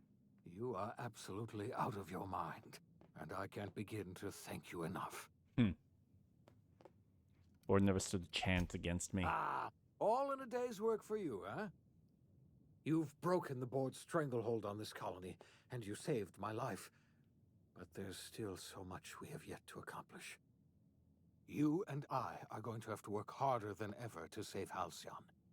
I'm afraid the situation is far worse than any of us ever anticipated. I don't like the sound of that at all. Earth has gone dark.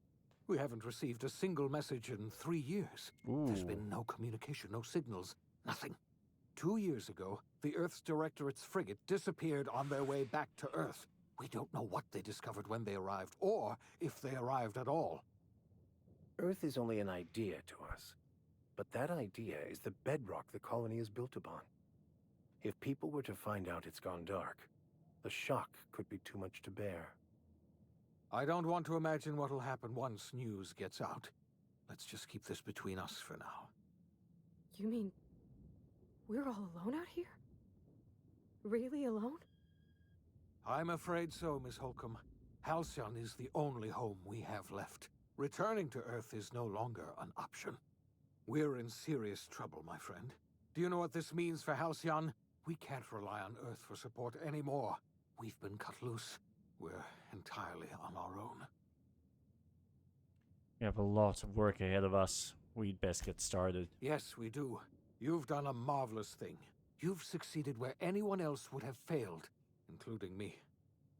We must begin the revival process immediately, starting with the Hope's brightest minds, and then we're going to fix this damn colony, one problem at a time. We're going to need a leader, and I can't imagine a better person for the job than you. What do you say, old friend? Will you help us? Somebody has to run this colony. I'm the only competent person left. When I revived you, I thought you were going to help me save this colony. I was wrong. I had our roles reversed, you see. You're the one who's going to save us all. I'm just the one who set you on your path. You're the best thing to ever happen to Halcyon. If you want to take it upon yourself to lead this colony, you have my support. We're not a colony any longer, are we? Our last connection to Earth has been severed, and so we have been set free. Our future is uncertain, and no one knows what tomorrow holds. Exciting, isn't it?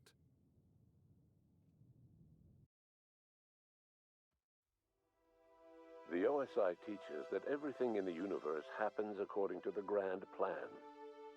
But the stranger that arrived in Halcyon was an unplanned variable. From the moment he landed in Emerald Vale, his actions altered the course of history. The events on Tartarus brought about the end of the board's authority. But the board's mistakes would haunt the colony for decades to come. The damage they left behind would require the work of a generation to repair. Dr. Phineas Wells began reviving a handful of the Hope's colonists. Engineers, scientists, technicians, and intellectuals. They were among the brightest minds the Earth had ever sent out into the stars. The Hope scientists and engineers woke up in a colony descending headlong into total collapse. With no way to return to Earth, they had no choice but to band together and devote themselves to the cause of saving Halcyon. The people of Halcyon were nothing if not hardy. In the absence of the board's authority, many of the colony's settlements banded together with a single purpose in mind: survival. Life was especially hard in the years to come. Some towns dissolved by attrition and starvation, but most of them found a way to carry on.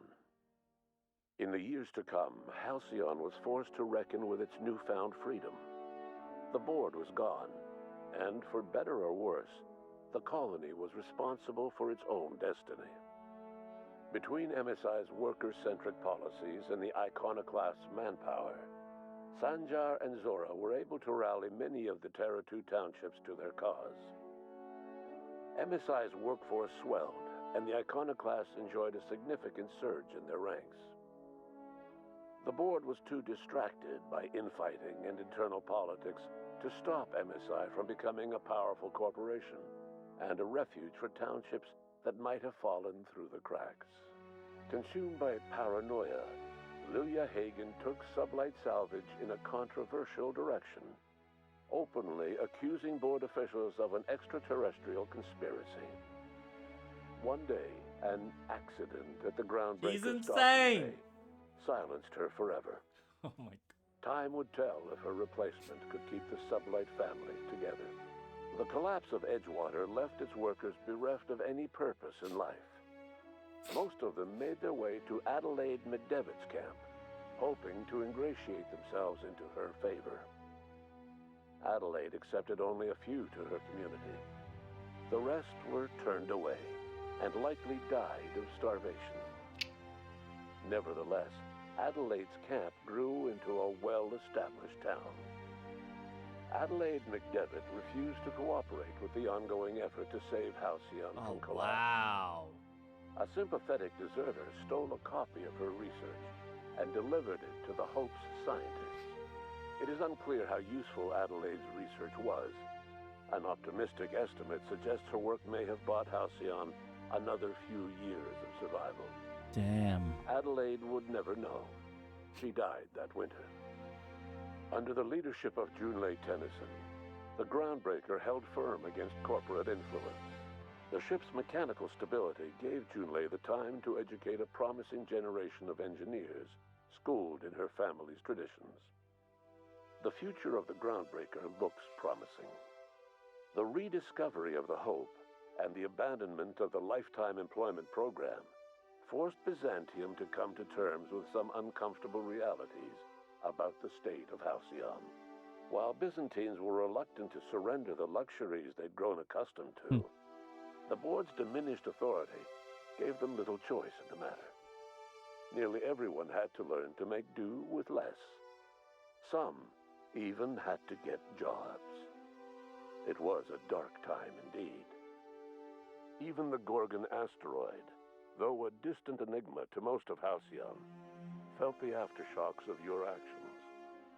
The destroyed Adrenatime synthesizer became a symbol of the board's cruelty and a rallying point for Wells and his scientists as they sought to build a more humane, ethical Halcyon.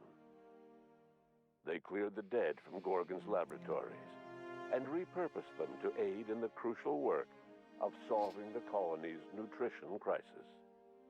Gorgon, which had once sown death and destruction across Halcyon, became a source of hope and renewal. The Gorgon Project's final explosive end was bittersweet for Olivia Ambrose.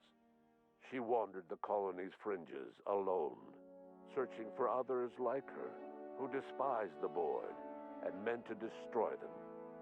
In time, she found Phineas Wells and his cadre of scientists, and she joined them in their efforts to save That's Halcyon. cool.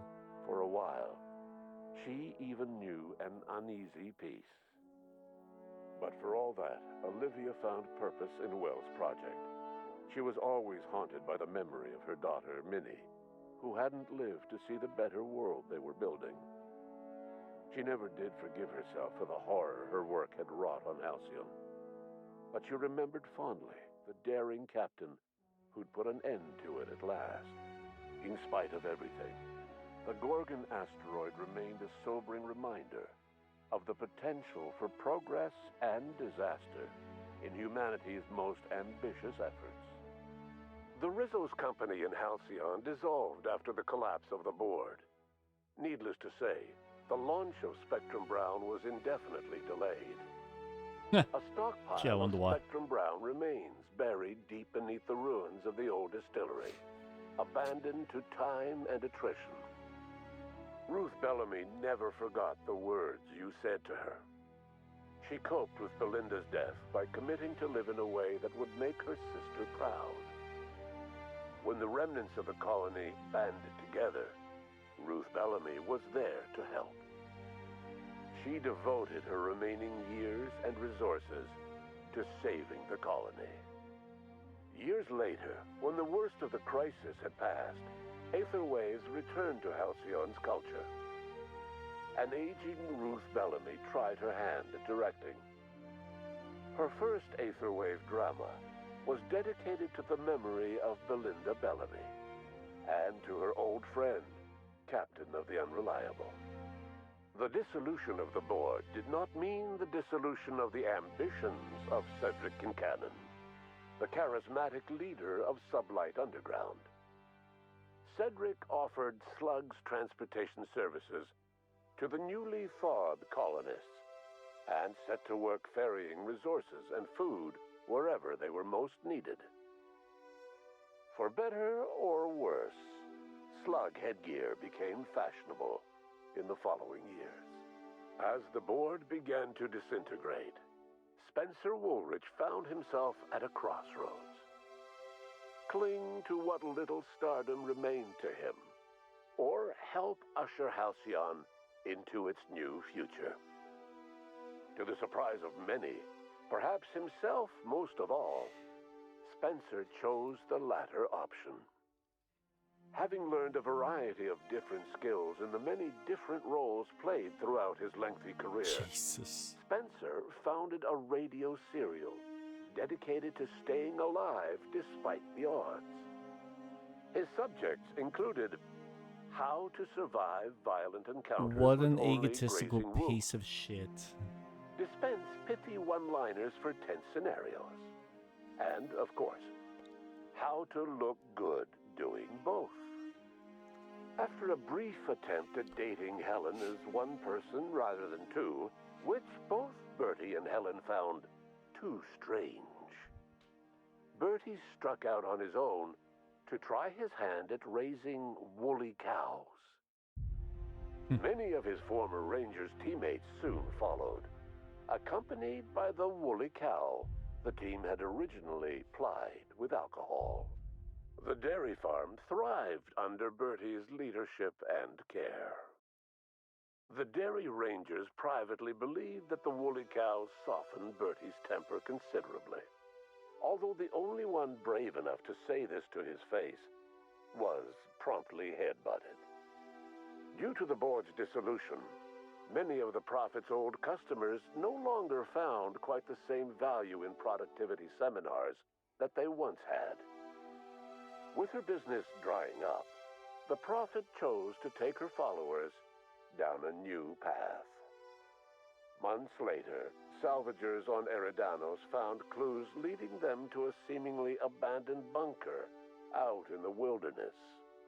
Inside, they discovered horribly mangled corpses, sacrificed to a blood-scrawled portrait of a sprat-headed deity. The Prophet was not among the bodies. Your influence shifted Ellie's perspective. She finally admitted, albeit grudgingly, that she just might need other people. Sometimes. With a steady income from the life insurance payouts, she was Nice. finally able to afford a ship of her own. Nice. She hired a small crew and flew supply missions to communities on the fringe.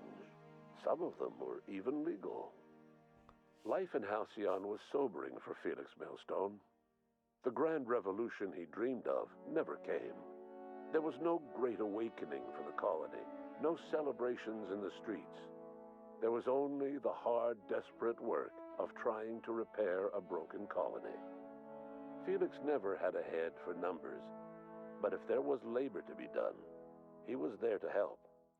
Eventually, Felix realized that the work of a revolution was done with two hands.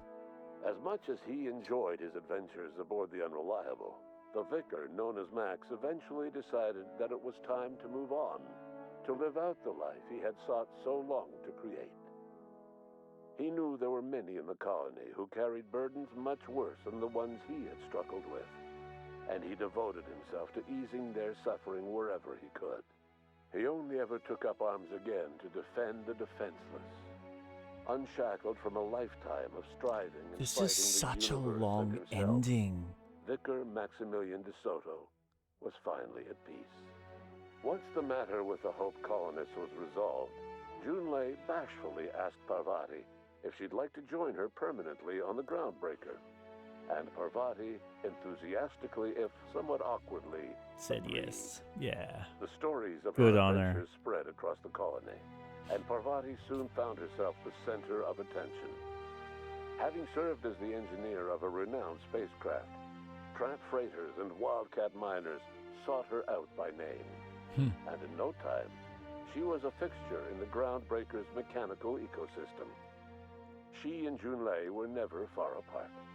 Nyoka returned to Monarch to take another crack at making a permanent life for herself. She formed the Charon Group, a mercenary outfit of ragtag survivalists and wilderness experts. Anyone in need of a guide or just looking to throw back a beer and swap stories could find her camping on the trail or clearing an infestation. The SAM unit that accompanied you spread awareness of the product line's superior sanitation and maintenance capabilities across what was left of the colony.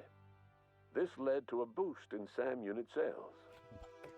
Did you know that SAM units are the longest-lasting, toughest-acting cleaning solution in Halcyon? Minister Clark was released from house arrest, and his contact with you gave him a sense of renewed purpose and vigor. Once it became clear that no help would be coming from Earth, he threw his considerable efforts and talents into helping Halcyon manage the crisis before it. As for Dr. Phineas Wells, he spent his remaining years in his orbital lab. He eventually came to terms with his own past and was able to forgive the mistakes of his younger self by devoting his remaining years to serving the colony. Dr. Wells was able to revive many more scientists and engineers than he first expected, thanks to the additional batch of chemicals you stole from the Ministry. Wells never forgot about the human lives that were lost in acquiring these chemicals. In the end, Dr. Wells was able to save every scientist and engineer aboard the Hope. Over the next decade, nearly all of the Hope's remaining colonists were successfully revived. Good on him. Halcyon saw a period of rapid technological and scientific advancement. Breakthroughs in dietary supplements saved the colony from starvation.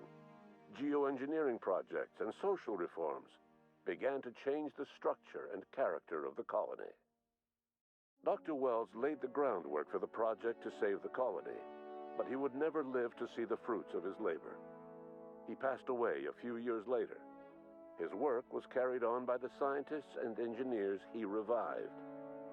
Today, Halcyon has stabilized.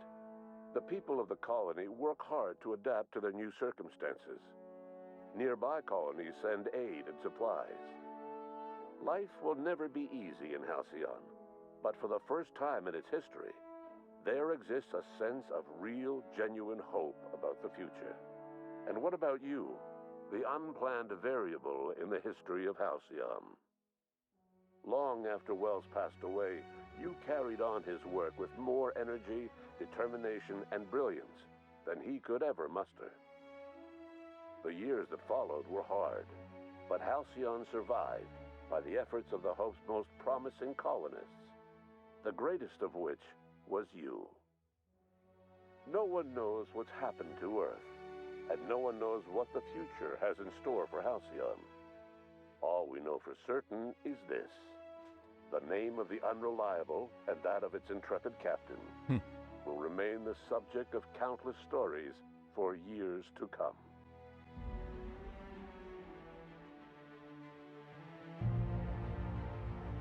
Nice.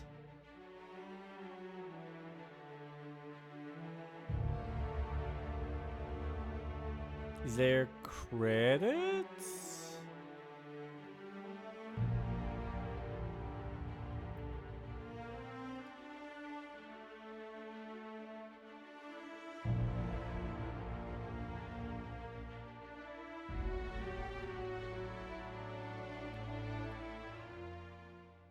I think there was supposed to be credits. They're not working. Where are they? Where are the credits? I think the game's glitched.